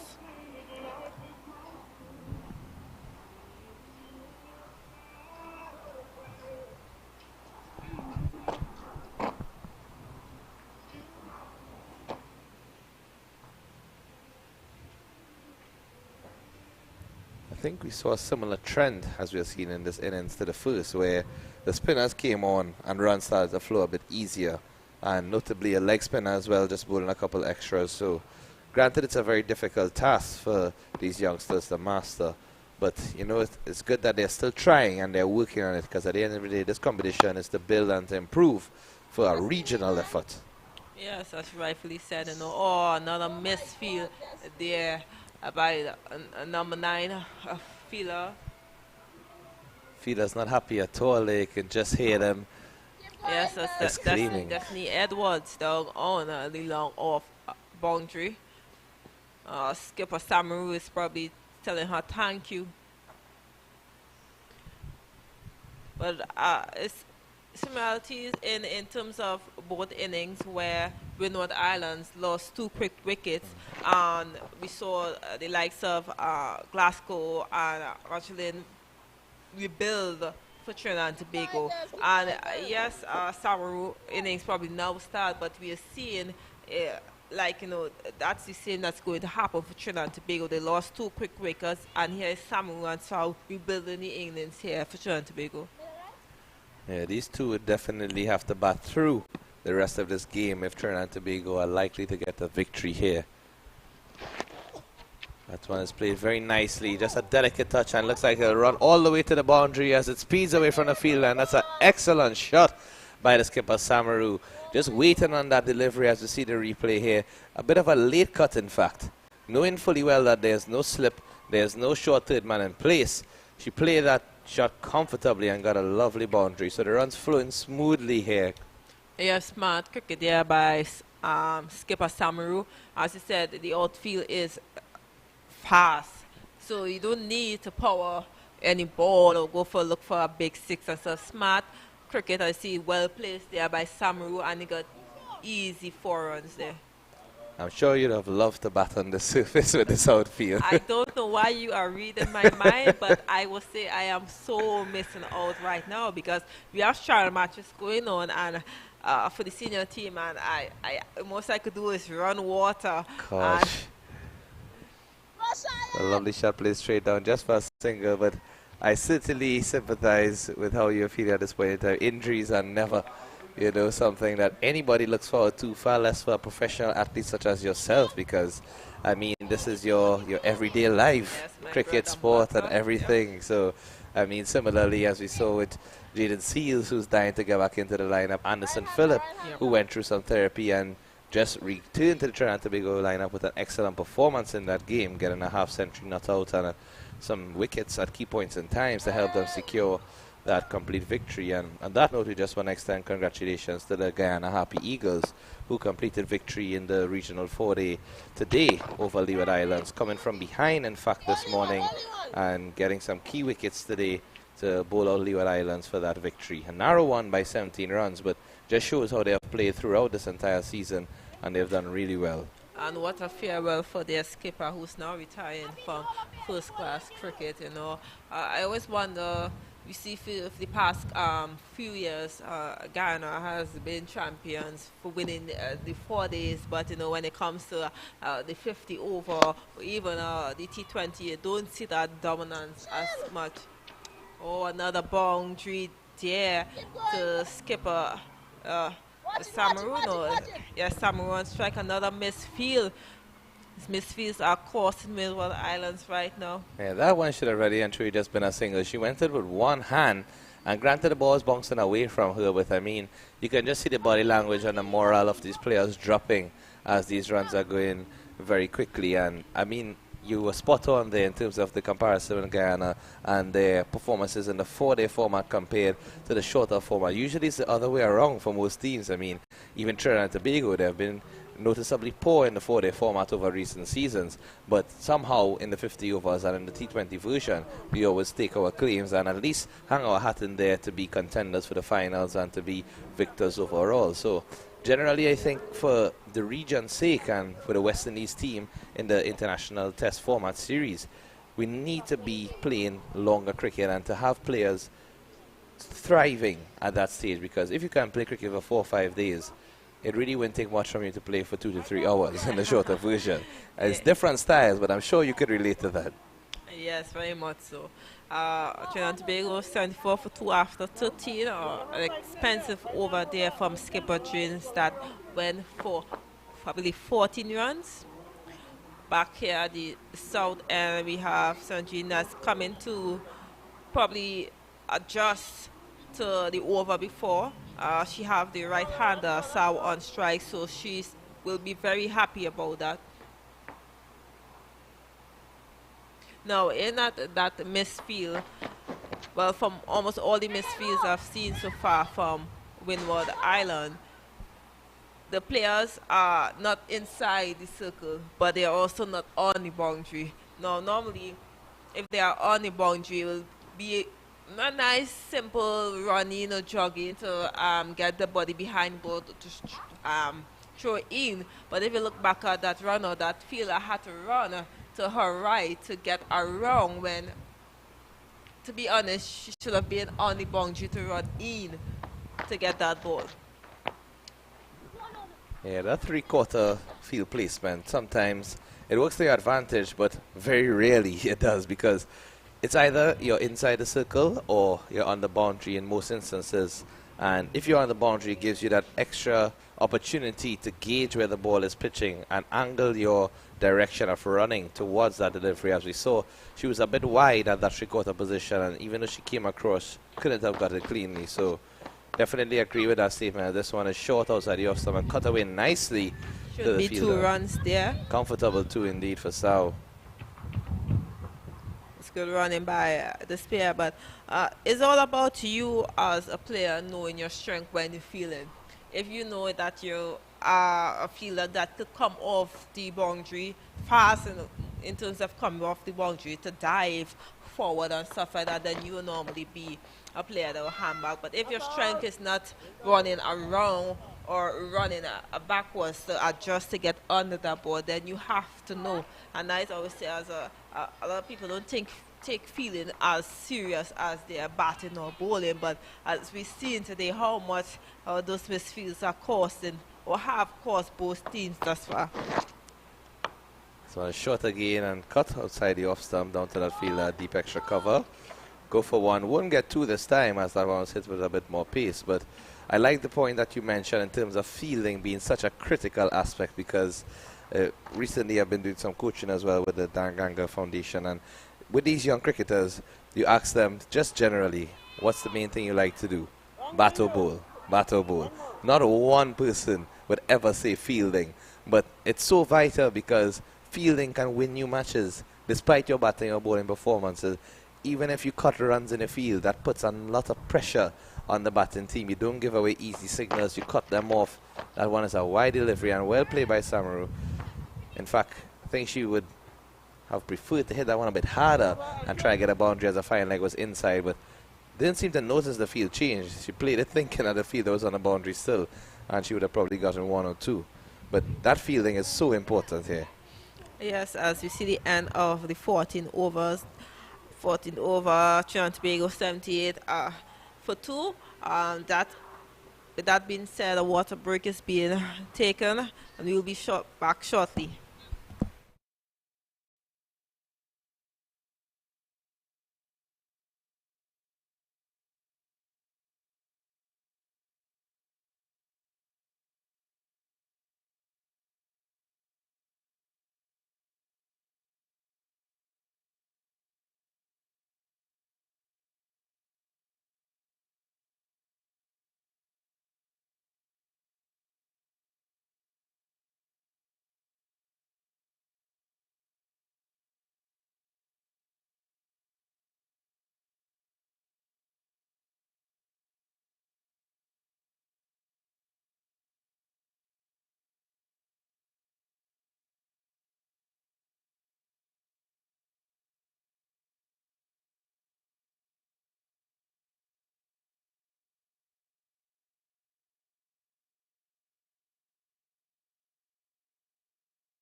Welcome back here to the National Cricket Centre in Balmain-Couva as we are in this very thrilling encounter between the Windward Islands under-19 girls team against the Trinidad and Tobago under-19 girls team.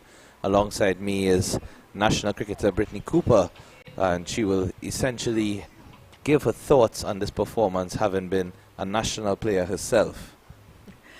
It's very good performance thus far by not only Trinidad and Tobago, but Windward Islands. You're seeing that there's so much talent in the Caribbean. As I said, players from both teams just recently came from the high performance camp in Antigua, so a lot of professional, mature young ladies is playing in this game right now. As you see, there's a change of bowling from Northern Ends with Alexander taking over from James.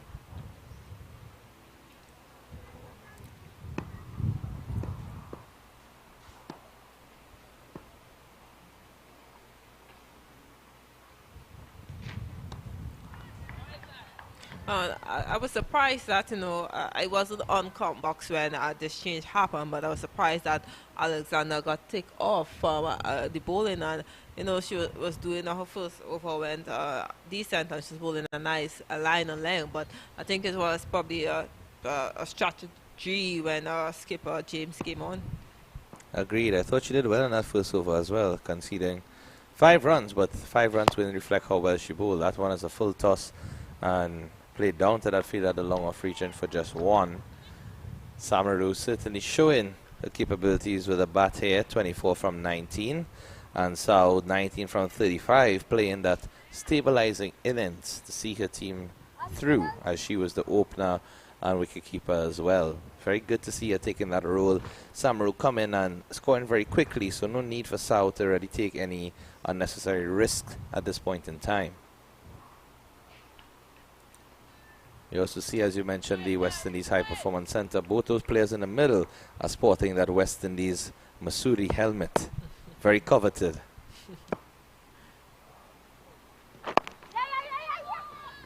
Yeah, it's very comfortable helmet, that is. I see a lot of young players, when they get into West Indies camp or West Indies set up, they tend to not take off that helmet at all. Outside of the senior players that, as soon as you get a chance to take it off, you see us at club cricket with a different helmet, or at national cricket with a different helmet, but these youngsters, they keep it on right through. Yeah, I think it happens to anybody once they are a fan of this game and passionate about cricket. I mean, myself, I've never played for any West Indies professional team. I've played for the West Indies Lawyers cricket team, and I'm sporting that hat right now. So, I mean, once you get a chance to represent West Indies colours, you take it in stride. It's really the pride and joy for us in this region to be able to wear those maroon colours at any point in time. Yes, as you say, it's pride and joy. Not many will be able to get the opportunity to represent millions of people in the Caribbean. It's a different feeling when you put on that maroon. It's like it's really hard to explain. When you stand in the middle and you hear that anthem, we little calypso, you hear that anthem, and you look at the crowd and you hear them singing or swaying to the rhythm of our anthem.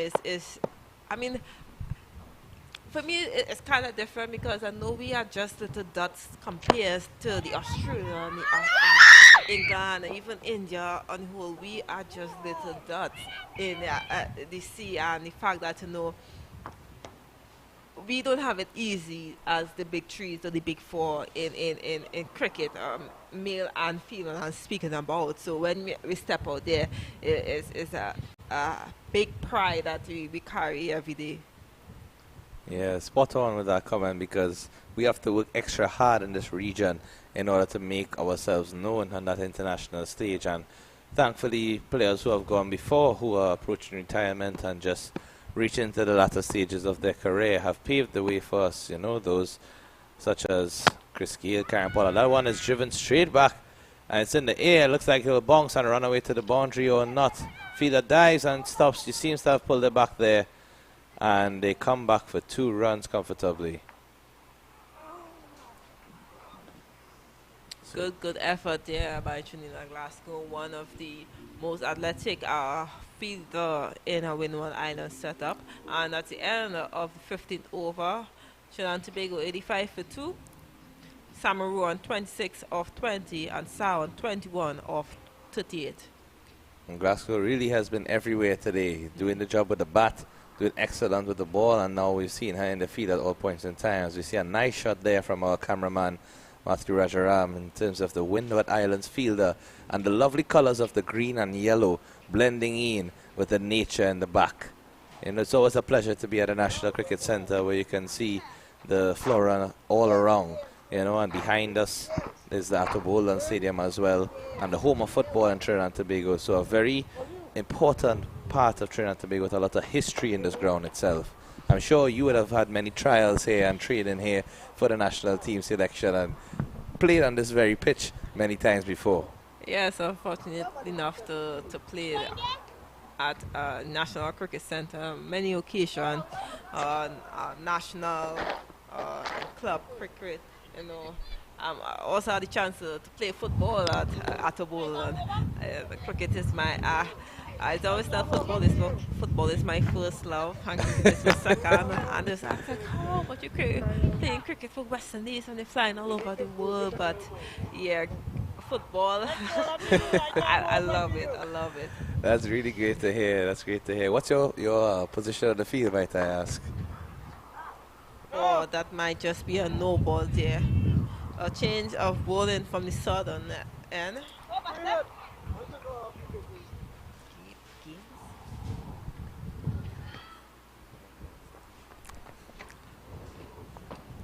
Looks like Cheyenne Games here. Cheyenne Games, we placed in a century. A dot ball from that free hit. But yes, just like cricket, the football, a utility player. I love running, so more, and I could kick with my both feet, so either left or right wing. I play center midfield, I play left back. At a time when our keeper got injured, and I went on goal keep. So I like to be a utility player, take advantage of the fact that you can do everything. But my main thing is either I'm a winger. Nice. That's really interesting to hear. I mean, I can relate to that being a utility player, because when I played football previously, I actually used to goal keep. Played for Naprima College at the under 14, under 16 levels, and then my utility went from playing to left back and then now to left out. So I think I'm good in that position for a while. Yeah, I think I'm left out. I'm not.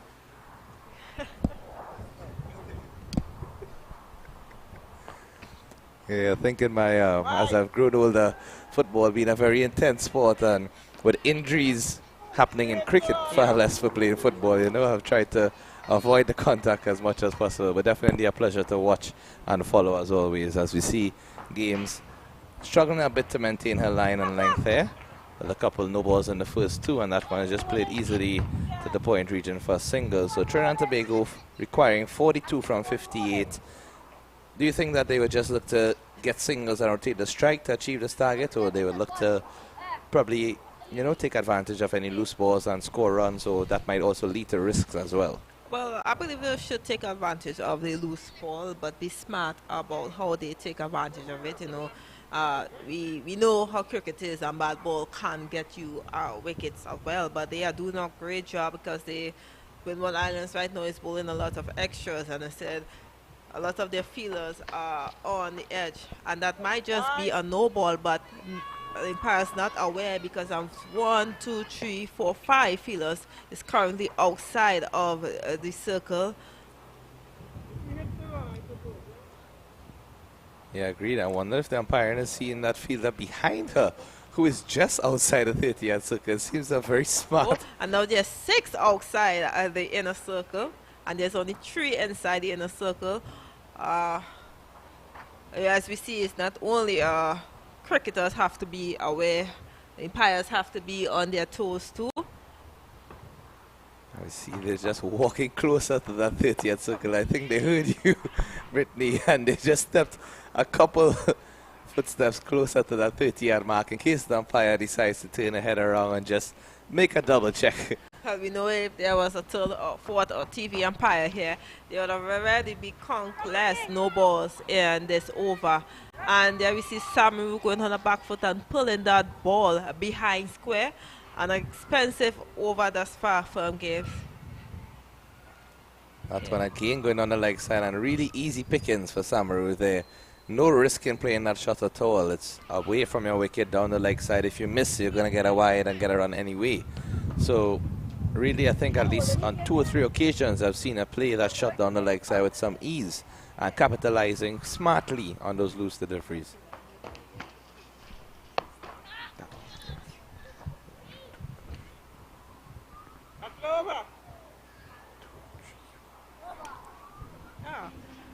But we talk about, awareness, and sometimes the umpire just be in the game, and, umpires don't have eyes behind their head. But you also, me, if I was batting there, I was walking up quietly to the umpires like, they have 5, they have 6 outside the circle, we're spy now. And the umpire would just start to look over her shoulder, so far, boom, easy no ball. Of course, and I would easily, the non-striker could talk to the umpire right there, but I would even look to the square leg if I'm batting, and I would just look to the square leg and she would probably watch me perplexed, and then I would say, Sam, by chance, how many fielders are there outside of the circle? You ask the question politely, because at the end of the day, the umpire's decision is final, and you don't want to show any disrespect as a batter, but you ask them in a very smart way, and just hint to them that maybe you should just take a look, because the umpire at that end wouldn't be able to see exactly what's going on. But the square leg umpire has a full view if she wishes of the field. Yes. I think we see the return of Glasgow. I was now going to say they have to be mindful. Glasgow has 2 overs remaining. So, interesting to see how this goes. That one is Fuller, drifting into the paths and played nicely by Sau on the leg side. So, the approach here, I think, would be to see if they can score a single at least of every delivery from Glasgow, because given her first 3 overs, she's not going to give you anything on offer to hit boundaries. Yes, Glasgow, one of the more talented of the bowlers here for Windward Islands. As you said, that Trinidad and Tobago are well on top of things, and the fact that James has turned to Glasgow to try to break this partnership, both Samru and Sau has to be mindful of and not allow her to get their wickets. It's a good delivery there. Just beaten outside of the bat, and I think a breakthrough here could see any sort of turn of events, because cricket is a very volatile game, and anything that happens can change how the momentum and how the flow is. Good decision by the captain to bring back Glasgow. It really doesn't make sense to keep a 2 overs or further down, because the game can run away from you very easily. We've seen 1 or 2 overs with extras and boundaries in them going to around 15 to 20 runs that have really changed the required run rate. That a bit of a mixed decision there. I think the umpire, in fact, saying now wide first. Let's see that replay again. Thanks to our videographer Jason for pulling it up so quickly. This one looks like it was going down the leg side, tickled the pass. The umpire already raised the hands for a wide, and upon the appeal, raised the finger. After the appeal. So if Glasgow, the keeper or the fielders, did not appeal, it would have stand as a wide. But as you look at the replay, you already see Samu look like she was already going to walk, and that's what you call fair play in cricket. A lot of people ask me, why do you walk the umpire in raise his hand? I say, I like to sleep at night, I don't like to carry no guilt on my chest. That peace of mind and that guilty conscience is always a factor to consider. But I'm just wondering if, in terms of the the lack of clarity and confusion with how the decision went, if she should have cancelled that wide first before, and then signaled the out. Yes. Because to me it's a duplicitous decision. You're giving a wide and at the same time taking your extended hand and just raising it to give a dismissal. So maybe that's what I mean. We've already seen a new batter enter and Samru walked out, but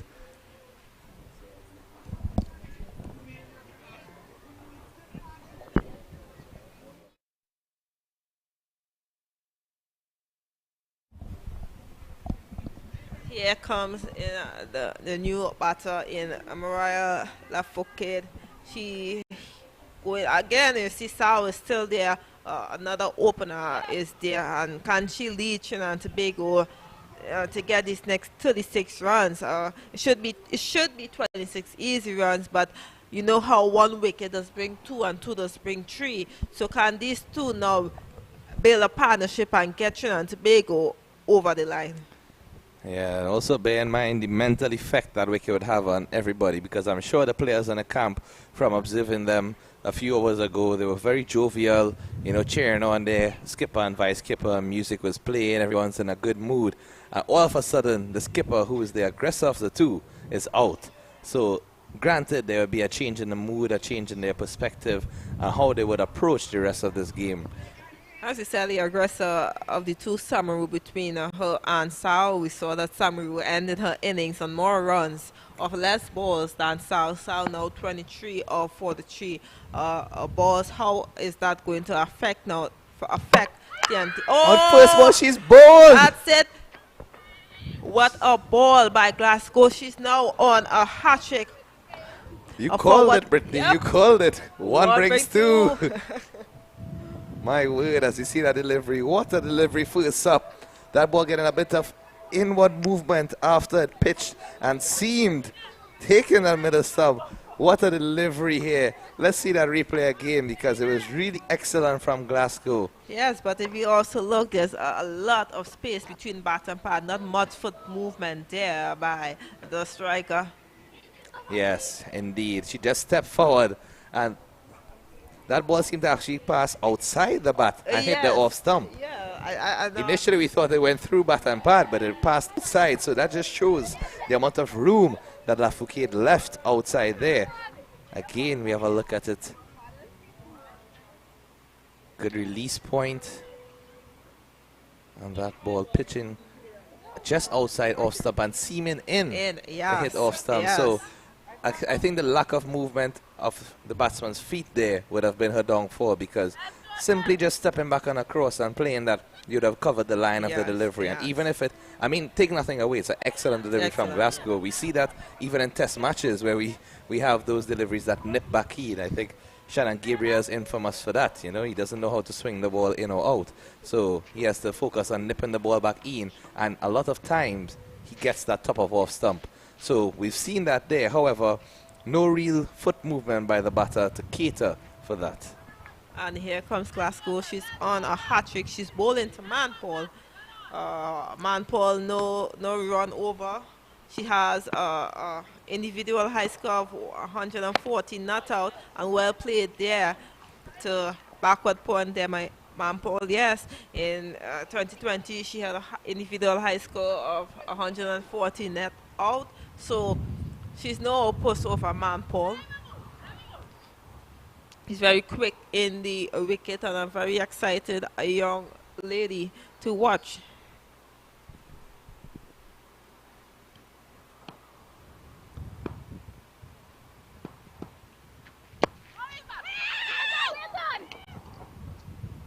Some hesitancy there, as Sal was looking for the signal, but told to wait. I think it's smart to just see out the end of that over without any more wickets falling, as they complete 17 overs. Trinidad and Tobago under 19, 95 for 4. 2 wickets fallen and just 1 over. Yes, and a maiden as well. So Glasgow, I mean, excellent figures thus far to be a strong contender for the woman of the match performance, because she has thus far scored a half century, made some pivotal stops in the field, and 2 for 6 from 4 overs. Yes, very much so. She's leading from the front, vice captain of the Windward Islands team. And as you mentioned there, Kira Manpaul, who came into the crease, originating from Gasparillo. She debuted for the Trinidad and Tobago under 19 team in 2019 and has a highest club score of 114 just a couple of years ago. So I'm sure she'll be looking to continue in that vein.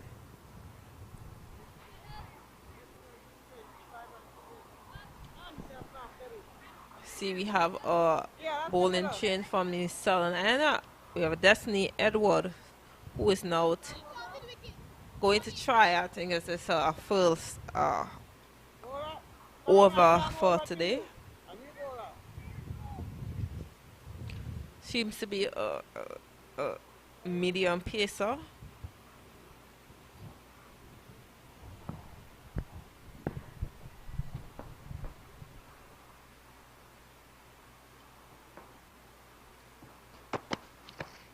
Ooh, That's a beautiful lovely. delivery first up. Oh, Where was Edward all the time? I love the jump before the crease as well. You know, they always teach you from small to jump before you deliver to get that Yes. extra bit of pace. A very smooth run up and action from Edward here.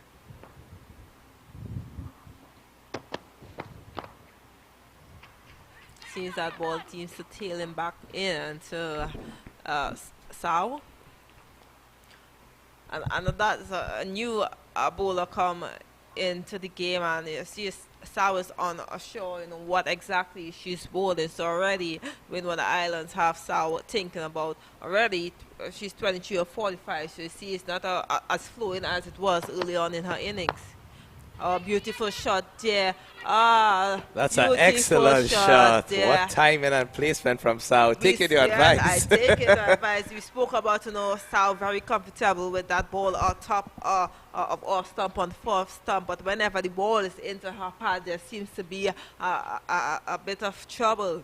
That's a really nice shot there. That one just coming into her around off and middle in terms of the direction of the stumps, and just stepping into it, a nice flowing drive. Didn't hit it too hard, and immediately a field change with the fielder going down to the boundary at a very wide, long off position, allowing for an easy single if she decides. This one is short and pulled away into the leg side, but there's a fielder at the mid-wicket boundary, comes across to send it back in. They get one and come back for two comfortably. Nice throw. Yes, really nice throw there. I don't think I can even reach there from the boundary, I must say. Very well done. That's already 6 runs off the over. 2 balls left here in this over. Not taking anything away from Edward, but it's good to see that Sao have already adjusted. We talk about she's not being aware of what the bowler is bowling, but well played again there by Sao. I'm actually liking this matchup, really liking this matchup between Edwards and Sao. Yes, likewise here. Sao definitely has to be mindful facing up to a new bowler, but she has shown that despite the bowler, no matter where they pitch, she's ready to face the deliveries, whether it be for a single or an expansive drive for a boundary. She has shown all of her shots on display.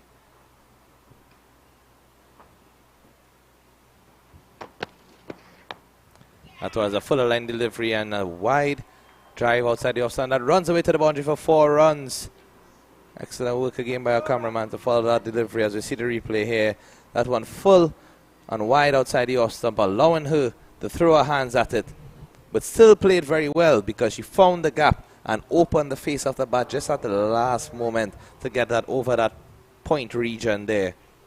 As you see, Trinidad and Tobago 105 for 4 after 18 overs, just 26 runs away from victory.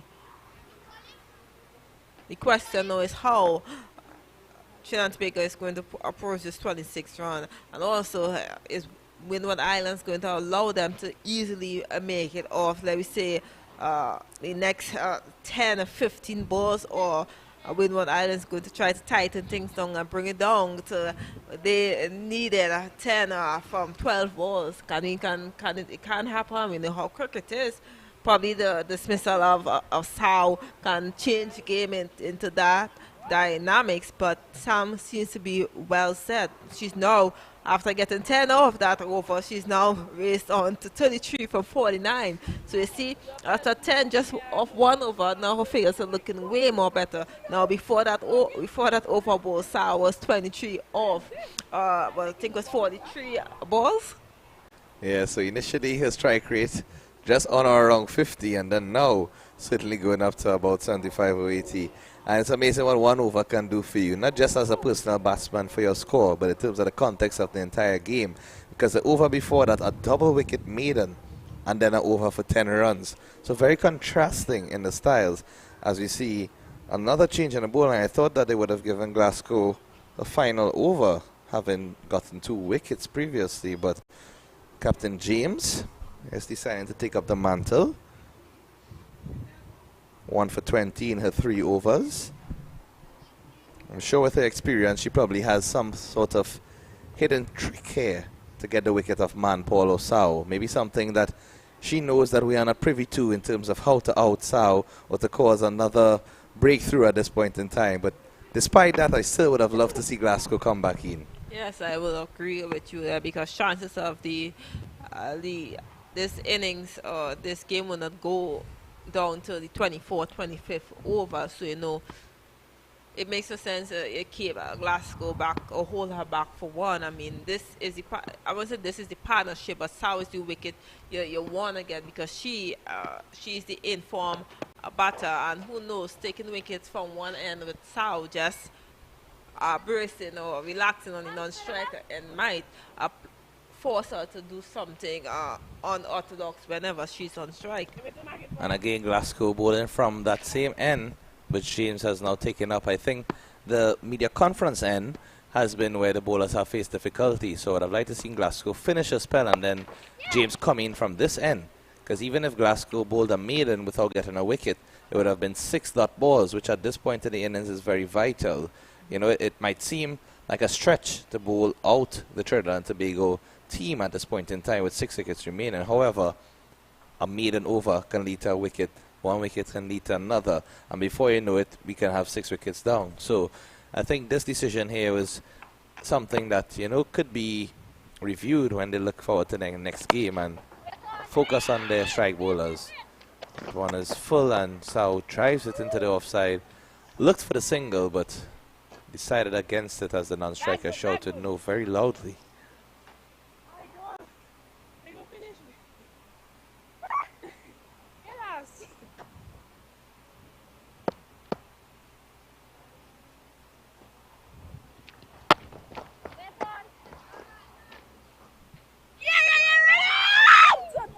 Misfield. I just heard through the stump mic here shouts of "oh my God" across the Windward Islands field, because you know it's really not helpful to your bowlers when you allow a ball as simple as that to go past you for a single. No real effort required there, Brittany. Just had to stoop and get the ball. And this one, I'm not too sure what kind of shot is that. And the catch is taken. So it seems like Man Paul tried to scoop that one, but I'm really not sure why that shot would be played at this point in time. I think if you look at the ball before what Man Paul faced, where she tried to work it a short square again. I think that's what she tried to do with this ball, but eventually got a top edge. Yes, definitely accurate with that review. Initially, I thought she tried to play the scoop shot because I was wondering how did the ball end up directly over her head to the short third man fielder. And in fact, she was trying to turn that one to the leg side. I mean, not a bad intention, but again, if the ball is not there to be played into the leg side, no need to force it. Yeah, but if you take a look back at the ball, it was a bad ball from James. It was short. And I think she could have come back and probably even just punched that into the leg side rather than try to turn it. Maybe even use her wrists if needed. And then comes to the wicket, Naya Roberts replacing Man Paul. Naya Roberts, wicketkeeper batter. Hailing all the way from Guayari. Yep, where all the oil is.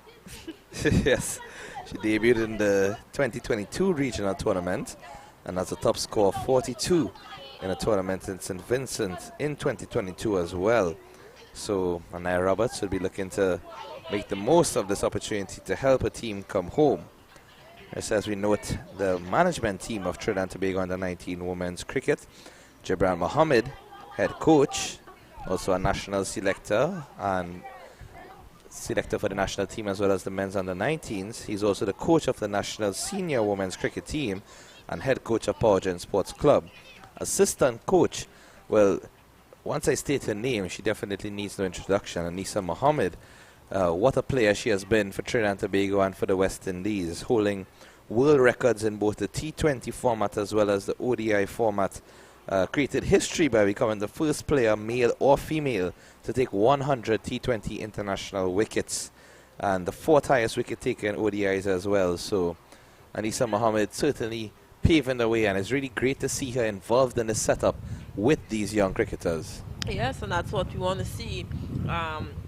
Senior players or past players being involved in setting up or helping the younger generation, whether it be male, female cricketers. Because you look at Anisa's portfolio, and there's just so much information, so much achievement, so much years behind her, so much knowledge she have to share, and she being records and milestones and stuff, so much.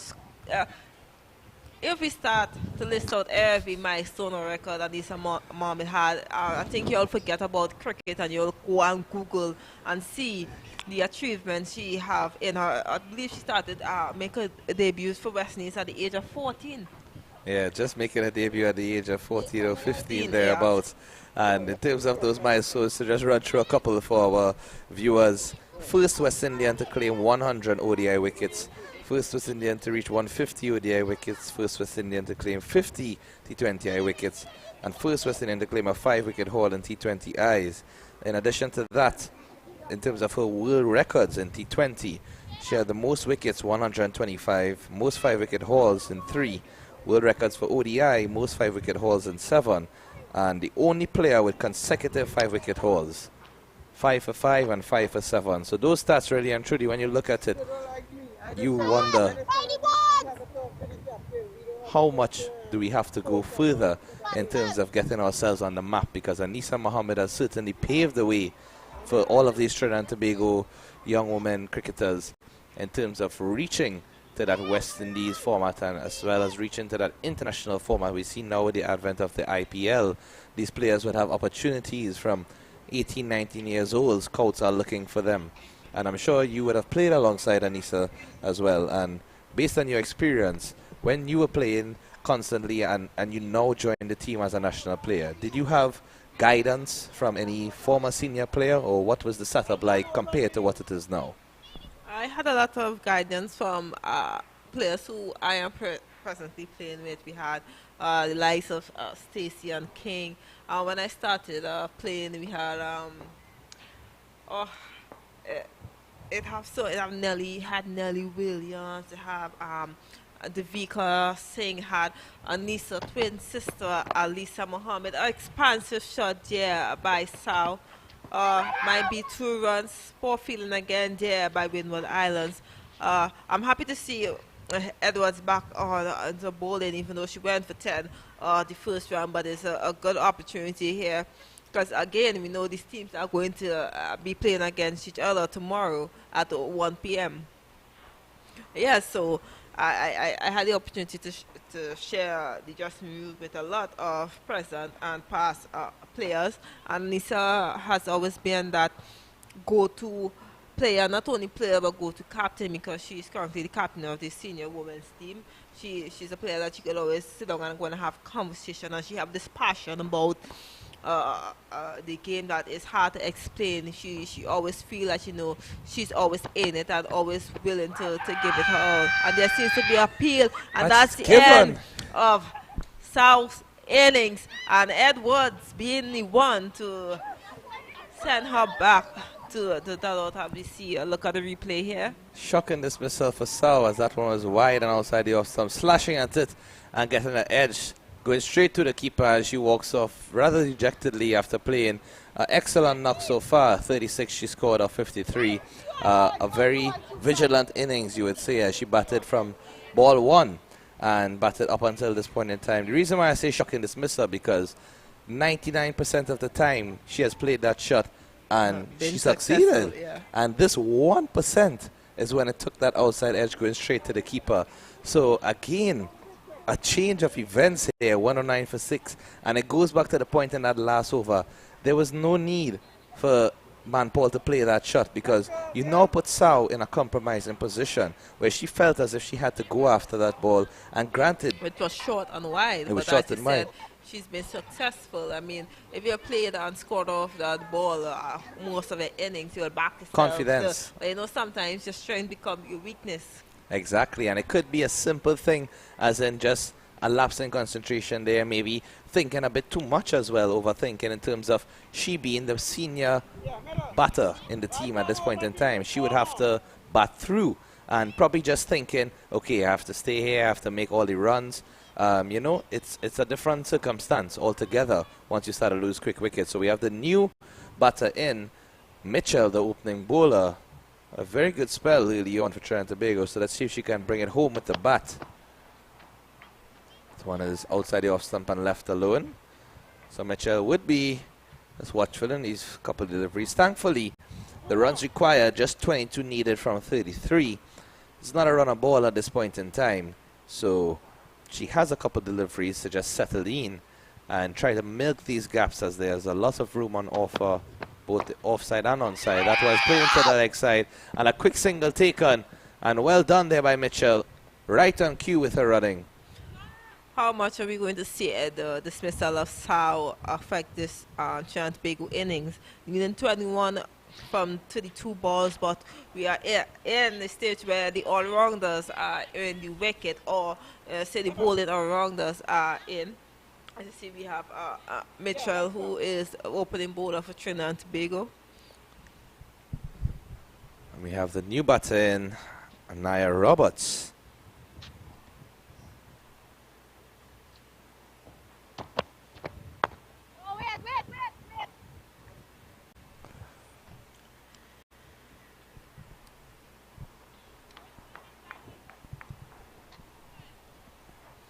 Roberts and Mitchell in the wicket right now, up against Edward, who's been a lot more consistent in the second over. It all comes down to who keep the calmest. You know, Trinidad and Tobago well on top of things, needed 21 off 30 balls and having 4 wickets in hand, but we also have to remember, out of that 30 ball, we have Glasgow, who have already bowled 4 overs and getting 2 for 6. She still has 1 over in hand. And it looks like Glasgow is coming up now. This will be the decisive over. This over will determine how it will swing. Will it swing to Windward Islands, or will it swing to Trinidad and Tobago? Mr. Chancellor, how do you predict this game will swing? Well, it's been a good fight back from the Windward Islands. Excellent cricket all round. I think the Trinidad and Tobago young ladies should have this wrapped up without too much struggles in. Glasgow coming back and doing quite well in terms of the bowling, getting some good wickets there for her team. Sweltering conditions out there, and I certainly think the Trinidad and Tobago batters will feel a bit of that heat.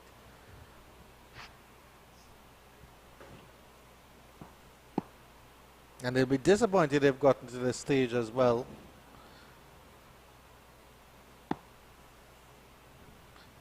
Seem to have it quite easy in the middle overs.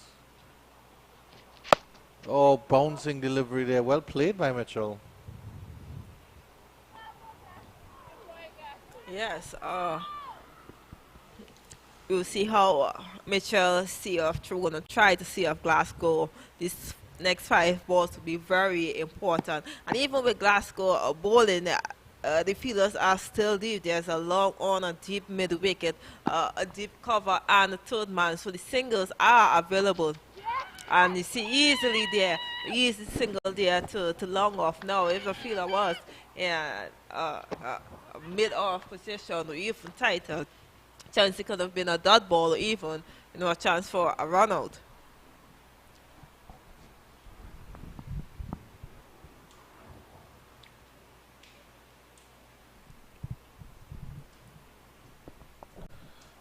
Anaya Roberts is in the wicket, so it's two new batters that Trinidad and Tobago team have to depend on. Excellent bowling by Jenny Lee Glasgow. I think whatever happens at this stage, Jenny Lee Glasgow has really put her hand up for player of the match. And she will more than likely earn that honor and deserve that honor.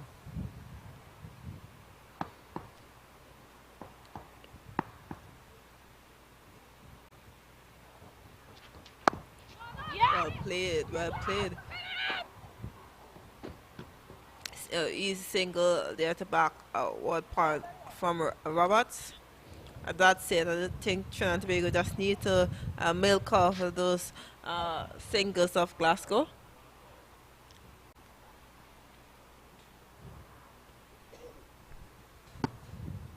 One more delivery and a very, very impressive spell here at Glasgow.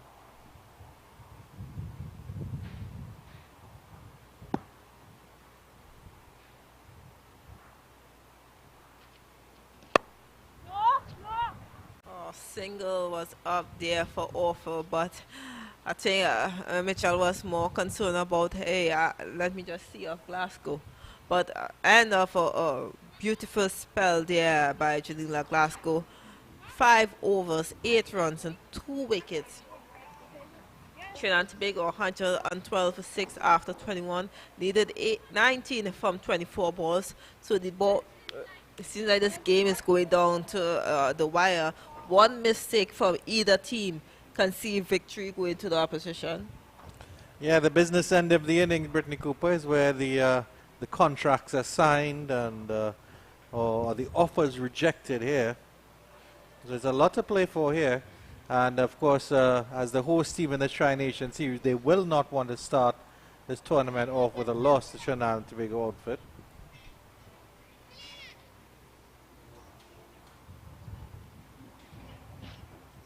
But they will certainly have to regroup whatever happens at the end of this game, because they will be disappointed with their batting performance in this game to have this get so close to the wire, as you see. Edward to continue.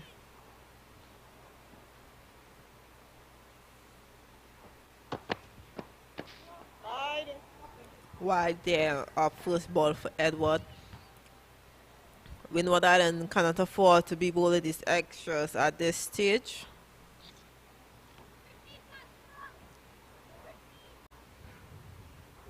Yeah, not a lot of runs to play with at all. An adjustment being made by the field there as Windward Island did not have a mid-on.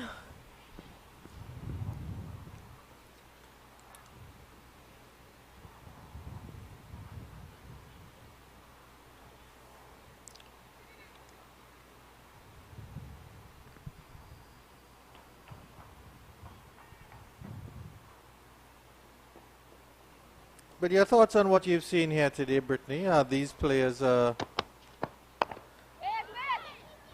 little bit more advanced than you were when you were at the age of 19 and playing cricket, or they're all about the same level? Well, I debuted for Trinidad and Tobago at the age of 18, so I didn't have a chance to play on the 19 or cricket, because I believe when I started there was a little pause, so I didn't have a chance. I went straight into the senior team setup. But looking at both teams and comparing them to probably the regional under 19 from last year, there's a big improvement from some players. Look at Selena Rose, look at the likes of Glasgow to an extent. I look at the wicket keeping of Fontini. Yes, Fontaine.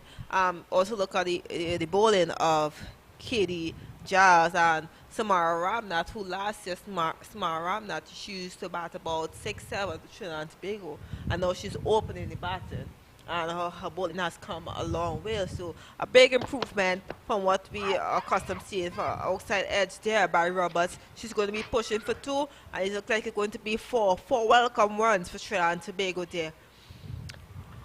Not a bad ball there by Edwards. The field was set, but third man just being a little too wide. Exactly where the ball went was exactly where third man supposed to be, but unfortunately, the angle was a bit off.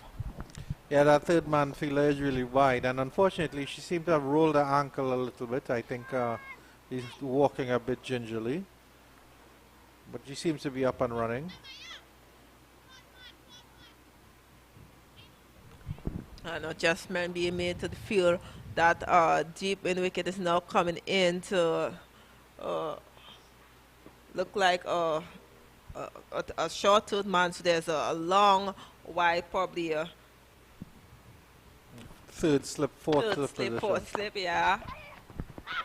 And yet might be a run out chance, but the fielder bowler did not collect the ball to run on the striker, Roberts. Roberts looking for that quick single on the pitch, which at that point in time wasn't needed, or really getting 4 runs off this over. No need to take any risks at this point in time. Yeah, already 5 runs for the over with a delivery left, or 2 deliveries left. And that one, the run really was never on, because that was just played back up to the bowler. It even stayed on the pitch, so I'm not sure what Roberts saw there. Wild swipe at that one.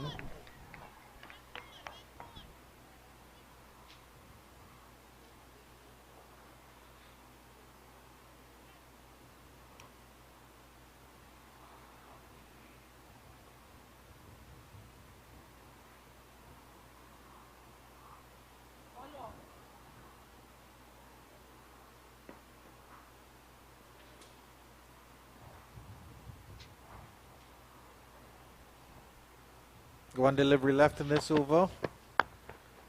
Good shot there from Roberts, but straight back to the bowler. 117 for 6. It's going down to the wire, Brittany Cooper says. And it certainly is that. 14 of 18 required.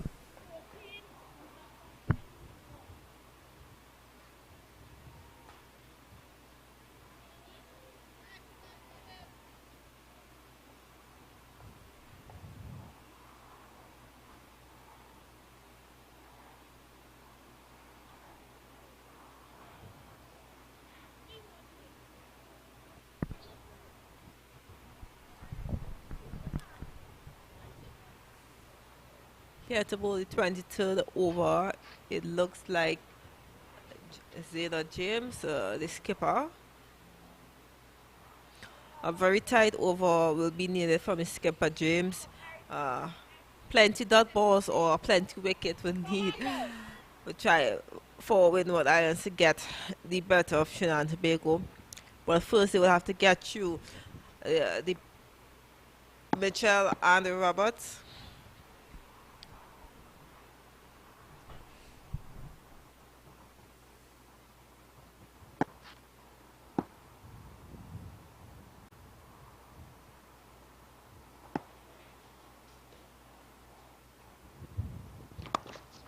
Forward to this one, Jazz. They run it down to third man. They run the single. It's a good throw in. The fielder might have been better advised to go to the keeper's end, which is very, very close. The keeper has the gloves as well. A bit of a risky single there, but it pays off for the Jazz lady.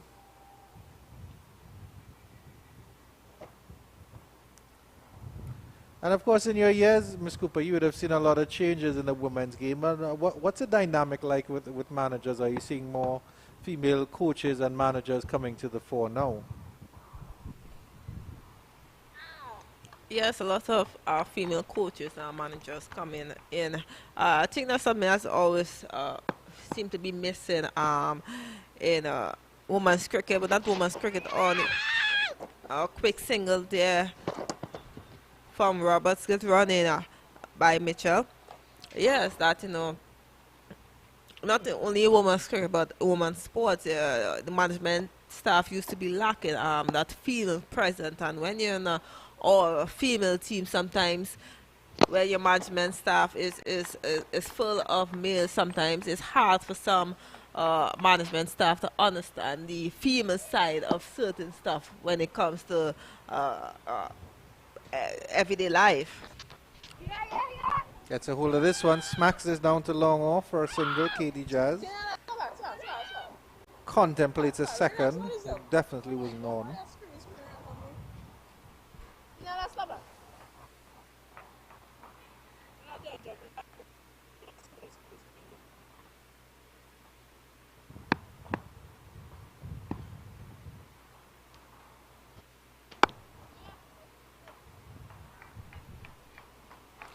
11 needed of 13 balls. Thank you.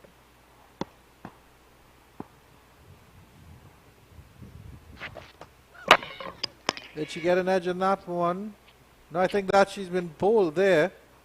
Because that was an attempted stumping. No, it was an attempted stumping, I think. All batters safe at the end of the day. It's 120 for 6. 11 runs required from 12. Still slightly less than one of a ball, a runner ball. But tense times here for the Trinidad and Tobago outfit.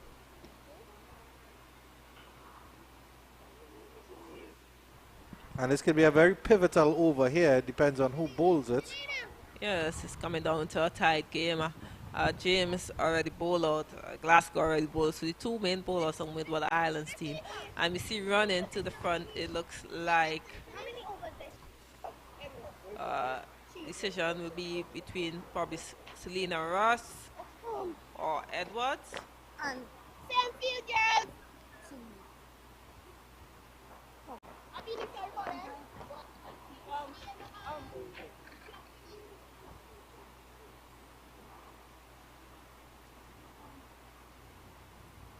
Yes, and look at the final decision is Edward.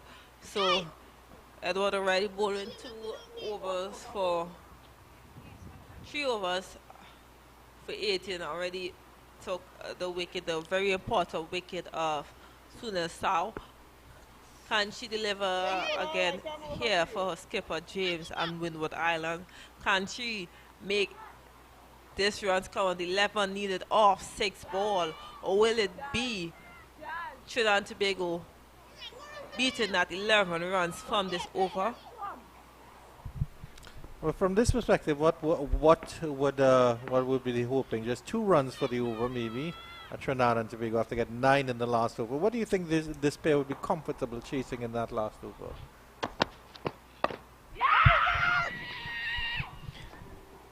A welcome single off the first ball of the over. Seam Roberts back on strike. I would say they will be comfortable at least chasing 7 off the last over. 6 wicket down, so there's wicket in hand if it does come down to needed some quick runs, but 7 runs in the last over will be a comfortable chase for Trinidad and Tobago. Well, either boundary or wicket will completely change the complexion of this chase. Good delivery, dot delivery, that's valuable there from Edward. The fielder sprawling all over. Yes, see Roberts looking for that drop and run. So it's either Robert looking for that soft single drop and run, or is she going to try to go for the big hit? Only 3 fielders outside the circle. And that's it. Again. Oh. She gets this one through. Will that run to the ropes? It does, and it gets a 4. That's a valuable 4. That's a much needed 4. Half-hearted attempt at that fielder, short third man. You have to see just sticking out a foot to try to stop that one. Yes, poor feeling that ball went straight. Oh, come on. Oh, straight through. Well. And I was just going to ask you, do you think the Windward Islands unit has fielded a bit better than Trinidad and Tobago in the outfield? To me, they were a little bit sharper in the early part of the innings. Yes, I believe Windward Island feeling has cost them this game, because if you do a calculation of all the missed fields or drop catches that already played in this innings, Trinidad and Tobago would have probably already lost this game. Wide delivery to follow up here. Coming off a little bit here coming off the wheels a little bit here for the Windward Islands.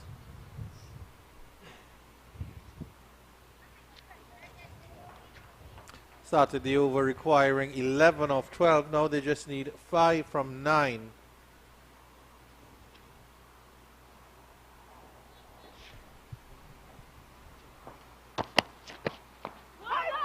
Appeal for an LBW.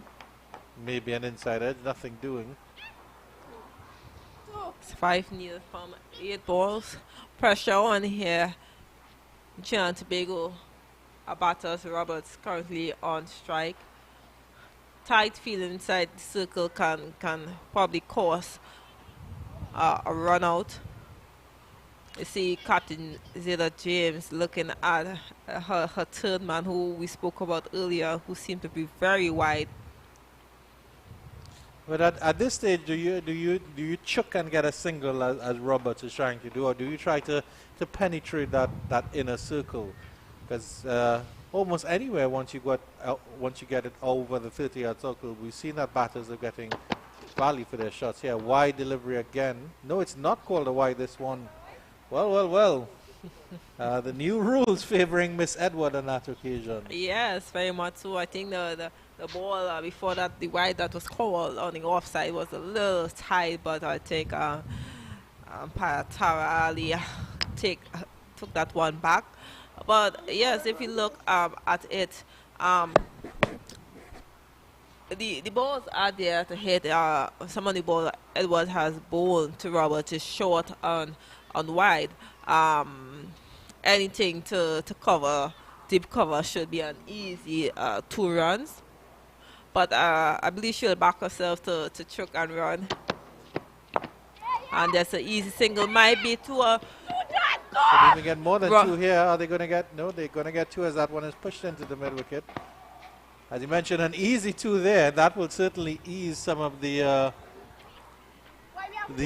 worries and concerns. So just 3 required of 6 here for Trinidad and Tobago to register a win in the opening game of this Under-19 Tri-Nation Series hosted by the Trinidad and Tobago Women's Cricket Association. And we can hear the cheering from the Trinidad and Tobago Under-19 ladies downstairs. They know victory is right around the corner. They know it's just 3 runs. But here, coming to bowl the last over is left hand medium pacer Selena Ross. A lot of pressure for a young player. Whether it's under 19, whether it's senior, it's always pressure knowing that you have 3 runs, just 3 runs to defend. An exciting start to the first game of the Tri-Nation Series. Yeah, it's been a good competition. Honors even, you'd have to say. Even if the Trinidad and Tobago women, under 19 women, are able to pull off this victory. Not without a good fight from the Windward Islands.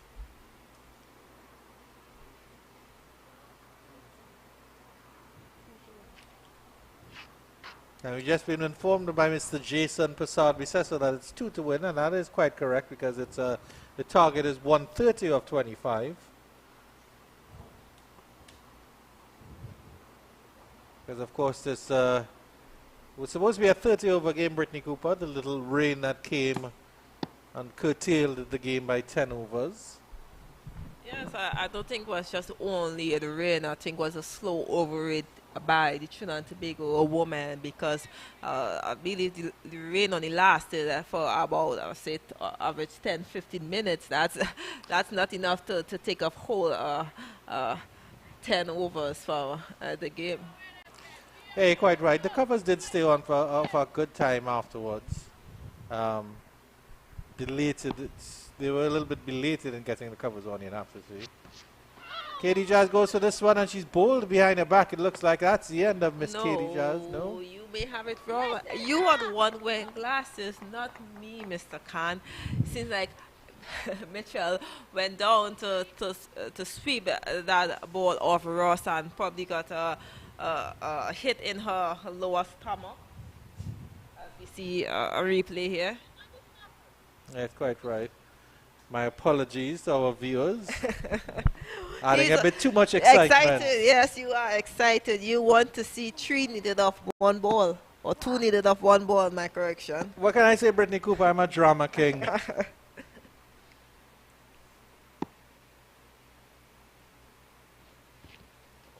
This one she gets a wide. Just one required for that victory now. Still feeling the effects of that one, Katie Jazz. It's a quick turnaround for the Trinidad and Tobago lady because they have to play again tomorrow. So it's certainly hope they get some good rest tonight. Push back up to the bowler, no run. All the feelers inside the circle now. Yes. As you would expect. Yes, all the feelers inside the circle, but most of the feelers are on the edge of the circle, which might still allow that easy single. But here comes Ross the ball. The third ball of the over, 1 run needed to win. Gets this one past the bowler. No, Oh, that's cricket. Lovely cricket there by Shalina Ross. She stretched to her right as you see the replay here and a direct hit.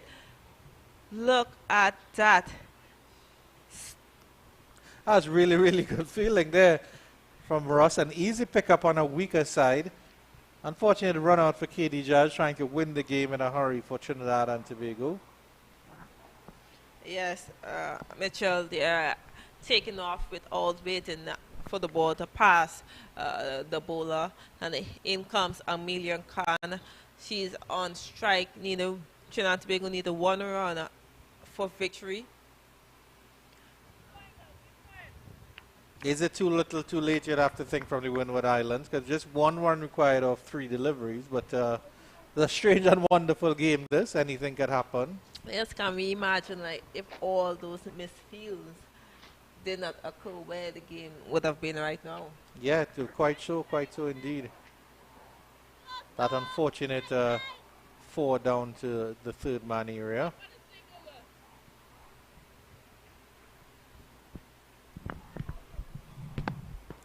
The batters were able to switch over. No, Roberts needs to be on.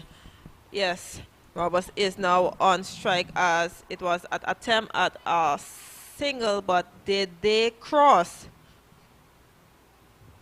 That's the question some of the fielders were asking. They did cross. Roberts is on strike. Roberts being on strike would be the preferred batter that Trinidad and Tobago will want. She being the senior of the batters inside right now. 1 needed of 3.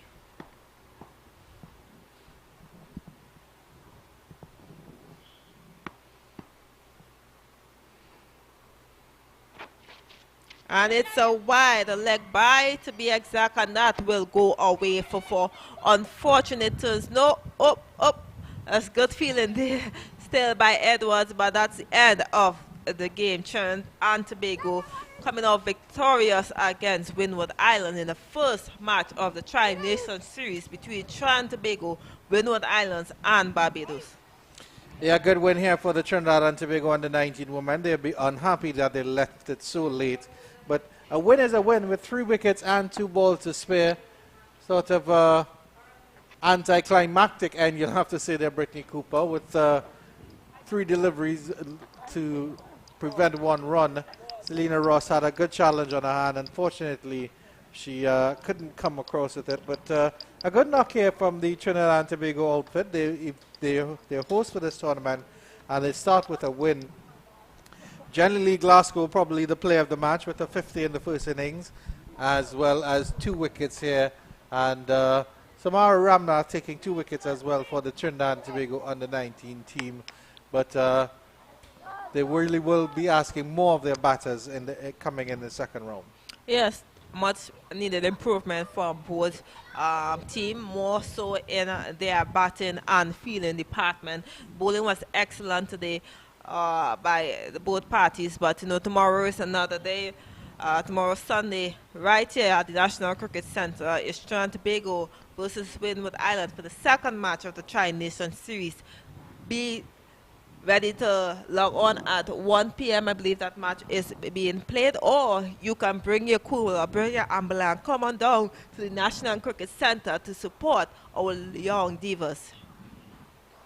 And that will do for us here from 360 TV on behalf of the Trinidad and Tobago Women's Cricket Association, on behalf of myself, Andrew Chan, Brittany Cooper, Keshaf Bahadur Singh, commentators, as well as our director, Jason Christopher Nolan Passard, and Matthew, the cameraman, Rajaram, wearing his hat, striding out to the middle. We'll be signing off here from the National Cricket Centre in Balmain, Vancouver.